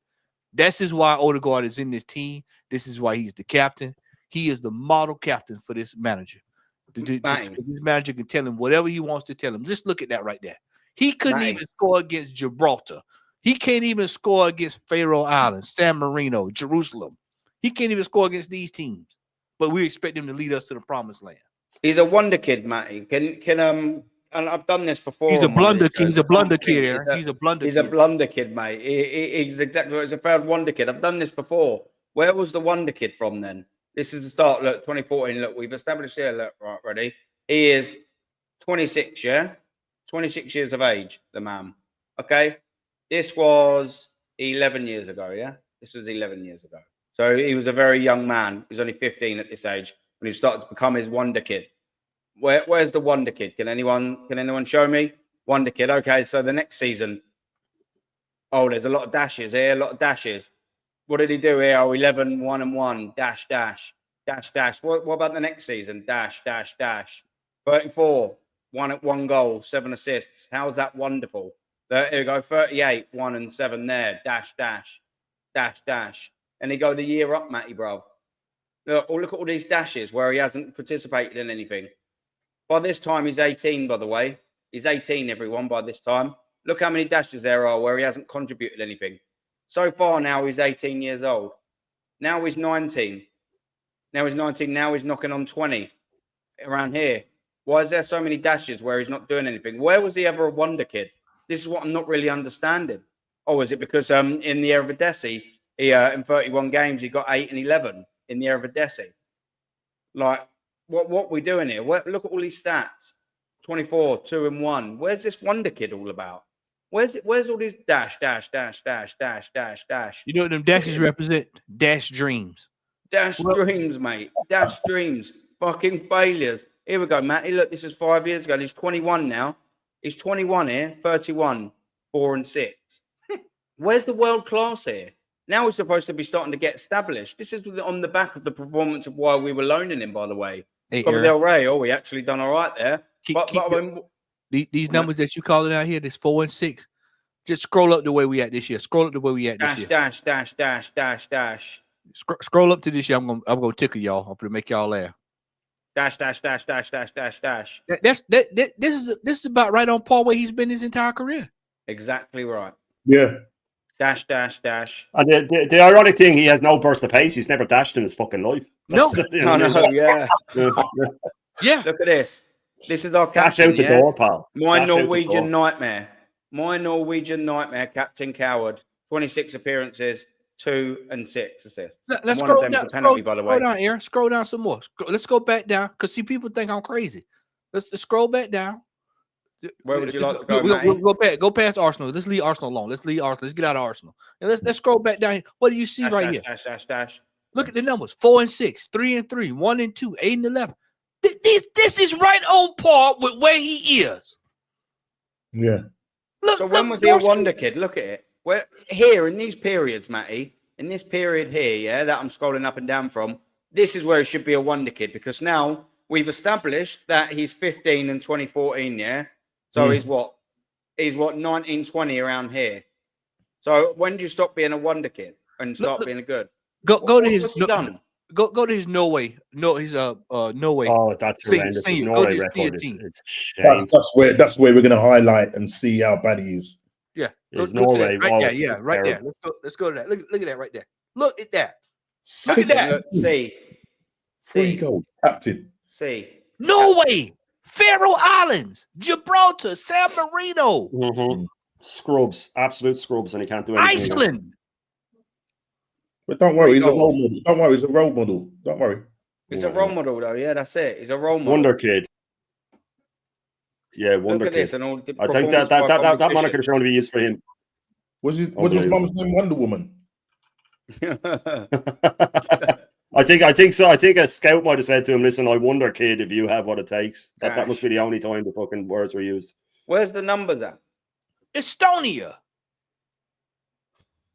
I mean, you've had me at Gibraltar, isn't it? Like, what is fucking ridiculous? Moldova. Our club, 193. Like, what we doing? He's supposed to be a world-class player. That's not world-class. He's our captain. The jokers, people want to match this up and say that he's as good as Ozil. I bet if you was to go and get Ozil stats up now, oh my god, right? But norms like Ozil doesn't put the effort in. Oh, he doesn't track back. He don't track back. Oh gosh. Yeah. Let's have a little look at Mesut Ozil's. This will be quite interesting. Oh, and wait to see him at Madrid when he was at the same age when he was at Madrid when he was fucking balling it. Ronaldo was absolutely infuriated when they let Ozil go. Like I'm looking right now, y'all. I'm looking at last year, June 5th, the friendly. Make sure you see who's in the lineup. He's in the lineup. Watch this now. This is gonna tickle y'all fancy. Erling Haaland scored 3 times. Not 1 assist came from Odegaard. This is against Kosovo. There you go. This is against Kosovo, y'all. The only time I can think about Kosovo is when I think about Michael Jackson having a concert there. Kosovo. And he can't get an assist against Kosovo. And he's at Arsenal Football Club, y'all. Mate, that's fucking ridiculous. Look at him. Look at the numbers. Yeah, look at the numbers. I mean, before we went around Madrid, 19, 18, 16s. Sounds like when we were born. 16, 19, and then, he comes to Arsenal. And he had, look, to be fair, we had a good season there. Yeah. He started tightening off. And then, the numbers are going down, and we're seeing all of them dashes again. Well, we're seeing them dashes. Yeah, we started falling out with the club, and then Yeah, exactly right. But we've seen Ozil in some stage of his career hitting 16s consecutive, 18, 19, 16, 15. What's that? Florian Wirtz. Can you pull up Florian Wirtz. Wirtz? Yeah. Let's Look at pull up. Florian Wirtz's numbers. Yeah, let's pull up some top flight players. He's on another level. Put a Florian Wirtz. T on the back on the T. TZ. Is it? Oh yeah. TZ, yeah. Silly There he sod. is. 21 years old. Right, let's go. Farmers League, though. It's a Farmers League. Yeah, oh yeah, that's what. Yeah, they're crying. Oh, why is it not coming up now? Hold on one second. Let me go all seasons. I might click the wrong one there. Why are we not getting the same thing come up? I'm not getting the same thing. I don't know. Or is it? Oh, my thing's loading. Give us 2 seconds. Yeah, it's just being a sod. That takes age. That transfer marketing takes Sometimes, age. yeah. Sometimes it can just be a bit of a Soddington. Here we go. That should. Here we go. Straight away from his thing. What we got in the under 17s. 8 goals. He started playing at what? 15, 2 and 3. Yeah. How old is he now? 21. So he's 22. 22. But yeah, I mean, there you go. I mean, that's when he was a pup, wasn't it? Do you know what I mean? That's what fucking 6 years ago, 7 years ago. Yeah. So I mean, you're back to 15 again, really, isn't you? There or thereabouts. Yeah, but if you scroll up, you see there, like in 21, like that's all the competitions together. So in 21, you got like 1, 2, and 5. You know what I mean? So if you add them all up for each year. 2. In the Bundesliga alone, reading. Look at this year. Look. 9 and 11. In the Champions League, 6 goals, 1, 6, 3, 4, 7, 4, 32, 11, 10. These are good numbers in most of the competitions. Yeah. And so by the way, he's 22 now. So like he would have been 20, 19, 20, and 20 and 21. 20. By the way. So an actual wonder kid. It'd have been 18 this year. Yeah. 18. Yeah. 6, 3, 4, 24, 7, 10, 8, 3, 2. 7, 1, 6. I mean, not great, but I mean, look, either way. Like, look at the Europa League, though. Look at the Europa League in 2021-22. What was he then? About 18? If you go down? 21. Just in the Europa League alone. Yeah. Where was it gone? Look. Performing. 7 games. 2 and 2. No, there was one up. Sorry, there. 21-22. There you go up. 6, 3, and 4. There. Look in the Europa League. 6 games. 3 and 4. He got in it. 6 games, 3 and 4. No, Europa League 7, 2, 2, 6, 3, 3, 8, 3, 2. Fucking hell, like proper numbers, proper numbers. And he's a kid. Odegaard's 26, by the way. Now, Odegaard's 26 at this age, at 22, with Florian Wirtz now, he's never put them numbers up. Aaron, look right there. Look on the right hand side there. Look at that attacking midfield. Look right there. Look. Yeah. Look at that right there. Yeah. 99. 99. Odegaard won't get that in his career. He won't get that in his career. No, saying he won't. 99. That's basically every 2/3. Every 2/3 of the game. 66.6% of the games, he does something. He has a massive effect. He does something. Yeah. Even at the centre forward, he's doing the job. That's where Arteta probably fucking play him if we signed him, though, to be fair. He'd probably ignore all of that. Yeah. He's left footed. He'd be left back. Inverting. Inverting. It's boggling, mate. It's absolutely boggling how bad of a fucking player Martin Odegaard is, and how bad we are to give him the captain's armband. That's what I was saying earlier, and I'll say it again. And I don't mind saying this. There weren't just Martin Odegaard that was horrendous on that pitch Tuesday night. There's only one with a C on his arm. Only one of them had that armband on. Only one of them had that armband on. And there would have been players in that team, young players that might not have been having a good game, that would look up and go, where's my captain? I need a bit of inspiration on this field there. And let me tell you this for free. You ain't getting no inspiration from fucking Martin Odegaard. I can promise you that, because he's probably worse than you. And that's a lot of them do at a captain. A lot of them were terrible, Aaron, but he was the worst of a bad lot by a long way. And you know what made it even worse? You know what made it even worse? When he was about to be subbed off, the fans were clapping. Like, they cheered him off the pitch. Yeah. Him off the pitch. Shocking. Yeah, for what? It's ridiculous. Do you know what? I was arguing, Macy, with someone. I was arguing with someone 3 rows in front of me. Again, when Martin Odegaard come off, because where I sit, I'm at the left-hand side of North Bank. So do you know when he walked off the pitch and off the sidelines and he came off? That's my side where I sit. and I was shouting, I was booing and all that because I'm not too far away from like the, you know, where obviously the stadium bit ends, just and club level would be just below me. So I was having a right up boo, and I kept having people going up there. Oh, that's our captain, yeah, and he's fucking shit. That's what he is. Yeah, he is our captain, and he's fucking shit. That's what I said to all of them, looking out there, trying to look at me like that in disgust. Like, honestly, looking back up at me like in disgust. Couldn't believe what I was saying. But yeah, that's our captain, and he's shit, mate. Yeah. And I will boo him because he's not good enough. And do you know what he was? He's about 50 years old, bruv. He's about 50 years old, Shane. I was like, I didn't say this to him because I was waiting for him to mouth back or do one more thing. Yeah. And I'd have said, where's your captain? You've seen great players captain this. You've seen Tony Adams captain this. You've seen Kenny Sampson before him and David O'Leary before him. Where's your shame? Where is it? Yeah. Where is it? Yeah. You've seen fantastic managers. You've seen fantastic captains. Now we've got fucking Jedward, Mikel Arteta, and fucking Martin Odegaard. Absolute pair of fucking clowns. How can we go from that? How can we go from George Graham, Arsene Wenger? How can we go from David O'Leary's, Patrick Vieira's, and Tony Adams to Mikel and Martin? How can we go to that?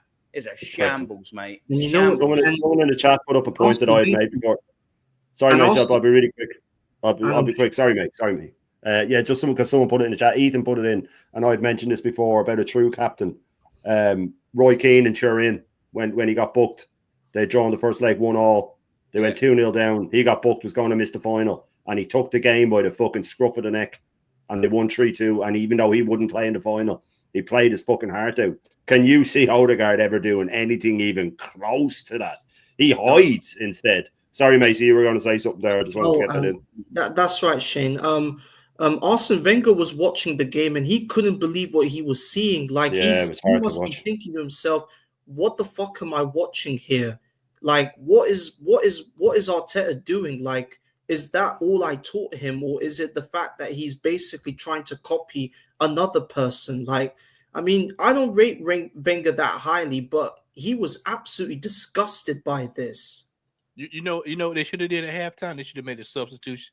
Should have been a manager substitution. Arteta, you sit down, Wenger. We call it. Yeah. Come down. Yeah. Come on down, Wenger. Let's get you to run the rest of this game out. It out. Because that performance on Tuesday night was embarrassing. We got ran riot. They ran riot over us, man. It was just, they were all over the place. And this manager had no question. And it was that face that he had was the same face he had when we played City last year or the year before last in the Carabao Cup. He had that look in his face when we played Liverpool last year in the Carabao Cup. That face when Newcastle went up 2-0 and we had to go over there and they took us to the sword.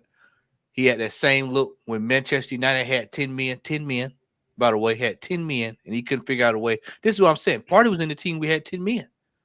Everybody's like, Partey's coming back. Partey's coming back. Yeah. We couldn't beat Manchester United with 10 men. 10 men Fulham. You know, people act like this. Like, have you noticed that every player that comes back, everybody like, this player is going to make the difference. You notice that every player is going to make the difference. Yeah, every time. It's because we missed him. It's because we missed him. It's because we missed him. Yeah. Saying every single player, brother. Odegaard, Saka, this person, that person, somebody over here, somebody over there. They're going to make the difference. No. Yeah. The only difference that needs to be made is we need a new manager to find a way to get something better out of these players. Because there's no way you're going to tell me that at least we've got 7 to 8 players in this team that if we had a competent manager, somebody that's been around the block 1 or 2 times, can come in and get something out of these players and get them to the next level. Number one, he would, like you were stating earlier, that manager wouldn't be playing these players out of position. This manager is completely destroyed this team. I told you, I got that picture of that Rance had of Arteta sending us straight to hell. Yeah, and that's what it is. That was good. It is absolutely the truth. This team is absolutely destitute under this manager. I cannot, for the life of me, understand how we've let this fool go 5 years. He won an FA Cup. He won an FA Cup with somebody else's team. He sucked off the nip of that, and then that is over. And now he has not won anything else since then. 3 years, second place. You know, history. Everybody wants to go back. Well, Wenger did it 3 times. Or Wenger went back to back. You know, how many times does it work out the other way? How about that? We're losing ground. I don't think people understand how serious this is going to be next year. Newcastle will spend money. Facts. Aston Villa will spend money. Chelsea will spend money. Manchester United will spend money. Manchester City gave you a sneak preview. They gave you a sneak preview. You remember we were all. I throw another one, another throwback for y'all. Y'all remember back in the day, magazines used to give the CDs. And it would be like previews, their little previews of whatever's coming out. Just to get a game in one with game demos. Yeah, the trial. You used to get the game trials. Yeah. So that's what Manchester City did in January. They gave us a trial of what's getting ready to come for this summer. And have you noticed our fan base has stopped talking about 115 charges? Have y'all noticed that? That's quiet. Like the Liverpool fans were doing that as well years back. That was their fallback. Apparently, now someone put in the chat a while ago that the new Top Gooner thing, just on your point there, Maddie, is that Odegaard plays well when he has Partey behind him, so he'll ball out against PSG when he has Partey. So much excuses though. we sort of Odegaard. You gotta laugh at it. Everybody they have an answer for everything. Mate, Odegaard was missing his mate Saka. Saka's been back now for a month. He's still shit. Yeah. He's been shit for 18 months. He's been shit for 18 months. They said, he's coming back from the injury. He's going to cook now. He's going to cook before his injury, Matt. He was. Man, I tell if you was to go pull up the assist leader in this team, it would blow people's mind. It ain't Odegaard. It's Saka. That's the assist leader in this team. I'm telling you, it is an absolute disgrace and complete malpractice how this season has went. And it's been malpractice since this manager's been here. For me, I am at my wit's end with it. I'm just sick of it. I am absolutely sick and tired of going through this. And I'm telling people keep saying, well, you know, he's going to get over the line. If he ain't done it by now, he's probably not going to do it. And this is probably, he's had several opportunities this year. We didn't even get started good in the FA Cup this year. We didn't even get started good. And that was when you look at Crystal Palace, and I have no ill will towards Crystal Palace, but you look over there, you're like, well, damn, that could have been us. But we got dumped out of that. Third round again. Third round. We're not even getting to Manchester United. Yeah, we're not even getting to some of these competitions not even getting started good. The only reason we got to the fourth round twice, by the way, is because one of the teams was Oxford. Yeah, Oxford. One of the teams was Oxford, and the other one was Palace. And then we got in the Carabao Cup because we had Bolton and Preston right out the gate. Yeah. And that's being straight up. And he still plays Saka and Partey. I love this excuse for the Odegaard. He's just had a kid. No, the kid had him. All you need for that is the Roy Keane answer. Remember him with Ireland when they said about had a kid, and they asked him, will he be training today? He had a kid. Is he breastfeeding? Did he have the kid? And no, well, then why wouldn't he be here? That's a lot of bollocks. I'm sure other players have had kids in that time on the team. That's what I'm saying. Look at all the world-class players that has ever been. You're telling me like the consistency level, they've never had a kid. Bro, we've had players that have had. Just do what York did. Don't bother with them. Thierry Henry had 3 kids in his pomp at Arsenal. What are we doing here? He won the Golden Boot every fucking year. Get out of here. Come on, man. Even the year they didn't fucking win it, he still put up 20 assists and 25, 20 plus. What are we doing, man? I think that was the Nedved robbery year. The less said about that, the better. That was shocking. Yeah. Pele and Maradona never won Ballon d'Ors. Don't listen to that Ballon d'Or shit, man. Maradona never won. Wait, but it's madness, man. It's absolutely madness. I'd never understand it. Like this stupid little the excuse book, like I always call it, the Bible of excuses, where they're just like, what one shall we use today? And open up this big binder, and they're just flicking through it. And what one you say? Oh, we just had a baby, and they expect people to actually buy that. I mean, come on, man. Like, what are we doing here? Who's gonna buy that shit? Like, but they do. They gobble it all up. I'll tell you what, who buys it? 85% of this fan base. They all buy it. Yeah, it's fucking ridiculous, man. What's we saying in this chat for 2 seconds? Don't forget, man, like and subscribe. Have we got to 100 likes yet? Come on, chat. What we saying? Let's have a little goosey. Have we got over it? We got to be up 98. Come Come on, chat, man. 2 more likes. I'm sure we've got that in the locker. Come on, boys. What we saying? And Normski will be back in a second, man. He's just having a little nibble off the camera. I will always like to bring this up, and you know, I always like to show a few little bits when I sort of talk about where we are in the league. Here we go. Our regression FC. I love to do it every single week, and it's time to do it this week. Where's all the metrics? Where's the positive metrics?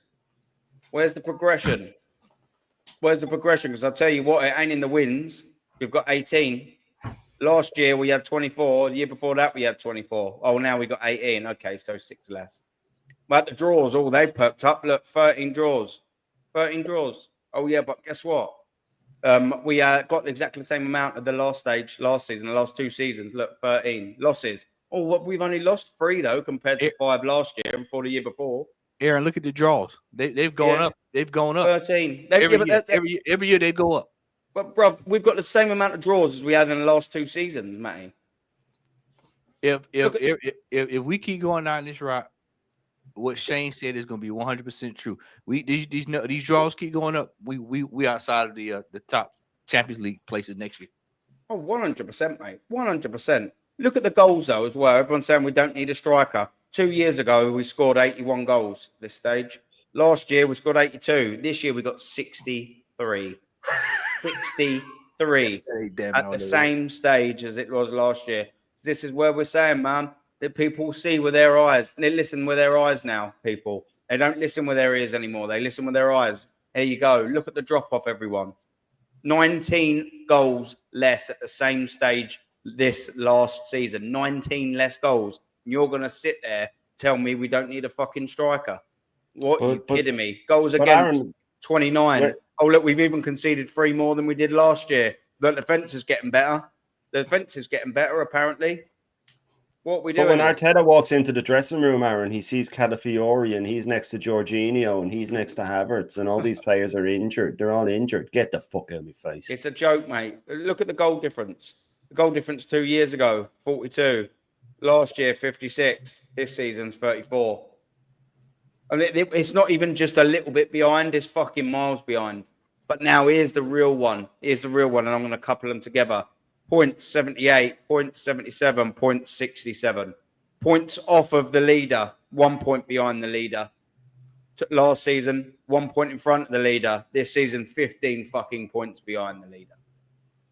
How are you going to tell me that we ain't going backwards, anyone? We're not better, apart from losses by 1 from 2 years ago. We are massively behind in every single metric that matters in the Premier League. Hey, Shane, and I say, Aaron, let's not forget.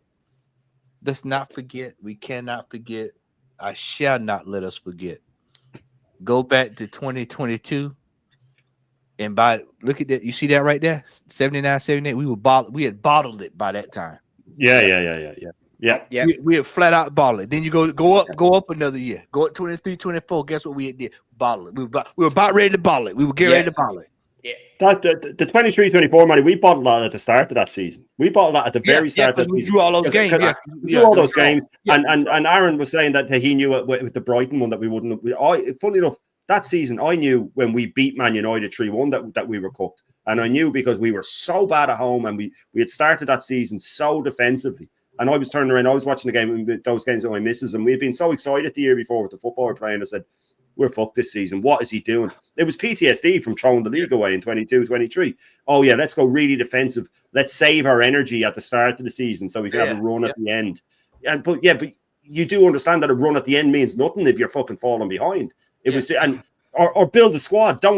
His thing was, I'm going to play the same sort of 14 players, so I need to save their energy. Rotate them out, you clown. That is the basics of management. This isn't the fucking 1980s when you just have a squad of 14 players. It doesn't work that way anymore, mate. You know what I mean? You're 4 competitions you have to go for, even if you're going to bin off the cups. And you got 5 cups. I knew it. I knew when we were winning a game, the Rice goal from the corner and then Jesus breaking clear, it was papering over the cracks because we were so bad in that game. And Garnacho was a pubic hair away from being onside to make it 2-1. They should have beaten us. And this is fucking Ten Hag United. Let's have it right. They were awful that season. We had so many games. And then even when he started the season, he dropped Gabriel and he had Partey at right back. because he wanted to put Rice in and he wanted to try something new again. And he had to learn. And 10 men Fulham equalised in the Emirates in injury time because we sat back against 10 men when we had taken the lead. Why didn't we push on for a win? Why didn't we go 3-4-1 up? He sat back and let them score from a corner. You know what I mean? So this man does not learn from his mistakes, which is just the classic sign of an narcissist. I'm saying today that press conference that he did today, psych classes should use that.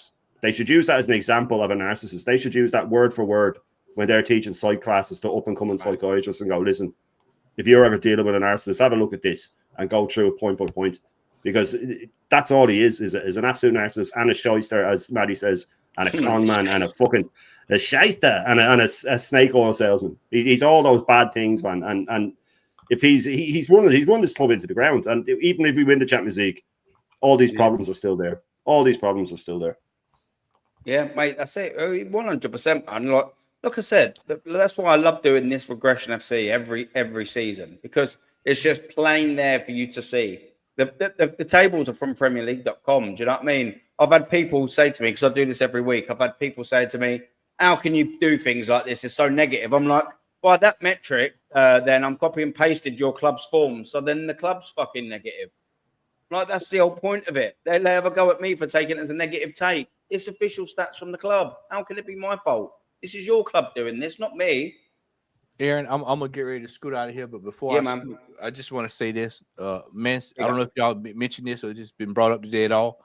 Man City won today, by the way. They're 3 points behind us. Yeah. 1-0. 3 points behind. They'll win all their last games. They'll win the rest of the games. No, I'm scared. 100%. No, I'm scared. 3 points by. What did I say in February? What did I say in February? What did I say? I said what's possibly gonna happen here? It's right there. You're looking at it. They're 3 points behind. Matt, you got the Doomsday book out, bro. You got the Doomsday book out. I told you we're going to the Isle of Patmos. The sixth seal is gonna be opened up real soon. I'm telling you, 67, 64. Newcastle game in hand against us. Newcastle is a game in hand against us. Liverpool is going to take us to the sword. Liverpool is going to whip our ass. Yep, they're going to spank us. They are coming. They're going to make us pay for the sins of our fan base. I don't think we'll beat Bournemouth.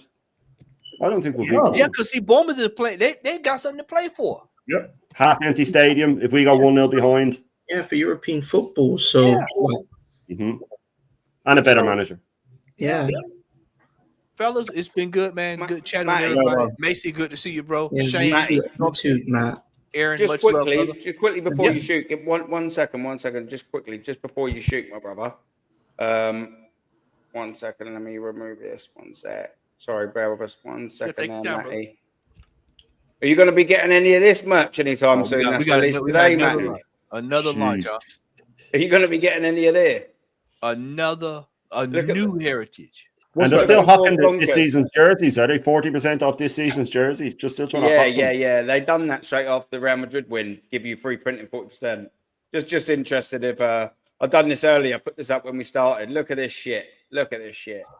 Even the model's just depressed I'm wearing it. He's like, what's with that shirt? What's he fucking slinging? Is he slinging fucking peanuts at an American football game? What the fuck? You know the guys that go around selling peanuts, Matty, with the thing in front of them, the white and or is he a barbershop court? Yeah. Hey, that's the outfit the cat had on it coming to America. You're the king. You're the prince. You're going to spill your beverages. Yeah, that's that. It's available in other colours, by the way. 50 quid. Available in other colours. What are we doing here? 35 quid. For a hat. Absolutely embarrassing, isn't it? There you go. You can get whatever the fuck that is for 58 quid, though. What is that? You look like an Arsenal cricketer. 58 quid. 58 quid. Is that a polo? This club is. I don't know what it is. It's a fucking monstrosity of a knit. They just take any form of clothes and stick the crest on it. Yeah. It's a knit polo shirt. I just thought, you know, Matty, Christmas is coming up in 6, 7, 8 months' time. I just didn't know whether anyone in the family want 3 pairs of socks. I'll pick 8 socks for £22.50. Wow. What are we doing here? Mad. And if you're going to sell shorts, get a model that doesn't have fucking thick thin legs, man. You know what I mean? know. Yeah, okay. Jesus, right. Skipping leg day every week. Hey, that's them Kanu legs right there, man. Fucking like a flamingo, man. Yeah, flamingo legs. Mate, honestly, I won't go through it all, but there's 4 pages of it, bro. Look He at that. sleeps on one foot, that guy, 75. man. Please balancing on one foot. 75, mate. Absolutely fucking madness, isn't it? Do you know what I mean? Look at them, the 4 pair of plonkers. What is that, by the way? What is that? That's like the worst fucking. That's a fucking. That's a Simon Cowell wet dream. That is, man. You couldn't get any more 2025 than this fucking quadruplet of fucking nonsense, could you? Where's the fucking choi lattes and poppy seed bagels all over the place? Where's the heritage from, by the way? And Arteta's pissed all over our heritage. That's the funny thing. That's exactly. Yeah, where's the heritage? Losing heritage, guys. Losing heritage. New heritage. Bottling heritage. Arteta will have all them on, man. Okay. Yeah, all the next 4 press conferences. You'll have them on. New heritage. What new heritage? The second place trophy in the quarterfinal cup. New heritage. Like Kanu legs. What we doing here? Like, it's absolute madness, isn't it? That Look, Matty, I know you need to go. Hey, that Tifo's gonna be up there soon. Y'all watch Arteta. That Tifo, they're gonna start selling that Tifo soon. Watch Arteta. Mate, that Tifo. I hope that belongs in that empty bin that you had out earlier, Matty, man. That's where that Tifo deserves. I mean, Jesus Christ. You probably already can get Arsenal shower curtains anyway. Need to wrap that's all they use. You need to wrap Arteta up in and told him out of the stage. Bertha will use it. Yeah, Shane, you took it. I was just gonna say that. Yeah, hopefully Bertha just wraps him up and he's gonna sleep with the fishes. He tell the Cronkies. He said he's gonna tell the Cronkies. I went in and he said I've watched Arteta since I've been there, and it's alibi, injury, alibi. He has the alibi injury. Well, yeah, I love that bit though. They'll have him in the fucking shower curtain. They have to go dig him up again like Goodfellas. Hey, you want a wing? Hey, yeah. What about a leg? You want a leg? What was that movie, Casino? They'll be That's what they'll do with Arteta, just like on Casino. With the baseball bats, man. Yeah. Bing. Absolute shambles. But Matty, man, big up. Cheers, Bless for coming on, my friend. Much love. Bless, Matty. You're a legend. All right, brothers. Y'all have a good night, man. We love we'll see I'm sure we'll see each other tomorrow. Yeah. In some capacity, guys. Yeah. Cheers, brother. Yeah, man. Big up to you, man. Some Big up context, to you. guys. We'll see each other. Big up to Matty. We got Absolutely. this from LFC, who's I'm assuming is having a wonderful season. Champions and all that, 20 and all of that. LFC, big up to you, brother. What we got here, frequent second place kills confidence. Of course it does, because it's failing, isn't it, LFC? Something that Liverpool fans don't know about. The only way to get over it is to get a new manager. Even the opposition fans see it, or a new superstar player for a refreshment. 5th place is coming, and do you know what? I'm going to start with the end of that. Yeah, 5th place is coming because if we have another summer, I think we've said it already in the stream, but we'll say it again. If 5th place happen, if this summer that we had last summer comes in again, and we have another Mikel Merino, we have another Calafiori and another Raheem Sterling summer window, 5th place won't be coming. 8th place will be coming. Yeah. We'll go full circle all the way back round to 2019. That, my friend, I can tell you. We'll be back to full-on laughingstock. If we're not already on there, we're driving down laughingstock alley, mate. That's where we are. We're down that. We're on that avenue, man. That's where we're going. We're going there quite fast, mate. We're in a Mustang and 6th gear, driving towards that failure, mate. Normski, you're on mute, bruv. You're on mute, Norms. Sorry, I said we've got 15th or 14th and 16th place fans trolling us now. We literally yesterday was the beginning of the end. Yeah. Mm-hmm. When them 2 teams, right, 3-0 up. Listen, Man United now went how to do it. Yeah. In their worst season we'll say worst season this season, they're getting to a final. And last season, how many cups did they win then? And we can't even get a simple Carabao Cup. We got humiliated in it, Norms. I know. Absolutely humiliated. And then we get slapped up by 10. Well, I say slapped up. You might as well look at it like that. By 10 Man United. You knew it was always coming. Mm-hmm. Oh, it's embarrassing, isn't it, mate? But you see, it's gotten to the point now where I'm getting messages off my mates, and I'm, Liverpool, Villa, whoever, and I'm saying fucking Arteta. They're always slagging me because I'll just be ranting in the group chats about fuck Arteta and fuck this and blah blah blah. And they're all saying they hope he stays because they want us to do shit. That's the point it's gotten to. All the other fans are saying, "Oh no, I hope he stays because you're no challenge when he stays." You know what I mean? That's how bad it's We're gotten. not. We don't fucking win No, anything. we're not. Of course, the opposition fans will want us in. Do you know what I mean? Because we don't fucking win anything. People don't want any of their rivals or anyone to rival their, or challenge them to win a trophy. Do you know what I mean? And Arteta don't do that. People can say second place all they want. Do you know what I mean? But like we were saying before, and like I say all the time, the last time we got the second place 3 times in a fucking row was sandwiched between 2 double winning teams in 98 and 02. This one's sandwiched between 5th place bottle job of 4th and God knows where next season. God knows where. Do you know what I mean? But no, NFC, big up to you, bruv, man. And obviously congrats for the league title and all of that, mate. It was thoroughly deserved. I'm sure you don't listen to anyone trying to discredit anyway. And I'm fairly certain you don't care either, because at the end of the day, Won't hear that here. Do that. You're celebrating. You woke up with a massive hangover in the morning because you celebrated the league title. So sod what everyone else says trying to discredit. You won't hear any of that here. Won't hear any discredit. When they do that parade, man. Yeah. That's gonna go off. I don't know if I'm gonna be able to watch it. I just don't know. Can you imagine this, guys? What deep it? Either Man United or Tottenham do a parade. Liverpool do a parade. Chelsea with a Conference League possibly to do a parade. Possibly Palace. Possibly Palace to do a parade. Now I'd enjoy that. Now I'd enjoy watching that. They deserve it. Oh yeah, I mean, I'm not too fussed about that, but never won a trophy. These teams that we thought, you know what I mean, you didn't probably even look over your shoulder about them. Yeah. Now they've all got a possibility of winning a trophy. We're probably the least, in terms of us going on and winning a major trophy this season. Out of all the teams that are left, because I think Palace could give City a game. I really do. Under Glasner, I really do. But if we by somehow scumbag our way and beat PSG, well, we're going to be facing either Barcelona or Inter Milan. And from what I saw of them, I don't know if we could live with that. That's what I've got to say. Yeah, mate. And that's what it is again, mate. It's absolute banter season. If we don't win the Champions League, which let's face it, we're not going to, and we're going to now watch all of our rivals, especially even possibly Tottenham, lifting something. I mean, this is the end of the season could be a dark time, gentlemen, where we're getting bantered now by Manchester United and Tottenham fans, and they haven't won anything yet. They might. One of them probably will. I love to be a fly on the wall of Arteta when he writes that final speech on the penultimate weekend. He has it written already against Newcastle. What will he say when he comes out on that picture? I'm sure, Aaron, you'll probably be there, and it might even be Groundhog Day again for you, where you sit in the crowd and everybody's cheering, and you're looking around and going, "What are we doing here?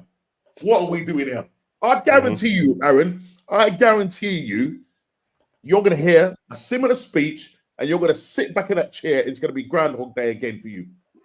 100%. He'll mention injuries. He'll mention situations that went against us and all the unprecedented and the miracle of where we got and how his team came together. And he'll line up all the injured players, man. They'll all be out with crutches, and they will, man. They'll all be out with crutches, man. And they'll all be standing there, and he'll make sure that they're seen and they're all together. And he'll make a big show, and 90% of that crowd, Aaron, and I pity you being there, will fucking lap it up like they did last time. Yeah, you'll be the minority. 100%. I always am. Like I always say to I say this all the time. When that final whistle last year, when we mathematically lost the title on the final day, as soon as that whistle went, I was just sat there on my chair, and everyone else was standing up and clapping, standing ovation. It was in the Emirates for the vast majority of it. And I was just sat there looking and thinking, look at all of these fucking mugs clapping second place. Straight out their seat like that. Yeah. All clapping like that. But what bunch of losers. Look at you all stood there, you parasites to this club. All clapping nothing. What we doing here? Aiton saying about the merch. I've just got this page up. There's this page I've always followed for years. Footy headlines. They're absolutely spot on usually with all of their stuff. And I see someone saying first edition baseball jersey, DJ Crane underneath. Big up to you, DJ Crane. Have a little look at this then, geezers. So these are going to be our new kits, yeah? This is confirmed, absolutely 100% confirmed. These are pretty much spot on, bang, bang, bang, bang on last additions to it. This is what we'll be wearing, by the way. Another fucking hideous top. Now look down here as well. Look. Hold on. Right. Oh, look at this. Oh, they're already releasing the new merch lines for next year. That's why DJ Crane, you send the baseball tops. Here we go. Look, they're already making it. Look, 26 baseball shirt. They're already preparing it all. Look, already preparing it for next year. Look, here you go. Hello, baseball. Oh, we're not baseball team. What are we and there's about? the other baseball Seriously, shit that we what have are here. we about? They're already doing it, boys, and they don't stop there, mate. Don't stop there. Look, here we go. Oh, look, they've already got their pre-match shit out. That's going to be ready to come out next year. Not even ended this season yet, and they're already compiling. Look at the state of this shit. What is this? Like, what is this? Look, here we go. Already their new merch coming out, the pre-match stuff. What we actually doing here as a football club? We're not even at the end of this season, and they're already bringing out all the next merch for next year.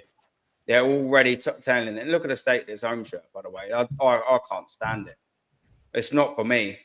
Look, what's the A's all about? I mean, I've always liked the A individually. Always thought it was quite smart, but not like that.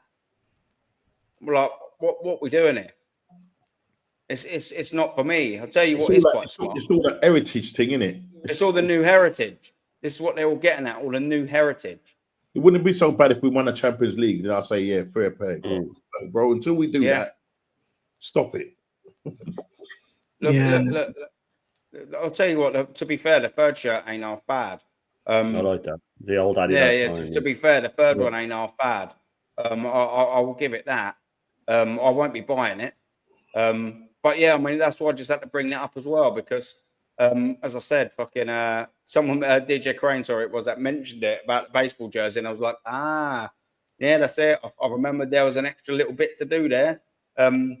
But yeah, man, let me just take a couple of these comments here, because there's a couple. Sorry, apologies, because I've been having the bits up, everyone. I've not been able to go through all the chat as best as I could, so apologies for that. Suge has come back in, man, my brother. Imagine 3 parades in London and we're not one of them. It doesn't bear thinking about, does it? It doesn't bear thinking about. Oh man, that's funny, man. I like it when people put things like that. Do you know what I mean? Because like it's just so easy to forget how embarrassing that is, man. It's absolute farcical, really, isn't it? But yeah, look, 150 quid, yeah, pre-order. 150 quid got pre-order for club, guys. So we buy more mediocre players, yeah, mate. It's fact. And yeah, this is right, Joker, bruv. Big up to you, man. We got no heritage, but it's new heritage, rainbow colours, yeah. Look at everyone knows anyone any good for this shit? It's crap, isn't it, boys? Chat. Big up, man. Big up, man. Respect for the hustle. Yeah, man. We will be closing very, very, very, very, very, very, very shortly. I'll just get through a couple more of these comments, man. And then we'll just go around with a world-class panel and all of that. And for Lee's throne. No, I think, to be fair, I think I've actually already got the throne, man. 10 hours, 3 minutes, and 31 seconds. So that's Lee's to come back and get off of me, of course. In terms of everything else, of course, I don't actually sit on the throne. Lee's the man. He's the legend. Yeah. Of course he is. Here he is, Jester, my brother. Aaron the goat. You are too kind. How are you doing, my brother? Like and subscribe to Jester, man. He's an absolute geezer. I love a bit of that. Ted Lasso in the building and all of that. Yeah, big up, Stooge. Well, what I will say is Shane, what have you got coming up, my friend? Yeah, I have, and obviously, first off, thanks for having me on. As always, it's always a pleasure. It's always a pleasure to share a screen with Normski and Macy and everyone else that was on. Yeah, I've got the full Irish breakfast tomorrow morning. As Lee likes to call it, the full Irish. That's tomorrow morning. They're going down well. And then I will have a live match reaction the second the match finishes against Bournemouth. I'm pretty sure it'll be an angry one, but I mean, who are we talking about here? And then the full Irish thing will it's becoming more regular. Hopefully we'll probably do it every morning or every sort of 5 mornings a week maybe. And then I have obviously the Bruised Banana again next Thursday. Went down really well. Thanks to Normski for being on it. And there was a stacked panel. Hopefully I can get most of the same people on again. And I did all that decade series that's finished. So now I'm going to go through every individual World Cup on a live stream. So I think it's Tuesday. I have it set for 12:30. It'll be World Cup 1930 in Uruguay, and I'll be covering that. And so I'll have my daily shorts as always on this day in Arsenal's history, and I'm sure I'll be popping around other people's streams and stuff like that. But yeah, all good. I'm 10 away now, I think, from 300 subs. So come on, let's get there, 300 links in the chat. Let's get them up. Let's get them up. Come on, putting in the work, man. Putting in the work, bro. Yeah, all good, man. All good. Yeah. Do you know what, man? One thing I will say is the chat, man. You've been wicked now, especially the growth on this channel, the interaction, the views, the live views, etc. It's all been fantastic, man. My Monday shows and my Friday shows. I love going on other people's shows, but my Mondays and Fridays, they're slightly different in the way, obviously they're designed, but they're just as wicked, man. Like, they're fucking awesome. And I've got the chat and the world-class people in the panel that I get on, man. I'm so grateful. I promise you, chat, I never say things. I'm not a liar, but I'm always grateful and credit where credit's due, and that's going straight to you, chat. Every single one of you have been fantastic. And do you know how good it feels for me to be able to sit here and talk absolute sense to people on the panel, people in the chat who I love conversing with about Arsenal. I promise you, gents, man, it means the absolute world to me, man, because like everyone here, I probably do speak for everyone, but I will speak for myself in there. I'd give up a lot of time and a lot of research. I have got other commitments. I've got a young family to do, got work and all of this and all of that. So when I see people in the chat, like live amount, we've had 80 people in there between 6. We probably average about that. That's awesome, man. Like, it's unbelievable. I'd still do it if I had one in here. But do you know what I mean? Just seeing everyone, all this chat popping off, and seeing that we got world-class people coming on. Man, honestly, I tell you, it warms my heart up, brother, in a chat. You're fucking awesome, man. Like, I promise you that. I'm not a geezer that says it lightly. You're fucking world-class, man. Every single one of you fuckers, mate. You're awesome.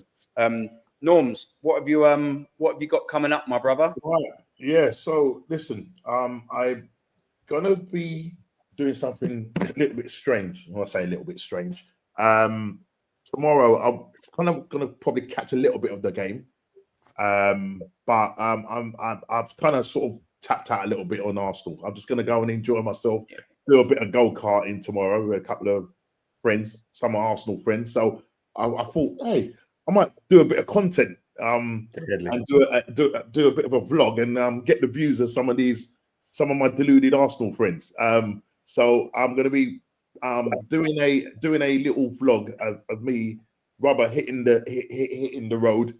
And what I'm hoping to do is have that out next week. So it'll be a pre-recorded thing, but it'll be a vlog of my day spent not watching Bournemouth, but going out and enjoying myself, and do a little bit of Arsenal content down at the old racing track. Nice. Good. Rather than doing a match reaction and that, I'll do something with them guys. So look out for that, people. And then obviously doing the Monday or weekend hangover. I'm losing now all the shows that I'm on now. So it's the weekend hangover on a Monday with Aaron. Big up to Aaron.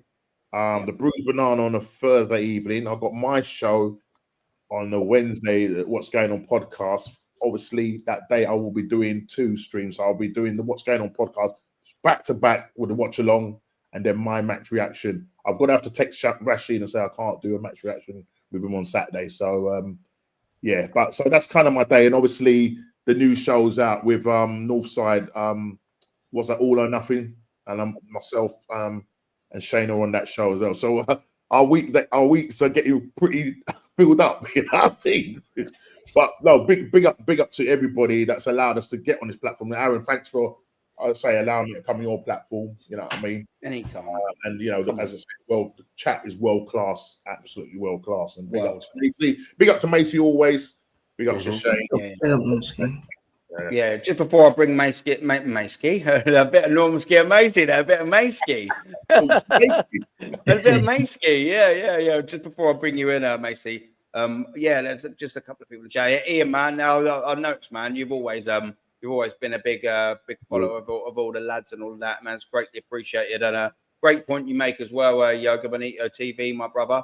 People go and follow this gentleman as well, man. Yeah, we never get fake people on there, man. We only want knowledgeable people on there. And you know what? Even if they're not the most knowledgeable people in the world, but have a genuine interest about Arsenal, don't talk bollocks, and most importantly, are interested and keen to learning the history, because history is what it's all about, man. Like, they're always welcome in. But yeah, man, big up to you, man. Yeah, Taffy, bruv, absolute geezer. Timmy.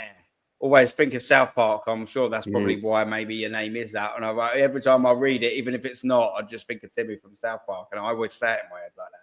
But big up to you, man. Valid stream now. It's excellent, man. And yeah, like we're saying, like and subscribe. And we got a geezer in here, my man, DJ Crane. You don't have to do it, you geezer, but you do anyway, man. What a legend. And you're saying, Aaron, you said you was going to do it, and you're doing it. Yeah, do speak a lot. This YouTube thing. $10, right, man? You a bit better European gigolo in this shit. Do you know what I mean? A bit of or DJ Crane, man. You're an absolute geezer. You're always around as well, supporting the lads, man. Big up to you, man, and thank you from the bottom of my heart for all your support as well, man. It does mean a lot, man. Seeing all the repeated faces in here, man. Honestly, it warms the old heart, and as well, the Godfather. Let's not forget the Godfather down here, Jezza. He's gone, go fishing, mate, and chill. Can't wait for the end of the season. Off to our place in France in the summer. Wow, yeah. I know you've got from what I hear you say and what other people say, a lovely gaff in France, mate. That's it. I wish I bloody had a nice little gaff in France to retreat to. Because I'll tell you what, I promise you I won't be in England at the minute, my friend. I'll be out there. I mean, if you want to kidnap me, Jez, when you go, go on then. All right. If you have to, yeah. Mob as well. You've been in here quite regularly, man. Like, quite a lot, showing the love around the chat as well. Big up to you, man. Like, there's loads of fucking love for the community in here, man. Big up. Come on, man. Come on, geezer, man. And Timmy, yeah, he's in France, man. Yeah, he's wicked, man. Ian is a legend, absolutely, man. I would love to jump on with you guys, have a chat sometime. Think about making a channel myself. Yeah, man. Come on. Look, I said I'm here every Friday, 8:30. Sometimes the time might fluctuate ever so slightly, my friend. But most importantly, every Friday I am here. So I'd love to have like the regulars on there. Do you know what I mean? There was a fella in my chat. I was in the private chat when I ping the link out, because that's what I do after about an hour. I put the link in and get people on. I know you're here regularly and all of that. That's cool. There's Keith has tried jumping on the last couple of times. He won't put his camera on, and it just makes me a little bit suspicious. But I know that's not the crack with you. I've seen you in around in the other things. So yeah, come on, you're more than welcome, man. Like, absolutely, that's what it's all about. That's why I've done this channel ultimately, to start off to talk with all Arsenal fans. And I know you talk sense, so please, it'd be an absolute pleasure to have you, my friend. We got Rich as well. Big up, man. He's got channel as well. Go and follow a bit of Rich as well. Aaron Pennell, I'll tell you, is the luckiest guy in football. And yeah, facts. And I'll tell you, I must enjoy other teams winning trophies, mate. Yeah. I hope Bert really gets pissed off with him, mate. Oh, 100%. He's already there now, my friend. I can promise you that. Like, the time is that, or as Matty, the Southern Gooner, would say, big up to him. Gig is up. The gig is up, as he would say it, man. Big up to Matty. Probably the best accent in probably on the whole entire YouTube. Let's get that right. I mean, I could just listen to him talk for hours, and he don't even have to make sense of anything we're saying. I just like the accent, and it's unbelievable. And Suge, invite you all to Australia if you need to escape. Yeah, that's it, man. Yeah, well, here we go. We're going to France, boys. We're going to Australia. Anyone want to kidnap us to go to America? I mean, come on, man. That's it. Yeah, you're more than welcome to. But yeah, man, listen, we will, no problem, mate, no problem. We will all bounce. Macy, thank you very much for having me on. What's your say before I say it? I don't forget about our geezer. Yeah, first of all, Aaron, thank you once again for inviting me onto your show. And Your furniture now. Your furniture, son. Yeah, I mean, I just bought this new chair a few weeks ago, and I'm telling you, it's very nice and it's very comfortable for me to sit on. So yeah, I mean, I'm happy with this chair.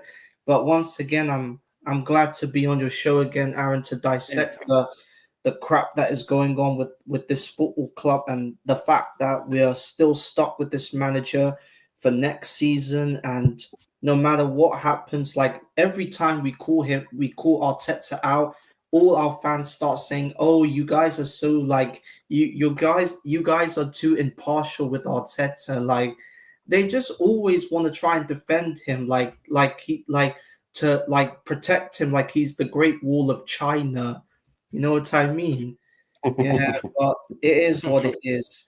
I'm not really confident about the Bournemouth game because like Bournemouth are fighting to get European football this season, and Arteta. I think now Arteta should just start some of the young players for that game because like if he risks starting some of the key players for the PSG game on Wednesday, then our chances of beating them are looking a bit zero. So if I'm the manager, I should give some youngsters a chance to show what they're all about.